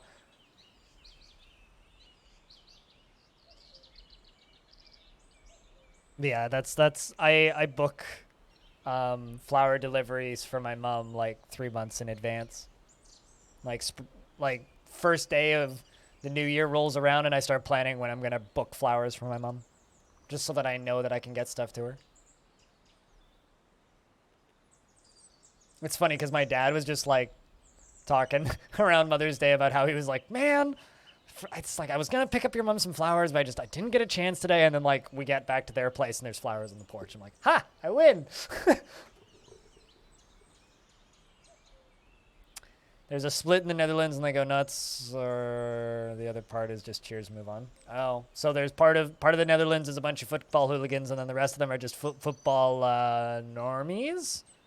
What do you call a football fan who is just pleasantly happy when their team wins and they don't go out and blow shit up? Is that just a person who likes football? What exactly is like a football fan who doesn't... A filthy casual. Okay. Okay.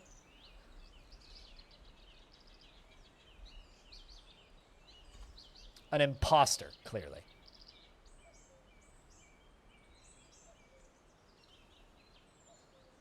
A classic Dutchman?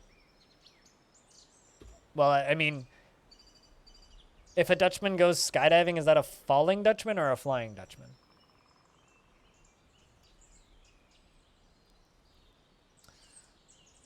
Advanced planning is what separates us from the animals. Thumbs are what separates us from the animals. And fire! The ability to light fires. You know, as soon as chimpanzees learn and teach each other how to light fires, we're all fucked. You realize that, right? Because they're way stronger than us. You know, the one time I ever got bits for ads was for Rise of the Planet of the Apes. It's the only ad I've ever gotten in ad bits. Was for Rise of the Planet of the Apes.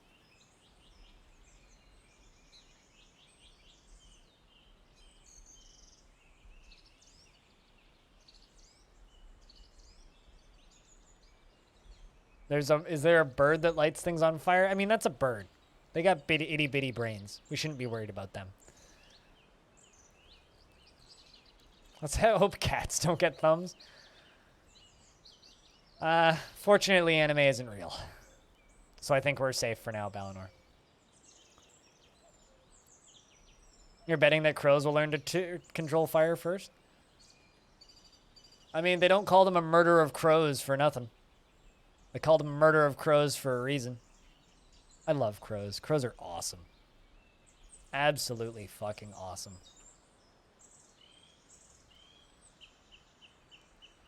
What, is Elon trying to make anime real?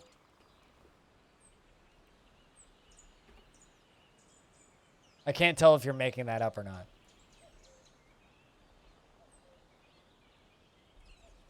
Elon knows how to do one thing, and that's make a fuckload of money off of stupid people. And he's very, very, very, very, very good at it.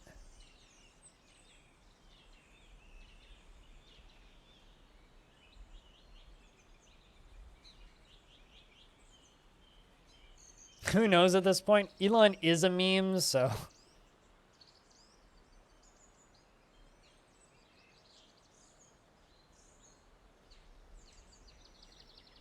You know, I'm just gonna throw it out there.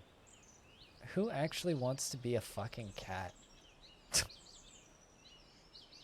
Like, I don't fully understand the obsession with cat girls. Maybe it's because I'm not a furry, but... Cats are fucking stupid. Like, quite literally, they're bloodthirsty murderers and they're fucking stupid. They're also assholes and horrible creatures that are mean to everything, even the things that love them and take care of them. Sometimes they're cute and cuddly, sure, but I'm not certain it's worth the rest of it. It's like, I don't understand.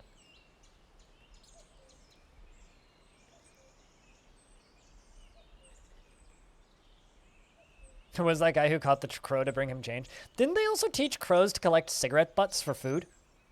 I seem to recall they did that at one point.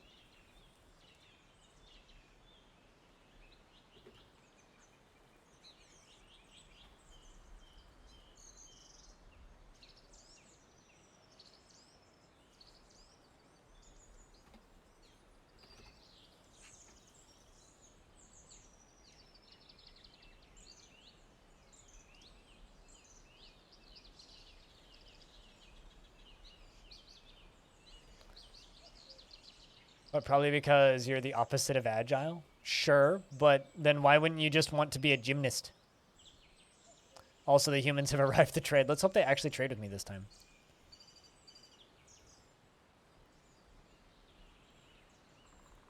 Mental behavior? You mean stupidity? Or submissive waifus? I'm trying to think. What's the behavior that you're referencing with cat girls? Because cats are pretty stupid.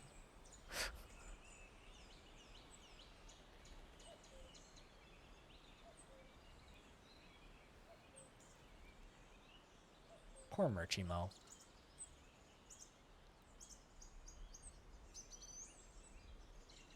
Where they are and whole. Fair enough. Me too. I like my joints rolled thick and tasty. Wait, not those kinds of joints?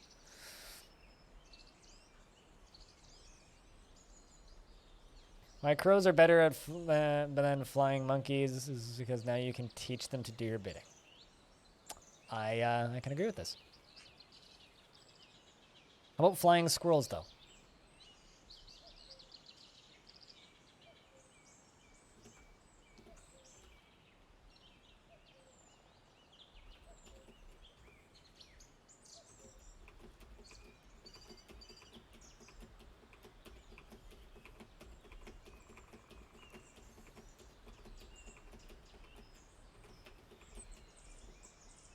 Well, I mean, you wouldn't want your joints to be rolled dirty, that's for sure.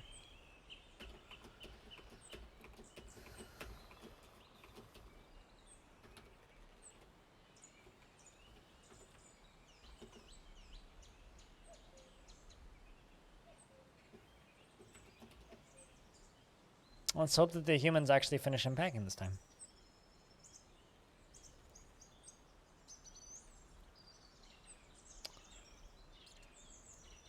But Tegzim says, on behalf of the Merchants Guild, let me extend my greetings to your people. There is much to discuss. Need all of the wood. Your first joint? What? Why would you keep that? Seems like a weird thing to keep.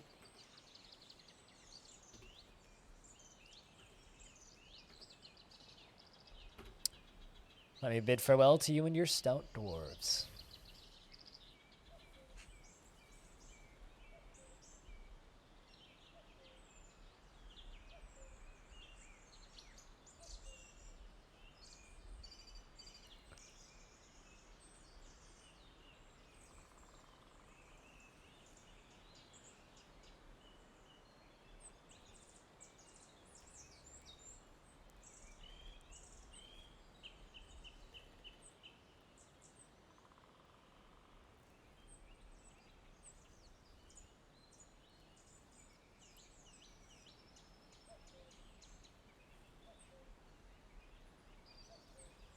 Because it was just a practice roll? Huh. Interesting. That's like, is that like framing your first dollar?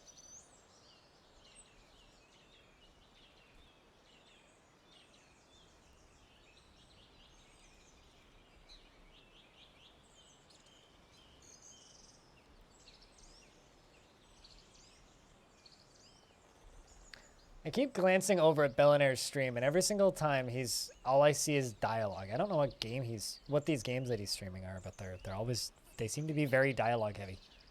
All right, they're still unloading.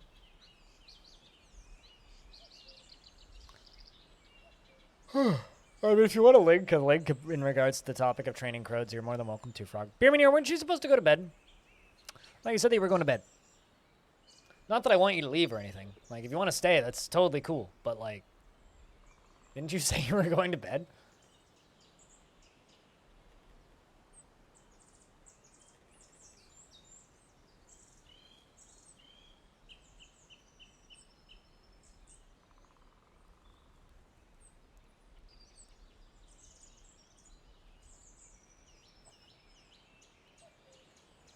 There's a reason you own a pipe. Yeah, no, I agree with you there. Pipes are cleaner, too. They're still exploding stuff? Why do I have to shh, then? Shouldn't I yell louder because they're exploding stuff and exploding stuff is loud?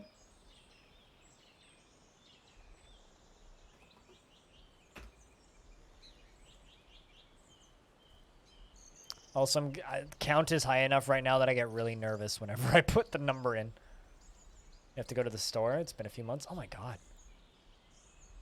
I don't think I could live without wrong chat, Diamond, or wrong language in the right chat. I don't believe I could live without fresh produce. Agreed. I mean, I can't read that, so I will just assume that it was logical, thoughtful, and on topic.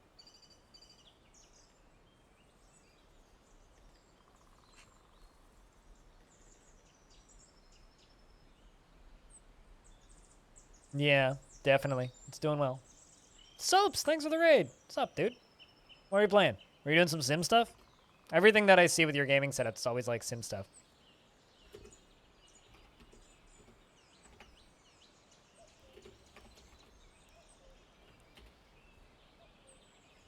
Now I gotta go stalk your stream. What were you playing?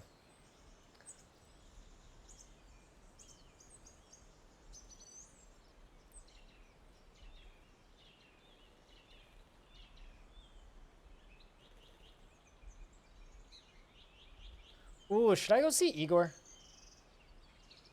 March 11th, 2021? Or Igor? Never know how to pronounce the name of that. Overwatch. Did you overly watch the Overwatch? How over was the watch? And did you get over the watch? And why are the humans taking so long to unload so that they don't actually unload? What the fuck's going on here? I can't actually trade with anybody. Something's bugged. I think I'm going to make a new trade depot and deconstruct the other one.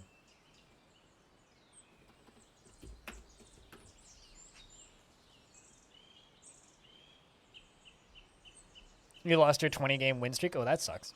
Right at the beginning or right at the end? That would be enough reason for me to just end the stream right then and there. Yeah, no. I've told this story before, Balinor, but there was one person a while ago, not on the current count, but on a different one. They typed in a very incorrect number and then typed in shit. And then deleted the shit and the incorrect number and then typed in the right number but with an extra digit. So it was like 6 something with 2 4s instead of just 1 4. So it was 6644, 6,644 instead of 6,664 or 664. And then they said, fuck, and deleted both of them and didn't type anything in after that. Fucked it up twice, and that was it. It was very funny. You were pissed? Well, I mean, that's kind of how I ended stream yesterday because Humankind beta bugged out on me real bad. It was like, I just... Although, speaking of pissed, chat, how jelly are you of these? We now have official animated emotes. I suddenly, like, have a cool benefit to being a Twitch partner.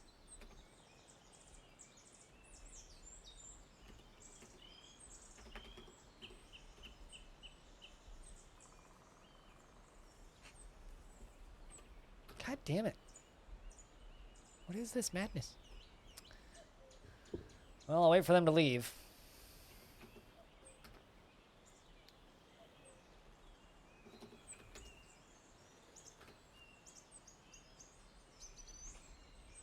Debug's doing a little dance. Sing and make a little love. Get down with that. Dude does the little leg moves.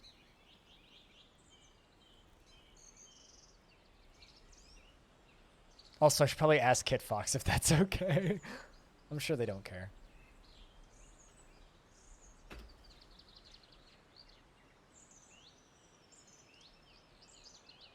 I don't know if anybody's noticed, but I do put debug guy in every single one of the news thumbnails.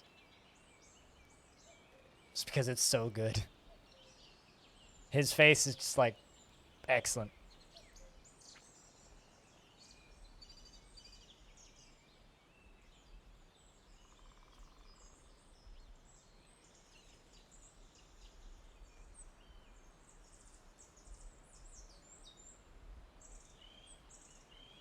What's weird about that? That's like my average numbers. Amateur player. I've been streaming on Twitch for 7.5 years, almost 8 years. And I've been a Twitch partner for 4, almost. Well, 2.5, 3, maybe. I need to look at the actual date, but.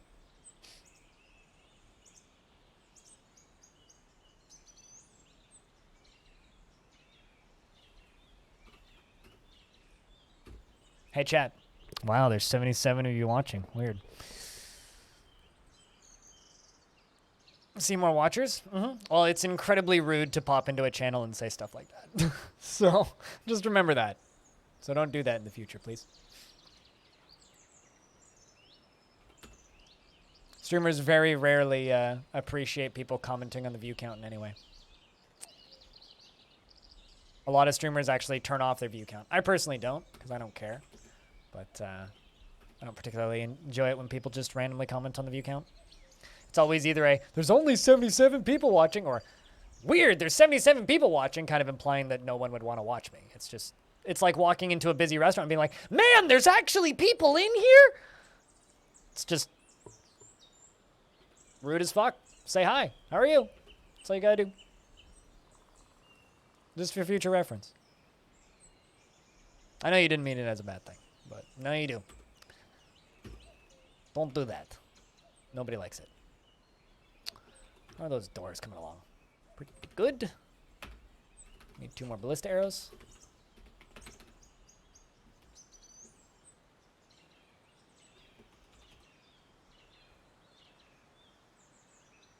Well, it doesn't matter if it's disabled if people point it out still. Quite literally. Like, it doesn't matter if it's disabled if people point it out.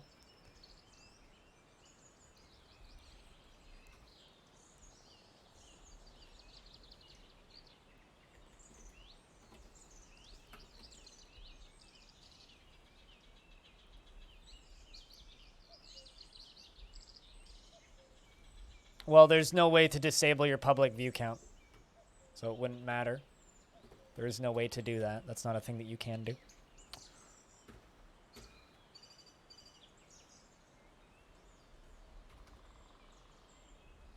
I can disable it so I can't see it, but people in chat can still see it. It's just like yesterday. Yesterday I had a large number of people watching. We had 400 people watching. And someone popped in and commented, there's so many people watching, but nobody in chat. Well, they're watching. They're lurking. They're quiet. They're definitely there, though. Basically just big part of Twitch etiquette. Don't ever comment on how many people are there. Nobody cares. Sometimes you gotta learn Twitch etiquette the hard way, though. Especially if you're used to just watching bigger channels and then you come into a smaller channel with a slower moving chat. Not everybody knows what's up. It's all good. Just don't do it. For future reference. I need more dwarves with woodcutting.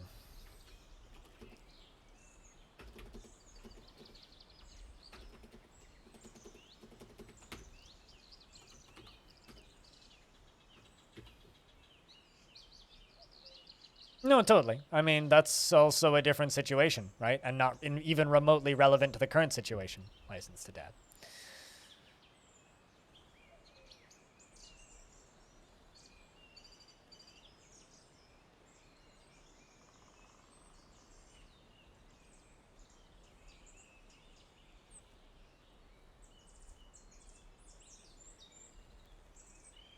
Do that, 60 dudes in chat, and you don't even know if...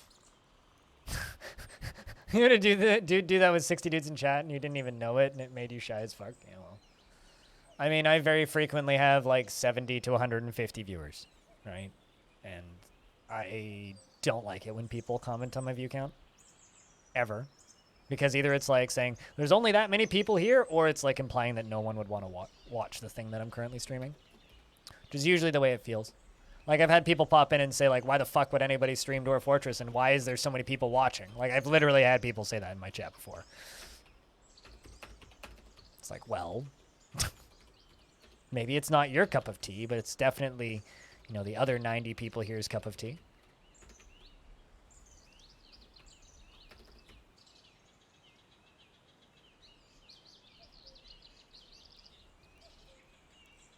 But if you're happy to see people watching Dwarf Fortress, the best thing that you can do is hang out and watch Dwarf Fortress and chit-chat. No, totally. but the way you went about it is, well, it's like I said, the best example is it's like walking into a restaurant and shouting that there's actually people in there for once. Like, you might mean it in a positive way, but that's not going to be the way it's going to be received. If you're new to Twitch, commenting on the view count is very rude. And if you'd like there to be more people to watch Twitch, more people need to stream Dwarf Fortress on Twitch.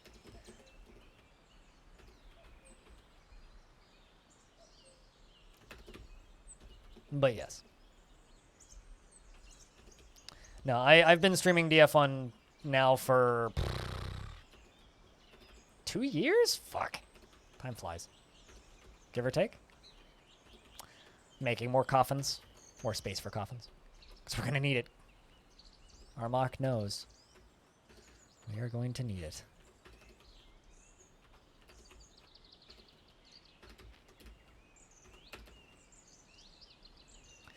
Yeah. I mean, it will. It will. But it's not going to be out for a while, so who cares? It's funny, I've had so many people tell me, they're like, your channel is going to be so much bigger when the Steam version comes out, and all I can say to that is like, assuming people like the Steam version. So, as Krug of Smash says, I'm a little worried that people might be expecting, not Dwarf Fortress. Hello, Orion. How are you?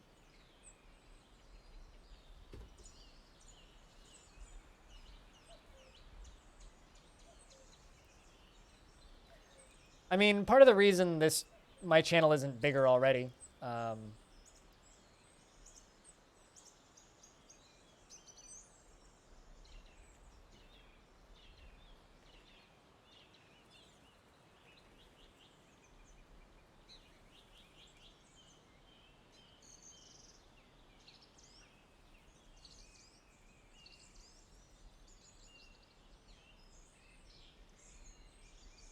I just got a very weird email, which is irrelevant.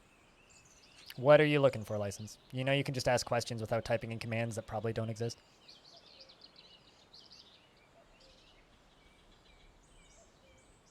The subscribe age thingy? What?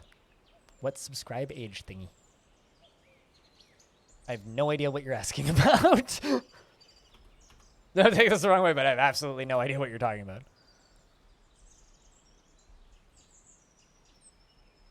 Maybe that's a bot only? Yeah, I have no idea what you're talking about. Are you talking about like follow age? Click on your username. If you want to know how long you've been following a stream? Yeah, well, you're not subscribed, so it wouldn't tell you anything. But if you click on your username, it'll give you your own history. You've been following since January 30th, 2020. Just click on your username and it'll tell you.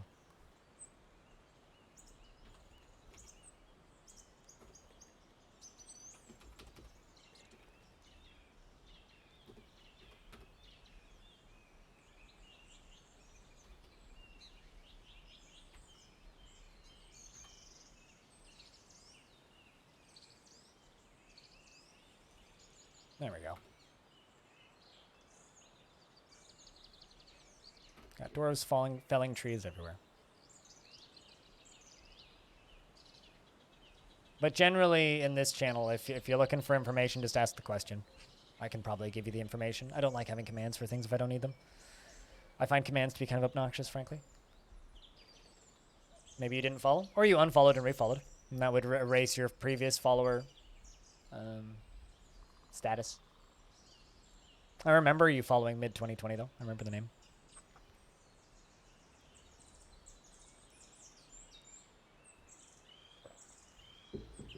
It's not too uncommon, though. I say something stupid, offend the person, and then they unfollow.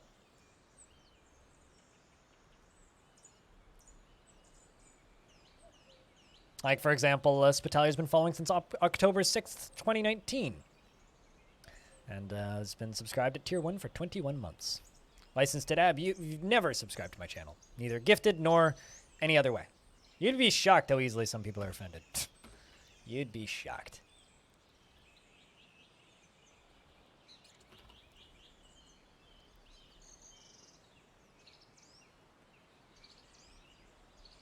I don't know what dealing for my ass means, but no problem. When I figure out what that means, I will definitely accept the thank you.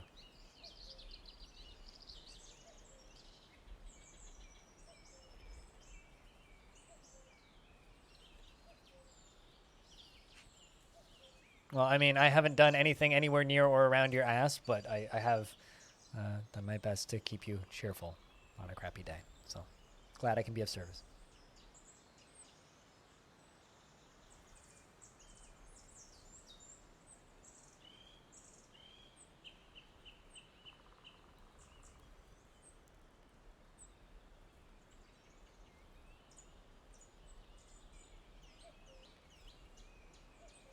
Good win, Balinor. Good goddamn win, man.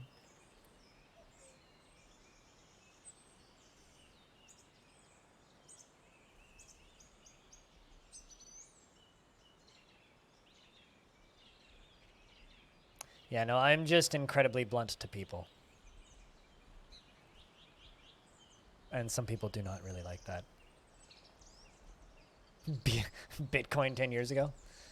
I know someone who had $14 in Bitcoin in 2012. It was like 14 Bitcoins or something. 14, 15, 16 Bitcoins, something like that.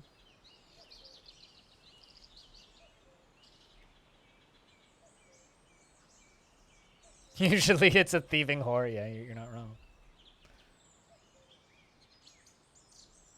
I also know somebody who spent thousands of dollars worth of Bitcoin on pizza in university because he was studying comp sci, and he had 3 PCs in his apartment, and he just had them all mining Bitcoin.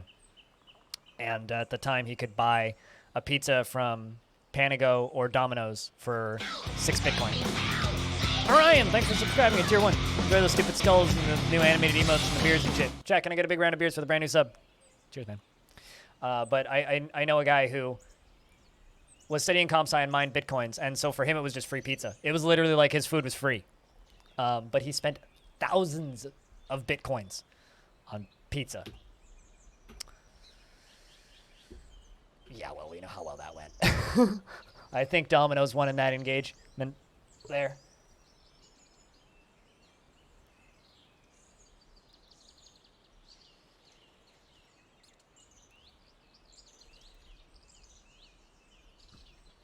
Now it's like, I have some crypto, but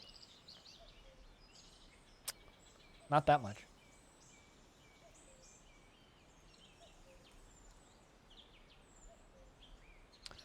Not that much. Not even close.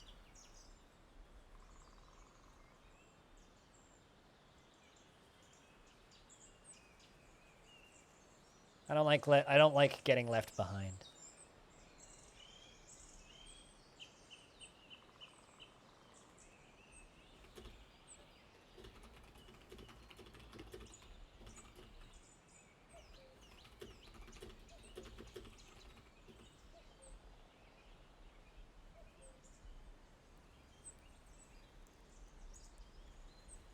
You have 1,000 in Dogecoin? $1,000 in Dogecoin? Get that out of Dogecoin and put it in Cardano.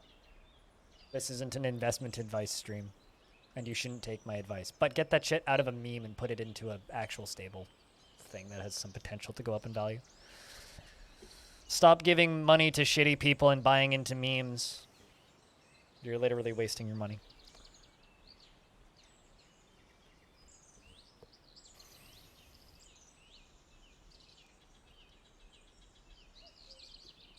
Get your shit in ADA or Anchor or Ethereum or something.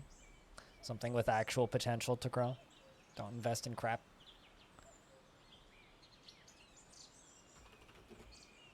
It's like spending all of your money on Furbies or Beanie Babies and expecting them to go up in value. It's not really a good use of your time.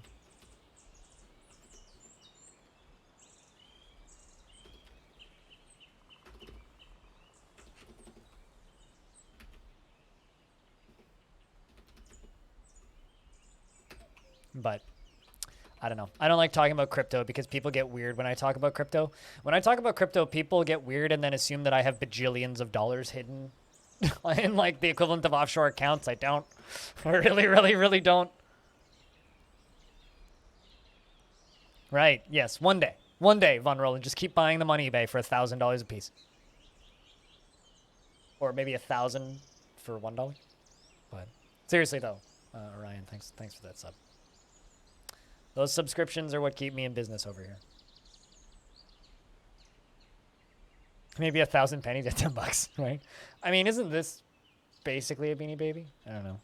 I literally, I have this just so that I can go to this camera and say that I play Dwarf Fortress with a mouse.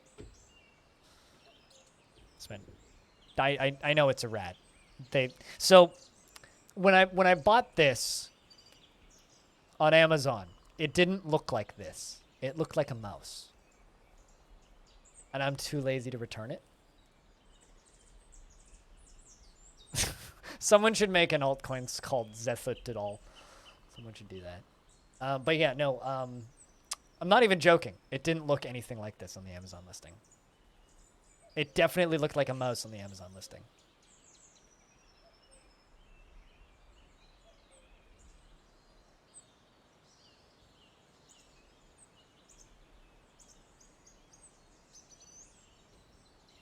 Don't buy Dogecoin.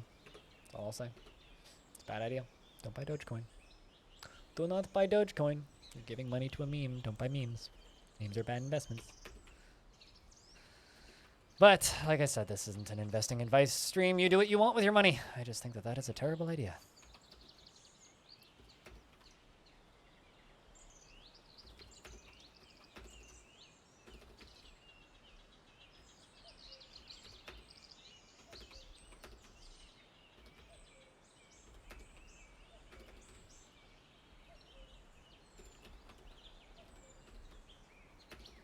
That being said, if you want to give me your Dogecoin, I have a Dogecoin wallet if someone wants to give me Dogecoin as part of a tip or something. I'd much rather take a, you know, a more legitimate coin, but I wouldn't say no.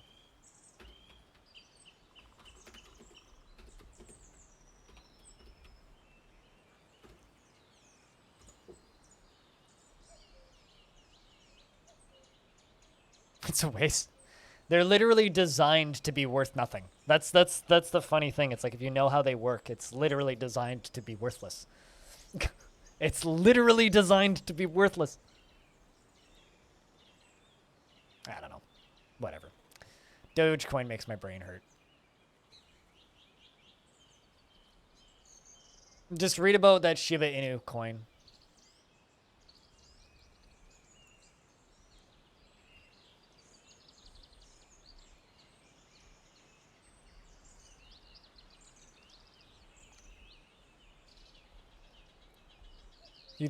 Okay, so you read about the people who... Wait, hold on. Are you just memeing because there's a brand called Shiba that I'm unaware of? Or are you talking about the actual coin Shiba? Because literally the only reason it has any value whatsoever is because they literally sent it to the founder of Ethereum. I'm not sure if he's talking about actual Shiba or if he's talking about... Okay. I understand what you're talking about. You're just trying to make a joke. Gotcha. So there is an altcoin called Shiba Inu. There is a cryptocurrency called that, and it's an absolute ripoff and exists for no good reason outside of getting some people a get-rich-quick scheme, and it fucking worked, and I hate it. It's fucking stupid. Some people shouldn't be allowed to spend money on dumb shit like that.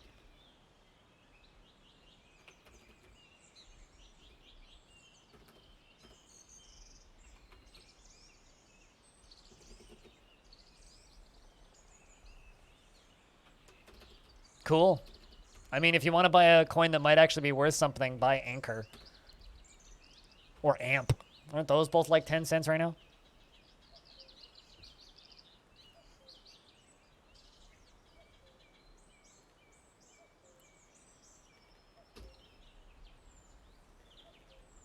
You can turn it into $50. if you want to buy 6 million Shiba and give me 6 million Shiba, I won't say no, but I wouldn't recommend it. Considering I would probably just transfer to an altcoin immediately. Those are always worth something? Yeah, definitely. Absolutely, for sure. Cooler with the real investment advice.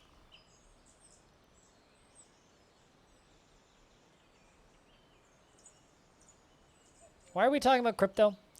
We should stop. This never ends well. Also, autumn has come, so it's that time of year, Stone. Heads up.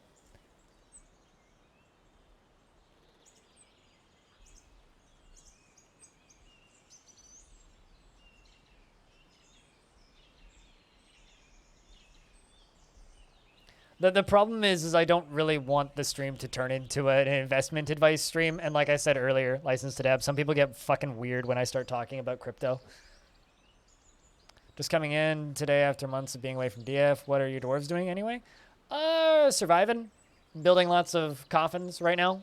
Working on a lot of pumps to make pump stacks. And, yeah. I mean, Cooler, if you want me to pay you for art in Ethereum, I could. I don't think you want me to pay you in Ethereum. The humans have arrived.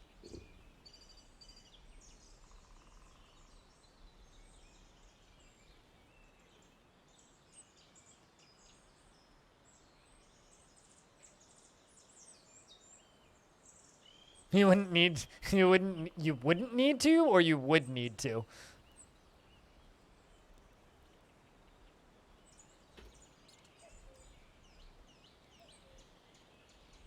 Oh, you would need to. There you go.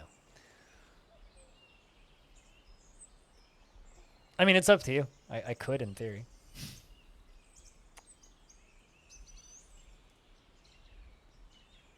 Although, if you have Ethereum in there, you might want to dust it off anyway, just to check. You might have some value in there.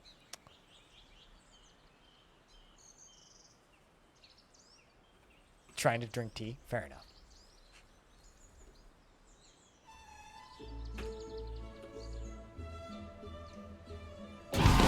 Are you man enough for all this fucking tea? Sort of. I made some tea last night. It was good. I actually have Earl Grey right now. Cooley would be proud of me.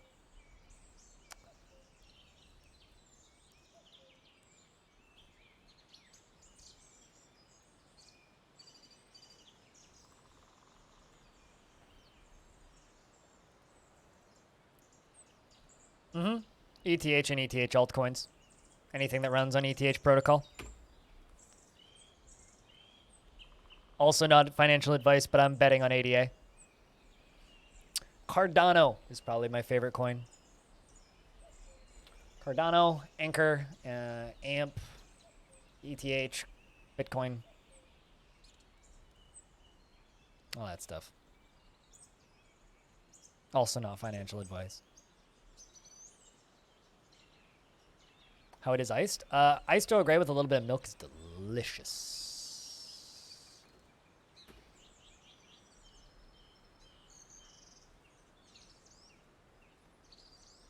I love how I'm just like, I don't want to talk about crypto. And here we are still talking about crypto. Oh, God. Fucking hell.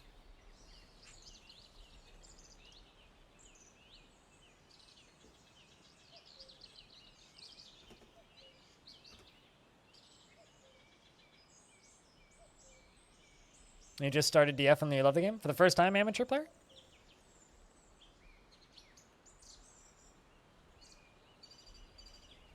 Just like Munir, you go to bed. Alrighty, it's time for the Netherlands viewers to go to sleep. You have a good night, Diamond.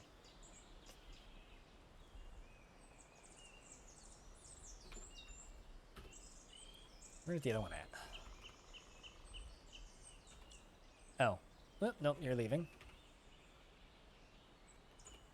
This person. I'll be back in a sec. Gotta pee.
It's a modified version of Krug Smash's tile set. There it is if you want it. Just click that link, it'll auto-download.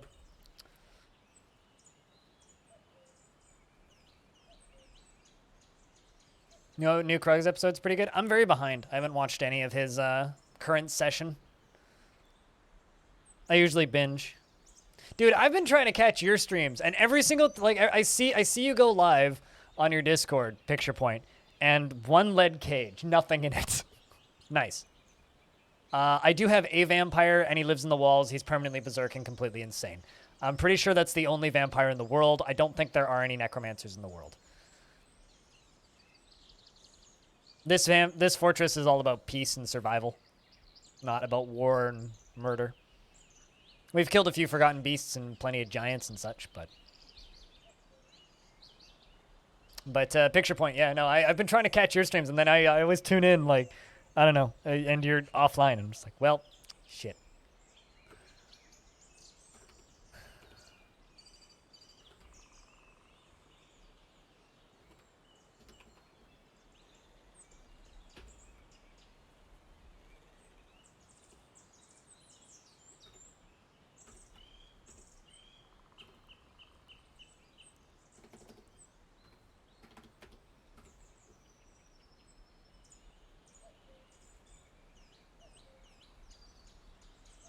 You don't need to use LNP to use ASCII. But why can't you handle the ASCII? If you can read chat, you can read ASCII. ASCII is just letters. I always tell people, it's like, you need 2 skills to be able to play Dwarf Fortress. You need to be able to read, and you need to be able to type. So if you're talking in my Twitch chat, you can play Dwarf Fortress. It's just whether or not you're willing to put the time in to learn at that point.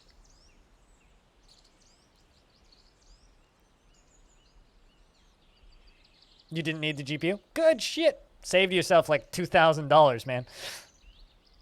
So when's the fish stream go up and live? Or is it up and live? And if it's up and live, can I have a link? Oh, you're so close to going live? When's it up? So are you going to be more consistent on the main stream once the fish stream's up? And when can I raid your fish? I want to raid your fish, man. Also, can I have permission to restream your fish stream? You also need to get like a bunch of permission to have a bunch of different music on it. Like get a bunch of like lo-fi music and get the licensing for it, or get the permission for it and like advertise it. So you can have like music provided by this record label or whatever. And just have like chill lo-fi beats and fish to read and study to.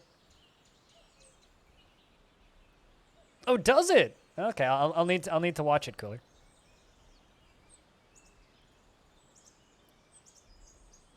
Yeah, Picture Point and his family have a bunch of big fancy fish tanks, and Picture Point is building a 24/7 fish tank stream. I can't wait to watch. I like fish. I used to own a fish tank, just a small freshwater fish tank with nothing fancy. Shit ton of neon tetras and other really easy fish were in it.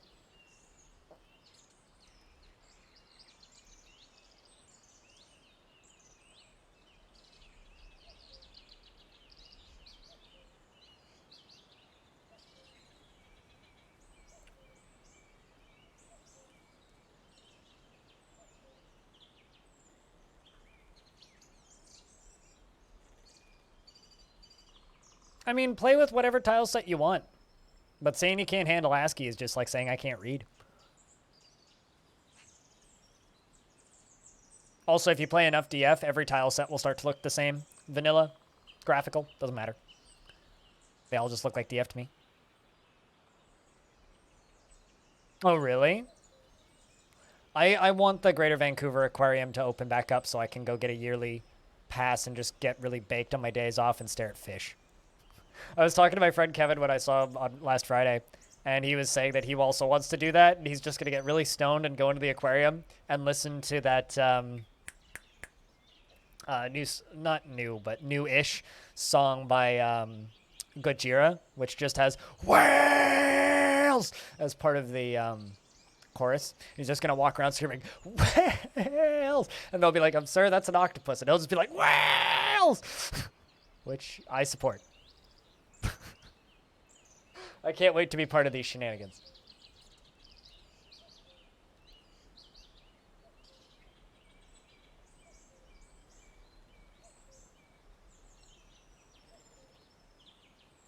it's very easy to do.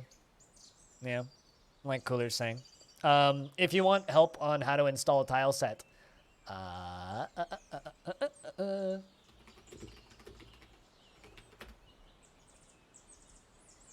this video, of mushrooms changes when you do that. which has Krug Smash's voice playing for a second, sorry. That video will give you brief instructions on how to do it.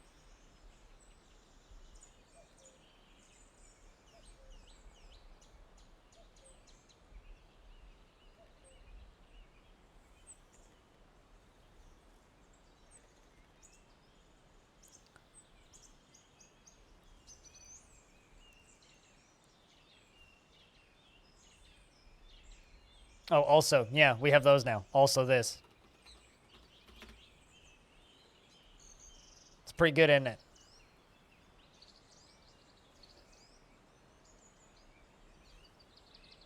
it? The Nick Cage tile set it haunted your dreams. That one doesn't haunt my dreams. The one that's just my face does.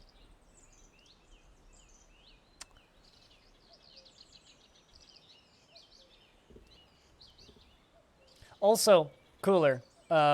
If you make an animated laser emote, what if you also make, because I have 2 animated emote slots left, right? If you make an animated laser emote, then I could get rid of the 3-part laser emote, right? And then also we'd have 1 slot left. So what if we got that little boombox emote that you worked on, and then just make a little bouncing boombox or something, so we can have multiple jams emotes? What do you think? Forgotten Beast is beating the crap out of a giant cave swallow. Poor cave swallow.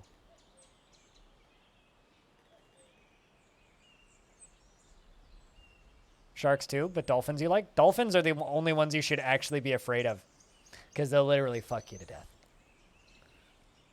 See, I'm not scared of whales. I'm not scared of octopus. Definitely not scared of fish or squid or anything.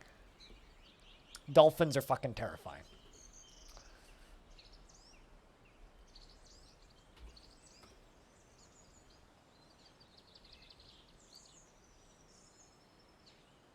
So many emotes. Yeah, right? It's just like when people are like, I'm scared of spiders. I'm like, but spiders are bros. Spiders are best bros.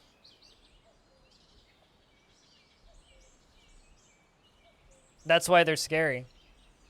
I mean, see, here's the thing. Whales are cool. Like, especially, like, big whales. Super goddamn cool. Dolphins are scary. Dolphins will kill you for fun. About an old sailor that got swallowed by a whale? How did he get out? Serious question. How did he get out? Wasn't Pinocchio's dad, you swear? How did he get out? That's all I want to know is how did he get out? Did they have to kill the whale? Like, because, you know, they should have just let him die in there because a whale's life is more valuable than him. Just saying. The whale spit him out? Wow. What? Really? Wow. Fucking cool.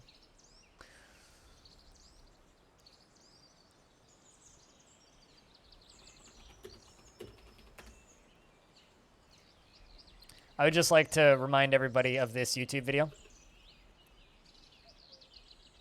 Just watch this video. Just watch this. Just give it a second. Just right about, right. Whales are pretty awesome. Whales are pretty awesome.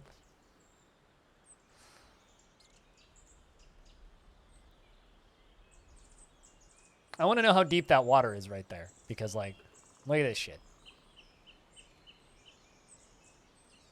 That's some pretty deep water. Hope I don't get sued for showing that. Yeah, you're not the type to swim with them. You did know that the dolphin sex thing, but just seeing the most sea creatures is too much for you. You think it's a legitimate phobia? Probably. I mean, it's like, I know that there's definitely like a legit phobia that's fear of deep water. That is a legit fear.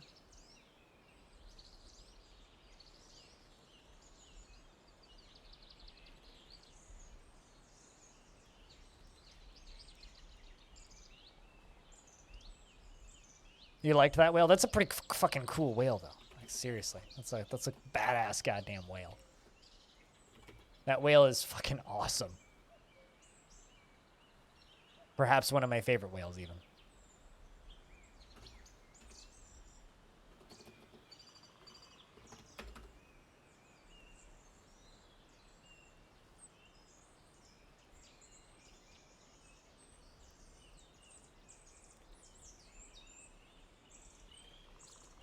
But also a little bit spooky. But isn't, like, most things that are fun in life a little bit spooky? You know? A lot of fun things in life are just a little scary. It's just like horror films. Horror films are a little scary, and that's why we like them, right?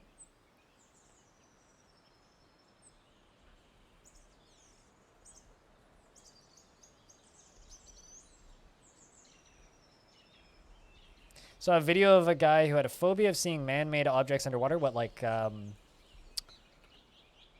sunken ships? Or old flooded houses and stuff? I found that stuff fascinating. Like, they've found whole, like, ancient cities underwater. It's so fucking cool.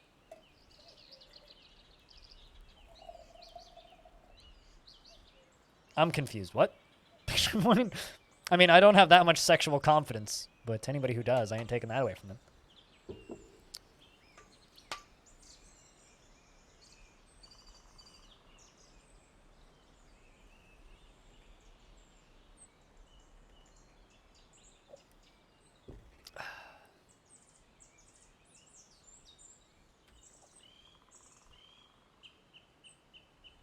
Also, picture point. You excited about anything out of E3?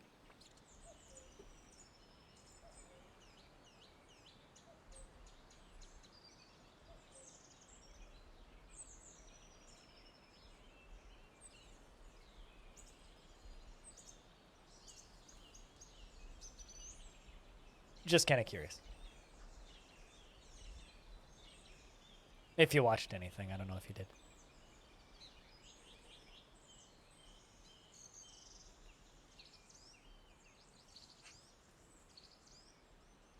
Trying to decide what to do for evening game today. I don't know. I don't know. You know, chat, not put no pressure or anything.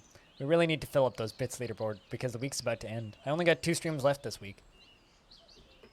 Still only at the one person on the leaderboard. Someone's got a DC'd faded. Like, that's just calling it easy. When he revealed the director's cut of Death Stranding, I really like the director's cut of Death Stranding because it's just like, Death Stranding, longer edition. And that game was already notoriously long. So I find that very, very funny. Elden Ring got you hot? Gotcha. It's Dark Souls, but it's Legend of Zelda now. They added Epona, or Epona, whatever you want to call it. The horsey. They added the E-pony.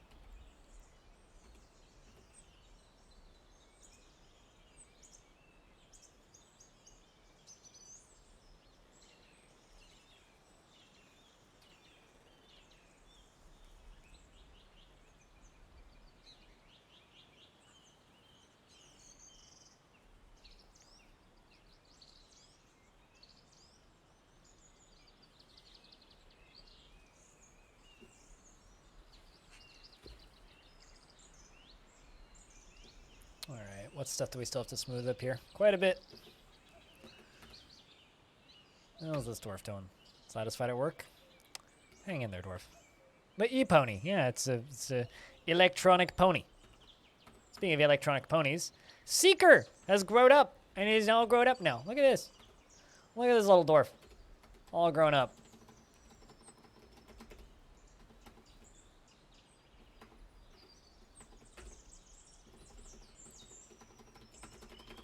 Did you know horses in video games run on electricity?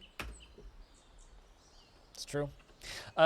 She is disgusted upon being nauseated by the sun. Well, I mean, sounds about right. Welcome to adulthood, dwarf.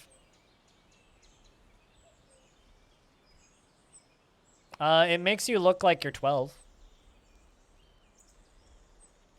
It certainly won't help anybody want to date you. It might date you, but it's not helping anybody date you. That was a terrible joke. I almost want to apologize for that one, but I'm not going to. You know what? I'm just not going to. Is there a weasel scaring my unicorns? I think there is. Ooh, you suck. No you, Cooler. No you.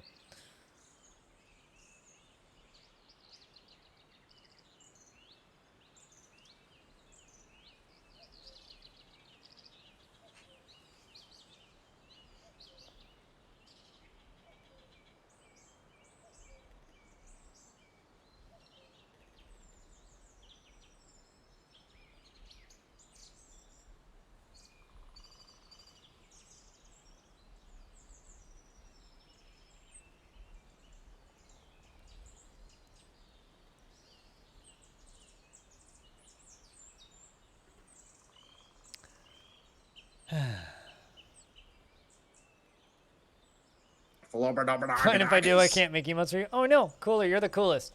Wait, no, you're Cooler. You're definitely not Cooler, because your name is literally Cooler, so you have to be Cooler. I mean, what would I do if I didn't get emote? What would I do if I wasn't able to give you money for emotes, Cooler? I mean, that's why we need more bits on the leaderboard, is so that I can give Cooler money for emotes, actually. Peter, it's good to see you. How you doing? Assigned a bunch of work to celebrate your birthday? I mean, yeah. Thought it was coming from outside? Nope, definitely ambient noise. What, would you prefer awkward silence and just my voice?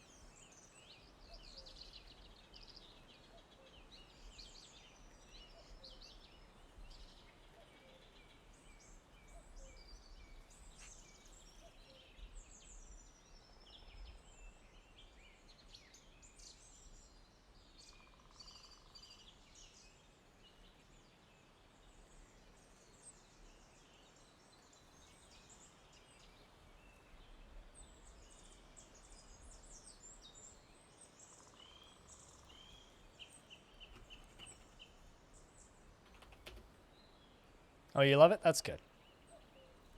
You better. Look, there's no way there's an owl. I have to look outside to see the owl. Do you even have owls down where you're at? I'm assuming you must, right?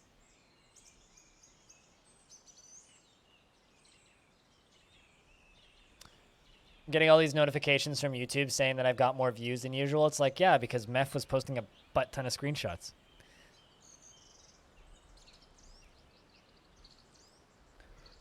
So I got all these extra screenshots and Dwarf Fortress things to make videos out of. Not many people watch the VODs. Some people do, but not as many people as the people who watch other things.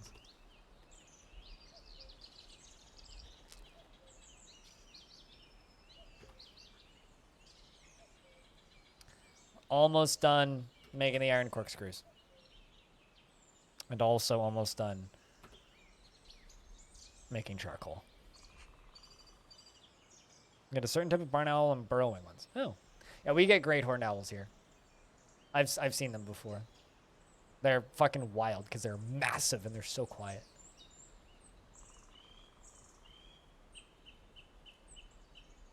We'll see you later, Orion.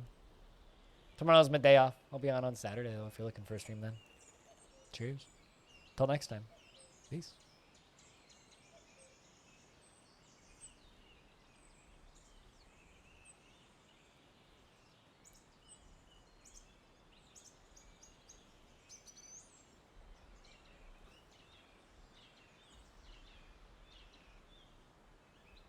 God, where's all those yawns coming from?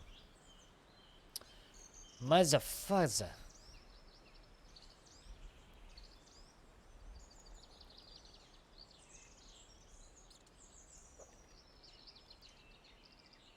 Yawns are killing me, let me tell you.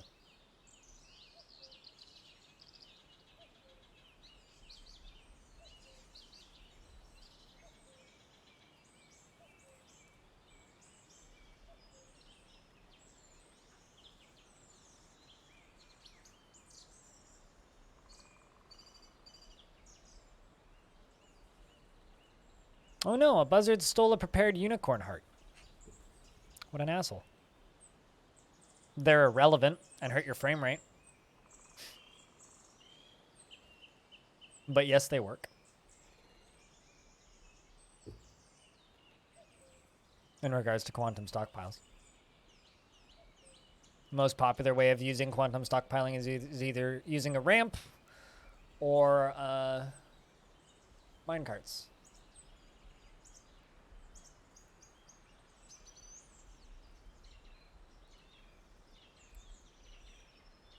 Yeah, no, they work. Why wouldn't they? Like I said, they're kind of pointless, but they certainly work.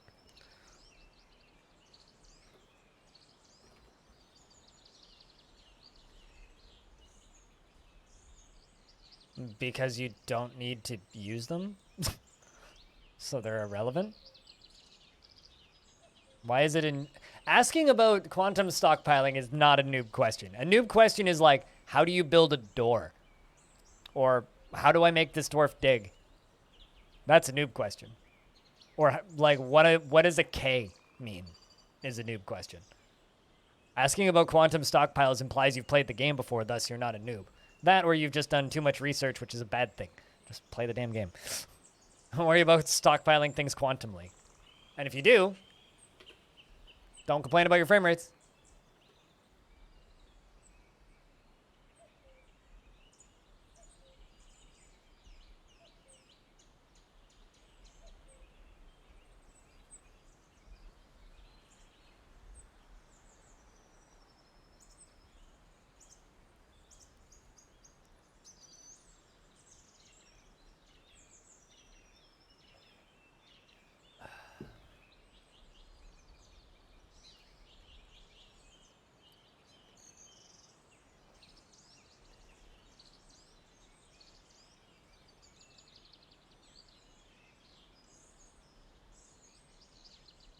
I'm looking forward to asking Bellinaire if he's played any games he's recommended during the demo sesh that he's doing.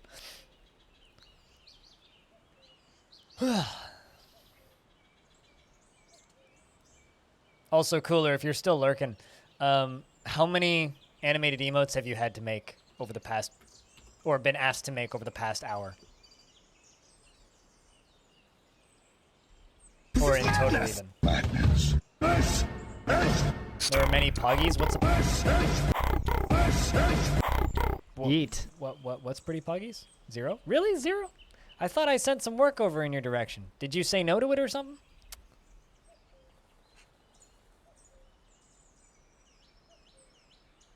I tried, man. Although technically I've asked you to make one, so that's technically 1. Never came back to you? Rip. Alright. Well. I tried.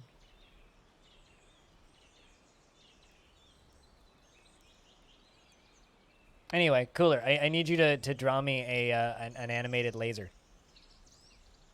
So I can get rid of the laser emotes. And then I can pay you for 3 more emotes. Also, chat, I need like $100 to pick.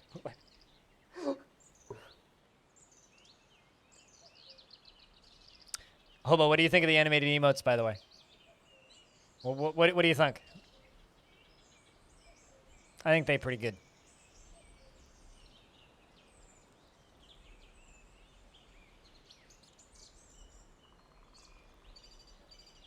They look pretty good. They do, don't they?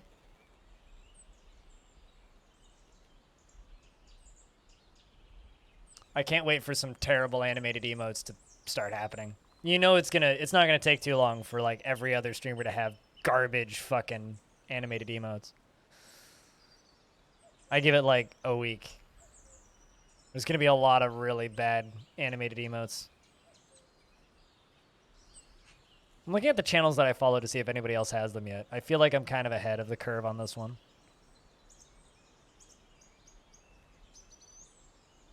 Alright, here's one. Actually, I found a few. Alright, I got those. What else do I has? Seeing who else who's ahead of the stuff with the animated stuff.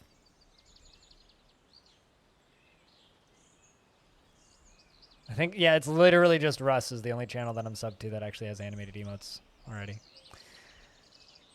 Everybody else is running late. Telling you, everybody else is running late. I gotta catch up.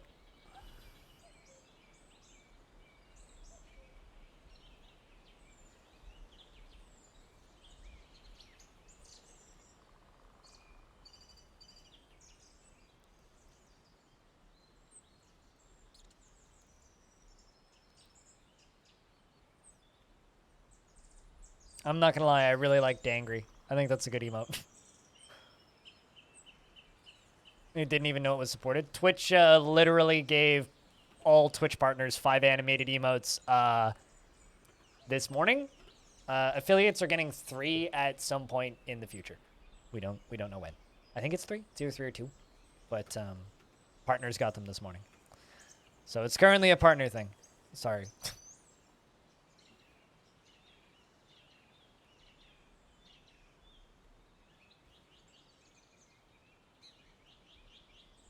But yeah, Cooler, if you can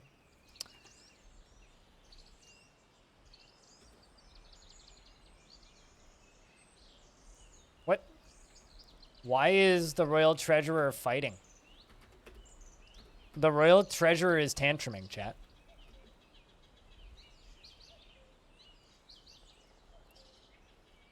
That's because I already had them made.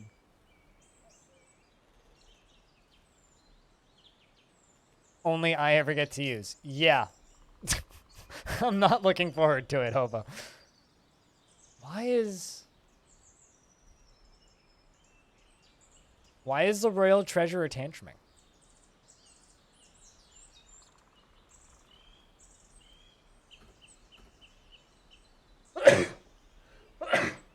Hey.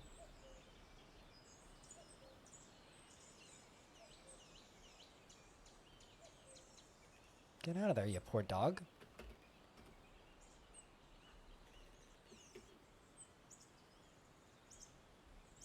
That is kind of terrifying. I want that person to leave.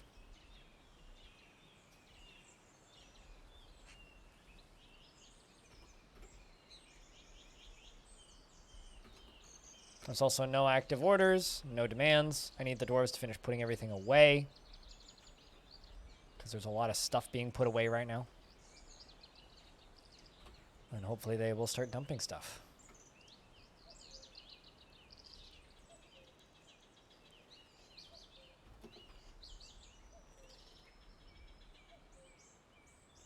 There's just dog blood on the floor in my tavern now. This is distressing.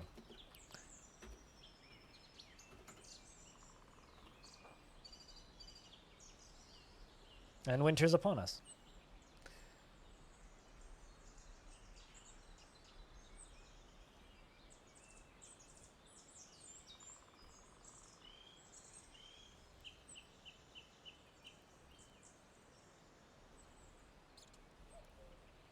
Yeah, no, I guess a lot of Twitch partners never really thought about making animated versions of their emotes, but I had a few already made, so it's kind of an unfair advantage. It's been forever since you played this. No, it's not gone anywhere. If you ever want to play it again.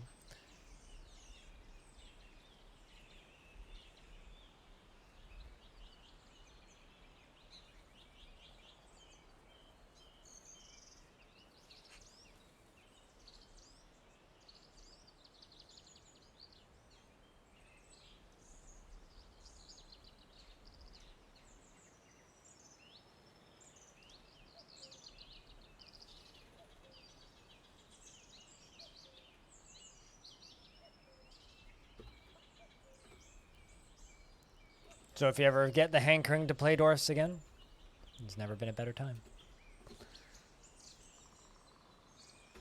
I actually think DF's kind of in a better place than it's been in for a very long time right now.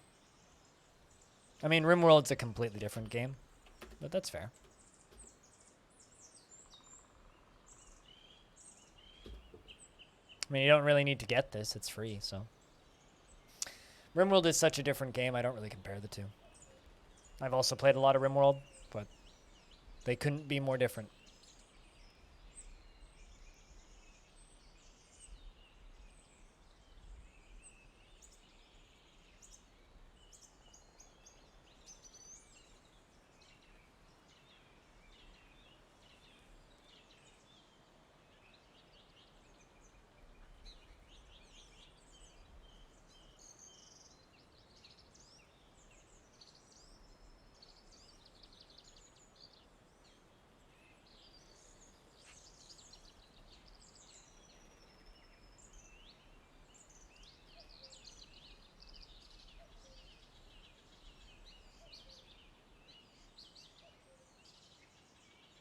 So I don't know. It's really difficult when people are just like, oh, well, I play RimWorld instead. It's like, well, I played RimWorld for years, but I don't consider them even remotely similar. Phineas, what's up? It's good to see you. How you doing?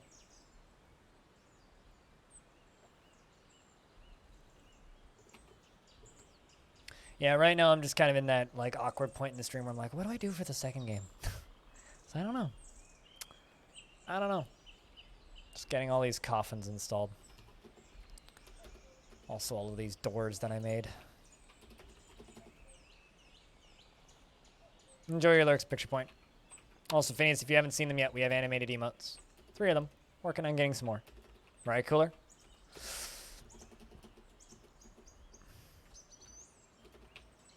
And don't ask me to tell you what I want. I've told you what I want. You get to figure out how to do it. That's not my job. Lost Flame? Nah. Not until that game gets an update again. That actually adds things. I don't count adding a leaderboard as adding things. I have no interest in playing that game until they add more.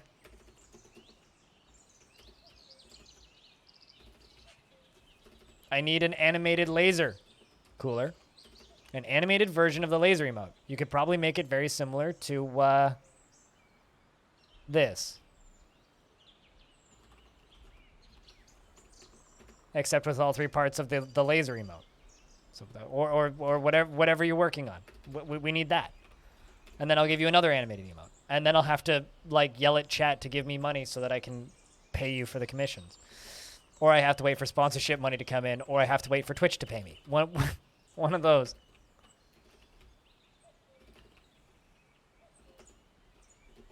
Synthetic? I don't play synthetic.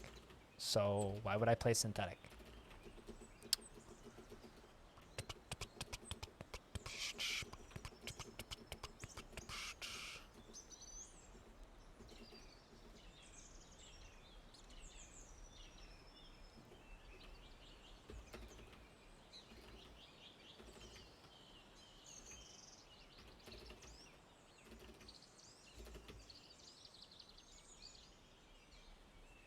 Potentially, but I don't. So why would I do that? That makes absolutely no sense. No logical sense.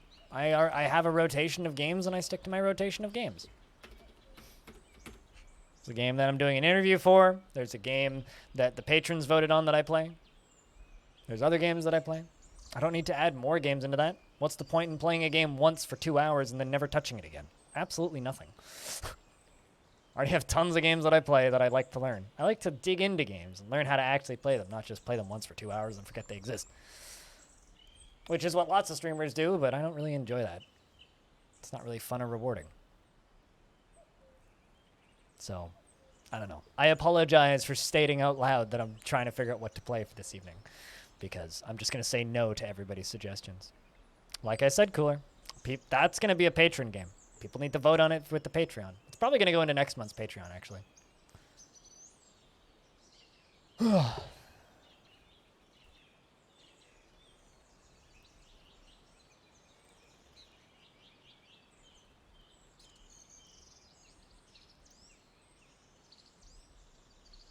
I mentioned specifically, Henwad, that I might do that with Evil Trick. Not as a game that I would do on my stream. I mean, they didn't last time I put it in the vote. Cool. So. Granted, they also haven't voted for Cogmind twice, and that's a great game.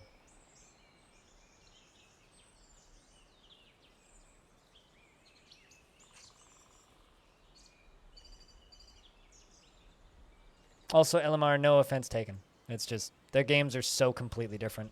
Like, RimWorld tells a total of about, like, 12 stories.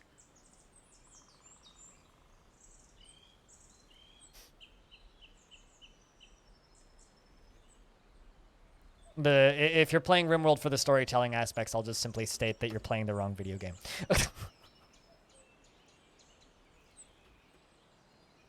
It's a pathetically poor excuse for a storyteller. Fucking No Moria tells better stories. They fixed that. You can zoom in on Cogmind now. Well, rather, there's bigger fonts in Cogmind. There's also bold fonts and thick fonts, and there's like 30-something fonts in the game now. So I would say that Cogmind has fixed the problems that I had with it about a year ago with the patch. Good luck, Phineas. That's a big investment. Cloud has like the perfect font, and they keep on changing the UI for the new version, and I don't understand why, because it has the perfect font already.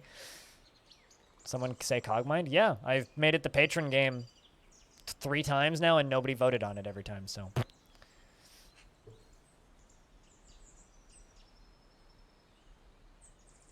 So you guys don't have the right to complain that I haven't streamed Cogmind in a very long time. It's because I keep putting it into the patron vote, and nobody ever picks it.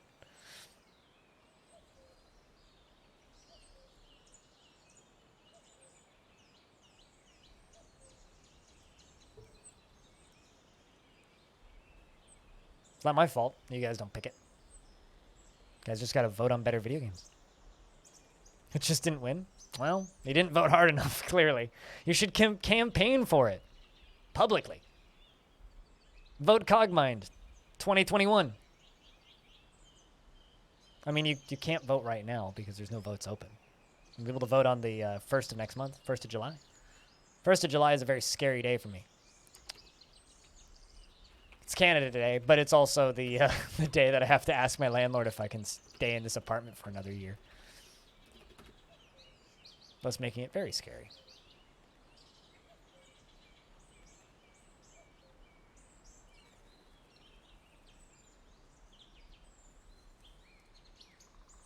And I'll give you a puppy. Man, could you imagine how many votes somebody would get if they ran for any political position and it was like, vote for this and you'll get a puppy? I'm sure they'd get at least 3 or 4 votes. Because they would run out of puppies pretty quick, most likely.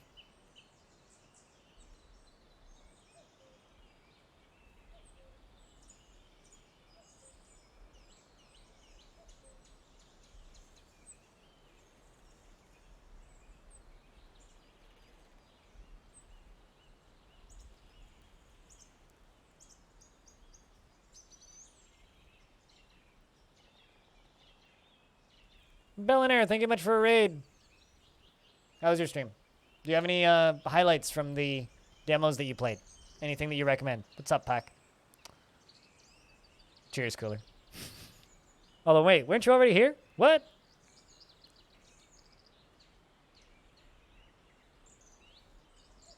Doki Doki Ragnarok. So I looked over at your stream and saw you playing that and was like, the fuck's this? Looky here. Almost 3 years. Almost 3 years. God damn. I feel like it's been a while since you popped the resub here. Really. It's good to see you. Thanks for keeping that sub alive. Cheers. Also, for those of you who haven't seen them yet, we have animated emotes. 3 of them. Cooler's working on a 4th.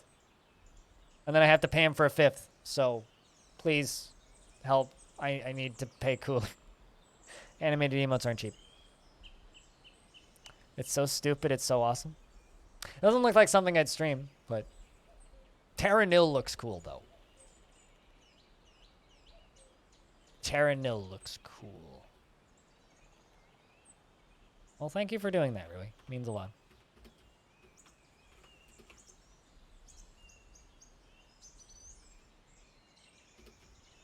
And stream end. Yeah. You go away for 3 minutes and Bella and I went, whoop, time for foods. Most likely, I would assume.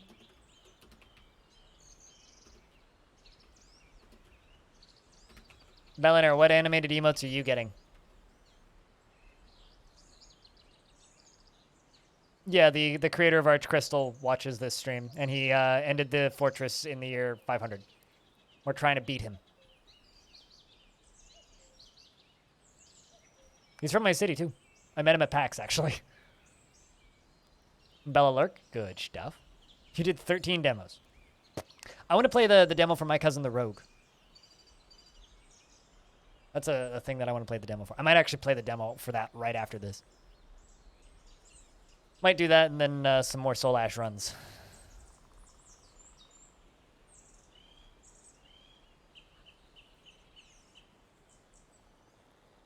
And thank you, Bellinair, for the raid. If you guys don't know Bellinair, you guys should Go give Bellinair a follow and stuff.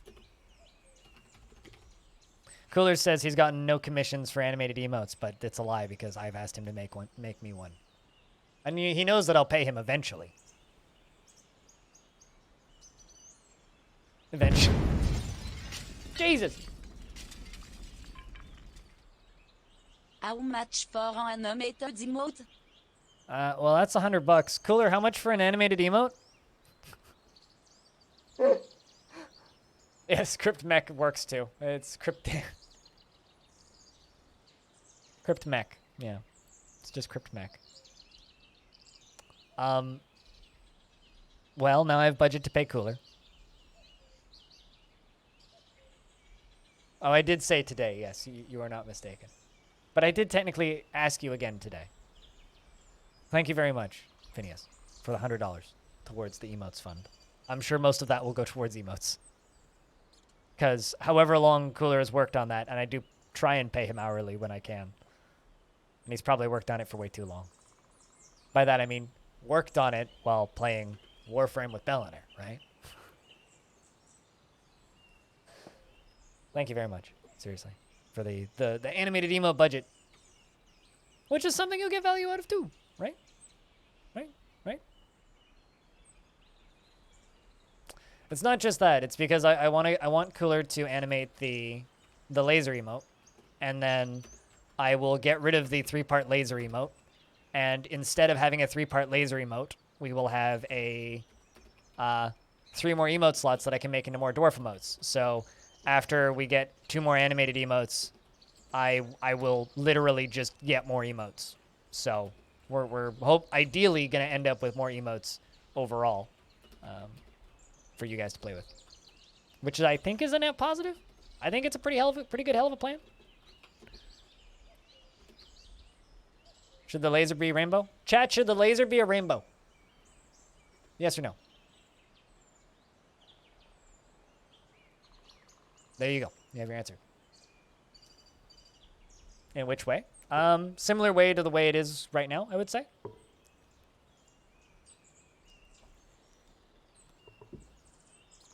Or you mean like which direction? Yes, no. Okay, well, Chat, type in Y or N for rainbow lasers.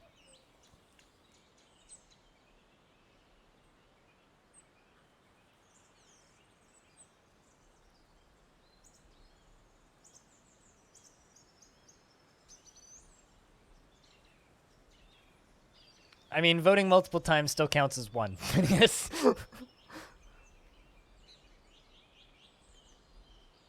Or sometimes it seems to skip backwards and repeat itself. Anyone else get that? I've gotten that on a few streams too. I was getting that on Bellinair's stream the other day. I don't know what it is though. Horizontal or vertical, or just changing color? I kind of like the vertical. But if it's like changing color, that would be really cool. I don't know. Don't like totally break your back. Also, technically, Dr. Phineas should probably get the say because Dr. Phineas kind of funded this.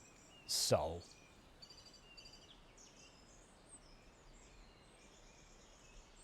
Yeah, no, I think that's like a Twitch issue. I don't know exactly what causes it. Although I got a really weird Twitch issue yesterday and then again this morning, which was caused by a stream that I was watching.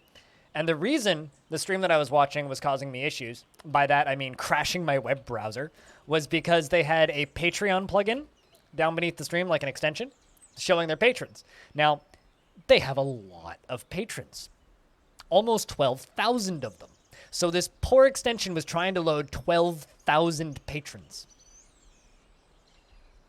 which used up so much RAM it would crash your browser. Yeah. Which, you know, is fine if you have like 30 or 40 patrons. You just load those and it's okay. But when you're talking like thousands of... It's literally the cost of success was crashing people's web browsers. I love it! Hold on, I don't have access to that yet. I need to refresh.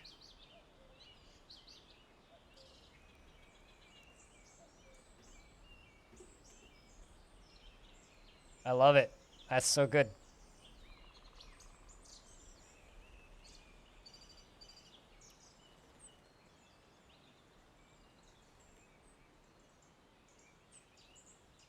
Lurk emote on, indeed.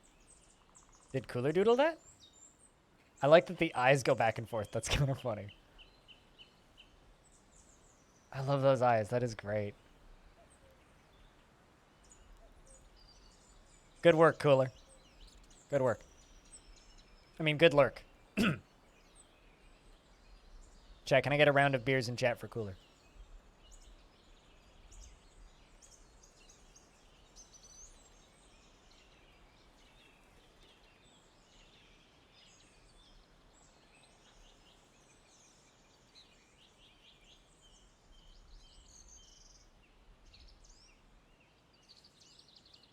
Oh. That's a pretty good little disco dance right there. I like it. Is that an example, Cooler? Of a change in color animation? I like the example of this change in color animation. Yeah, let's do that kind of change in color for the laser. I think that'll do it. It'll just be like a disco beam. Who doesn't want to get shot in the head with a disco beam? Or a seizure beam? We'll see it when we see it, Pack. But yeah, chat, what do you guys think of this animated change in color animation, for example?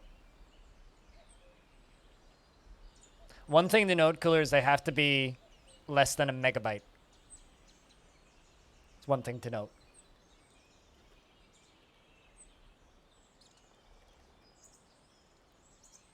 Hey, Foos, what's up, dude?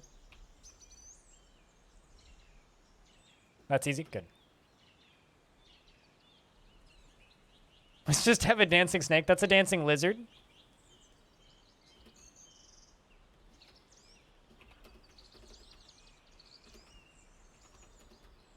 I want a laser beam, though.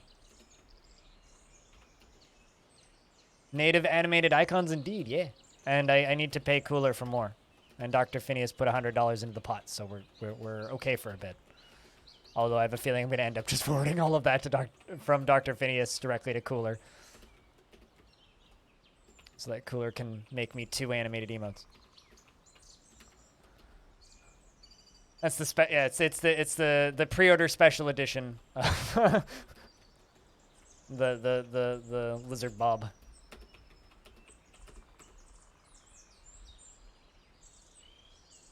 Lizard, snake, potato, potato, lizard with legs. You know, it's all the same thing, right? What's a couple of legs between friends? That's what she said. Jesus. That's the best out of context thing I've seen in a minute.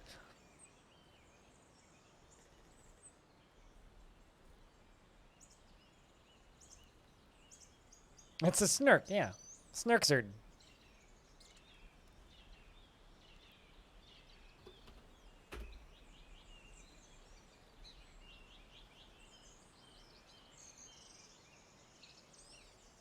What time of year is it? It's midwinter? Well, thanks a ton, Dr. Phineas, seriously.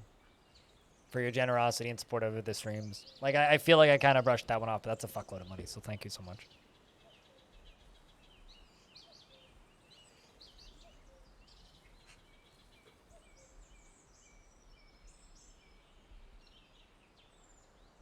I always feel like I just, like, I don't know,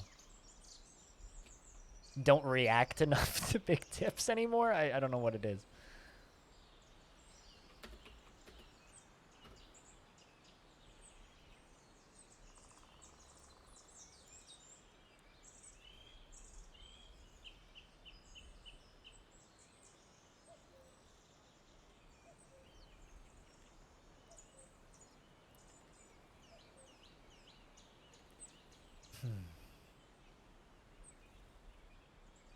Better goes to me than cable TV.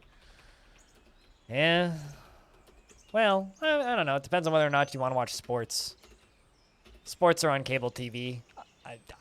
I'm not sports. So it depends on whether or not you're trying to watch baseball. If you're trying to watch baseball, giving money to me is maybe the wrong decision. But if you're not trying to watch sports, then I would be inclined to agree with you on that one.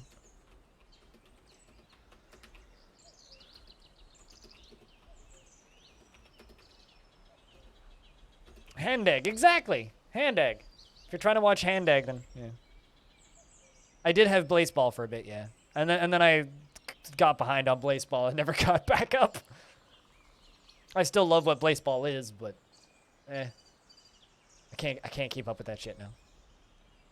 The question is, chat, after Cooler makes us a laser, we have one more emote slot for an animated emote. What do we want?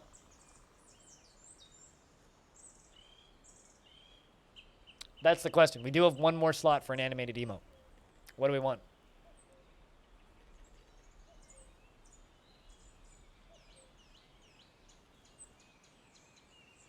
What do we want?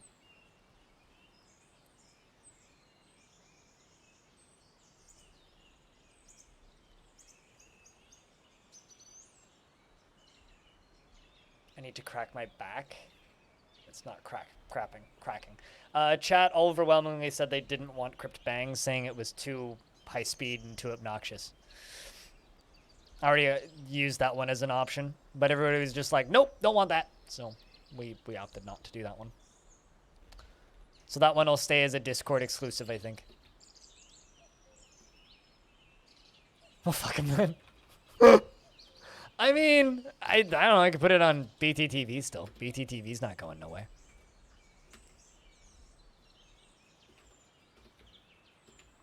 I was thinking like a slashing sword or something. You know? Something that could combo with all of the Dwarf emotes. But, or like a thwacking axe or something. You know what I mean? Like something like an axe that goes shunk. Or shunk. Like that. Or like cuts a goblin in half. That's another thing that I was kind of thinking of. Is like just a goblin head. And then an axe comes down. And then the goblin head goes thunk like that or something. I don't know. It's not the smoothest emote ever. Yeah. I mean, sometimes things can be so bad they're good, you know?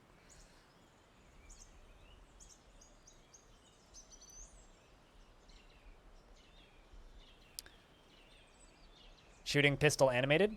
That's something else I thought about. But I feel like if we were going to do something getting shot, I would want it to be like a Nerf gun. I don't know if I'd want it to be like, maybe a crossbow. But I don't know if I necessarily, like, as somebody who doesn't really like guns. Oh no, Merchy Mel. Merchy Mel's gone nuts. God damn it. I think I'll give it to Axon. You can have the job. As somebody who already doesn't really like guns. We already have a spinning record. Crypt Jams.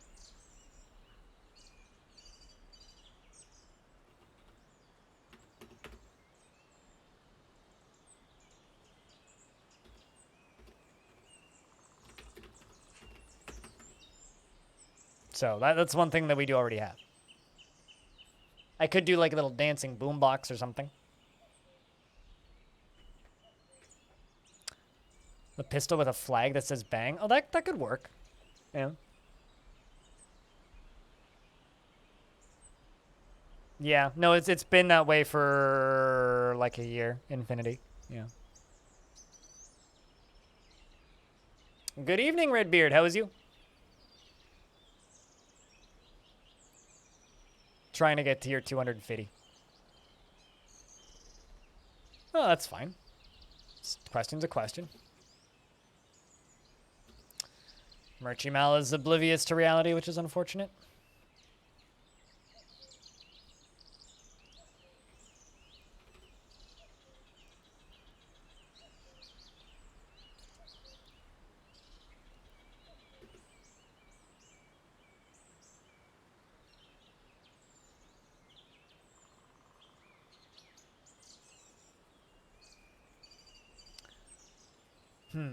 I don't know. I kind of want something that would like... I don't know.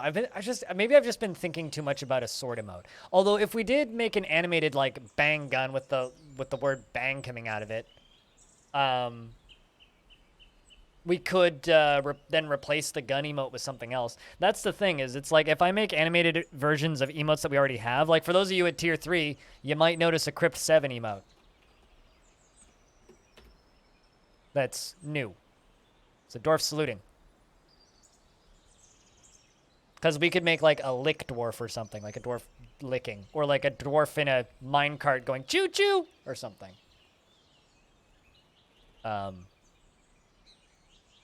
Because I replaced the static record with the animated one. Like, why do I need a static one? Like, I think like we should use this as an opportunity to get new emote slots, if anything.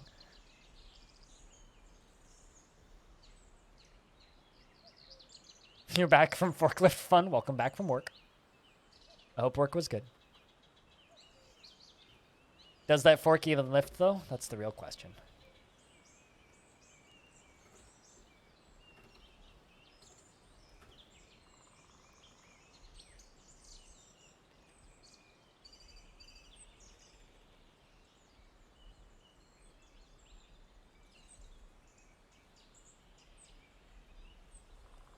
Extra hours of money. Hey, yeah, money's good. Extra money every day keeps the credit card bills away. I don't know if where I was going with that, but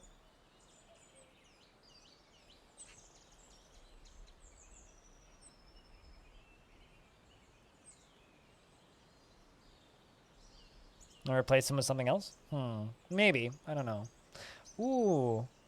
Yeah, maybe we could do like a crypt wave animated. That's not a bad idea, actually. And then I could keep blind wave as up for free if people want it. Chat, what do you guys think about making the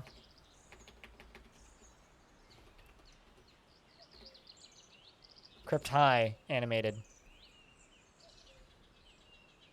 Like waving. What do you guys think about that?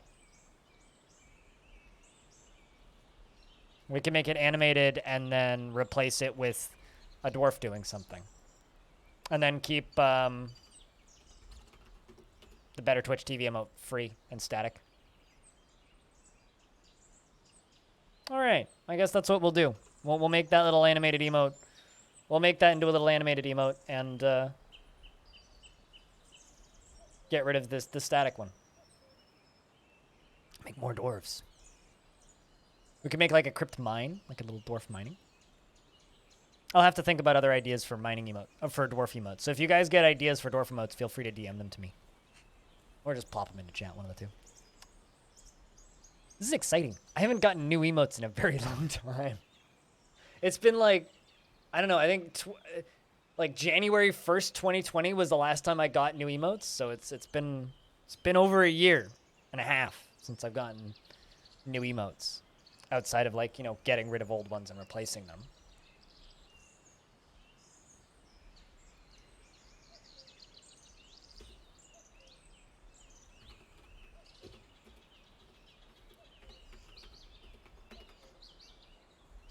So this is exciting for me.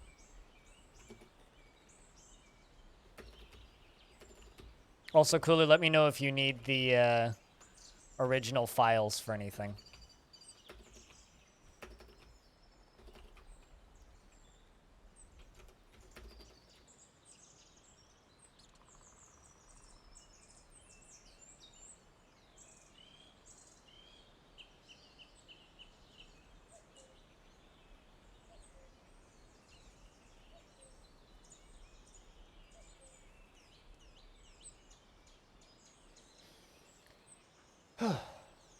Man, it's been a long day. 7.5 hour stream. Not bad so far.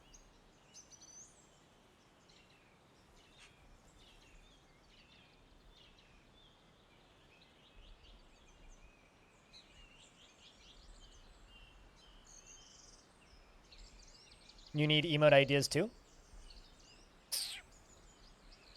Bella Choo Choo. You in a train. Chugga, chugga, chugga, chugga.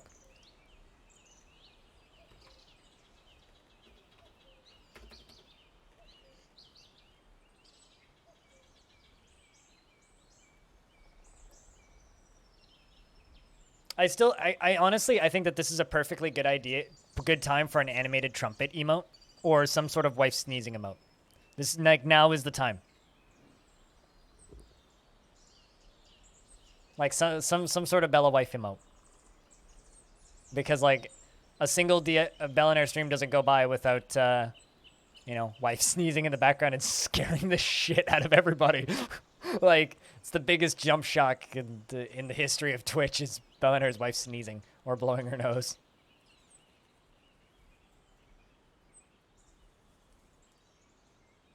That or Bella Bunger could actually happen.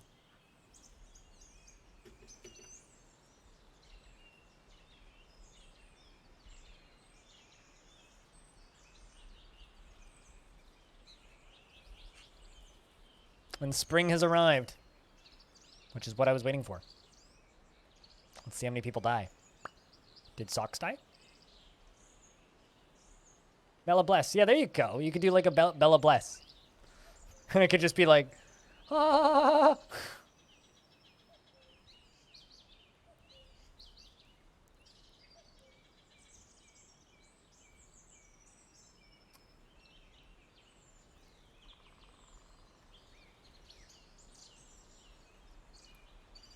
All right, as we rise into the clouds,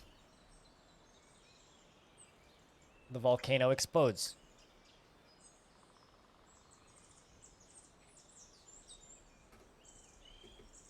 And Stone, are you here right now?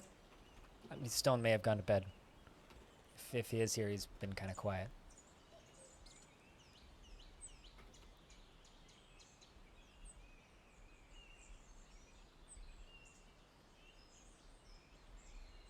Blessing Bellinger, but animated? I mean, you could do... Here's the thing. We need more Bless emotes since Bless RNG went away. Nobody important died!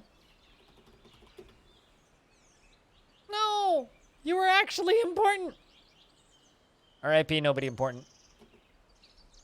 Can I get a round of beers for nobody important?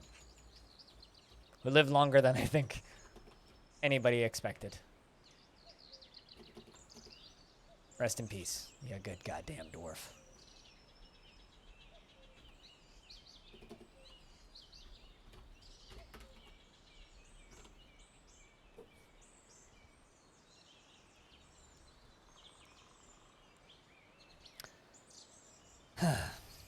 Also, chat, I think it's time... Well, actually, nope. Since Stone's here, I will do the last tribute, and then I think we're going to check out the demo from My Cousin the Rogue. And then after that, I think we'll do some Soul Ash if there's interest, because I need more footage. I only have 2 more slots for beer and wine. I don't really want the beer and wine emotes to be animated. Personally. Mr. Runner. I only have 2 more slots for animated emotes. Although I've been kind of thinking about getting rid of Mech Dance and like not keeping Mech Dance, because Mech Dance is a little bit off topic and weird. It's the weirdest out of the animated emotes I have.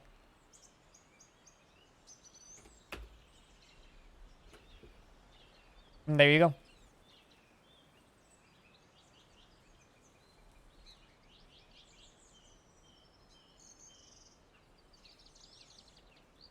Brigador support. I mean, I like Brigador. Don't get me wrong. But Mech Dance is like, or Crypt Mech is maybe like the weirdest of the animated emotes. But I don't know. I don't really want to do animated versions of the beer or wine emotes because I like them the way they are, and I don't really want to change them or get rid of them or just have duplicate emotes because I think that's silly. So.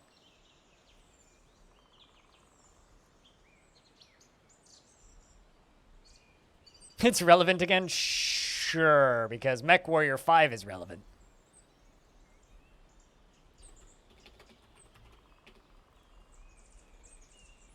Totally relevant.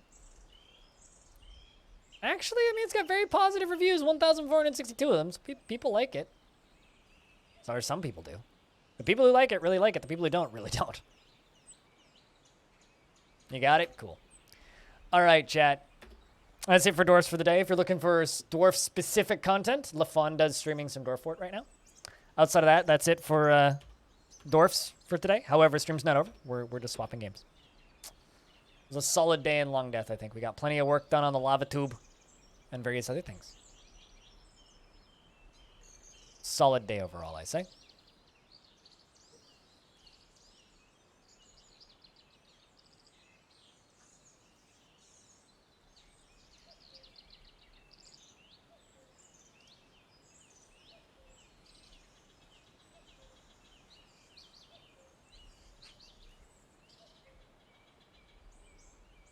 Also, Dr. Phineas, just so that you know, that tip actually doubles this week's revenue.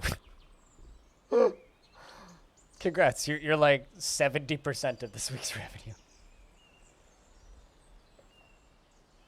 All right.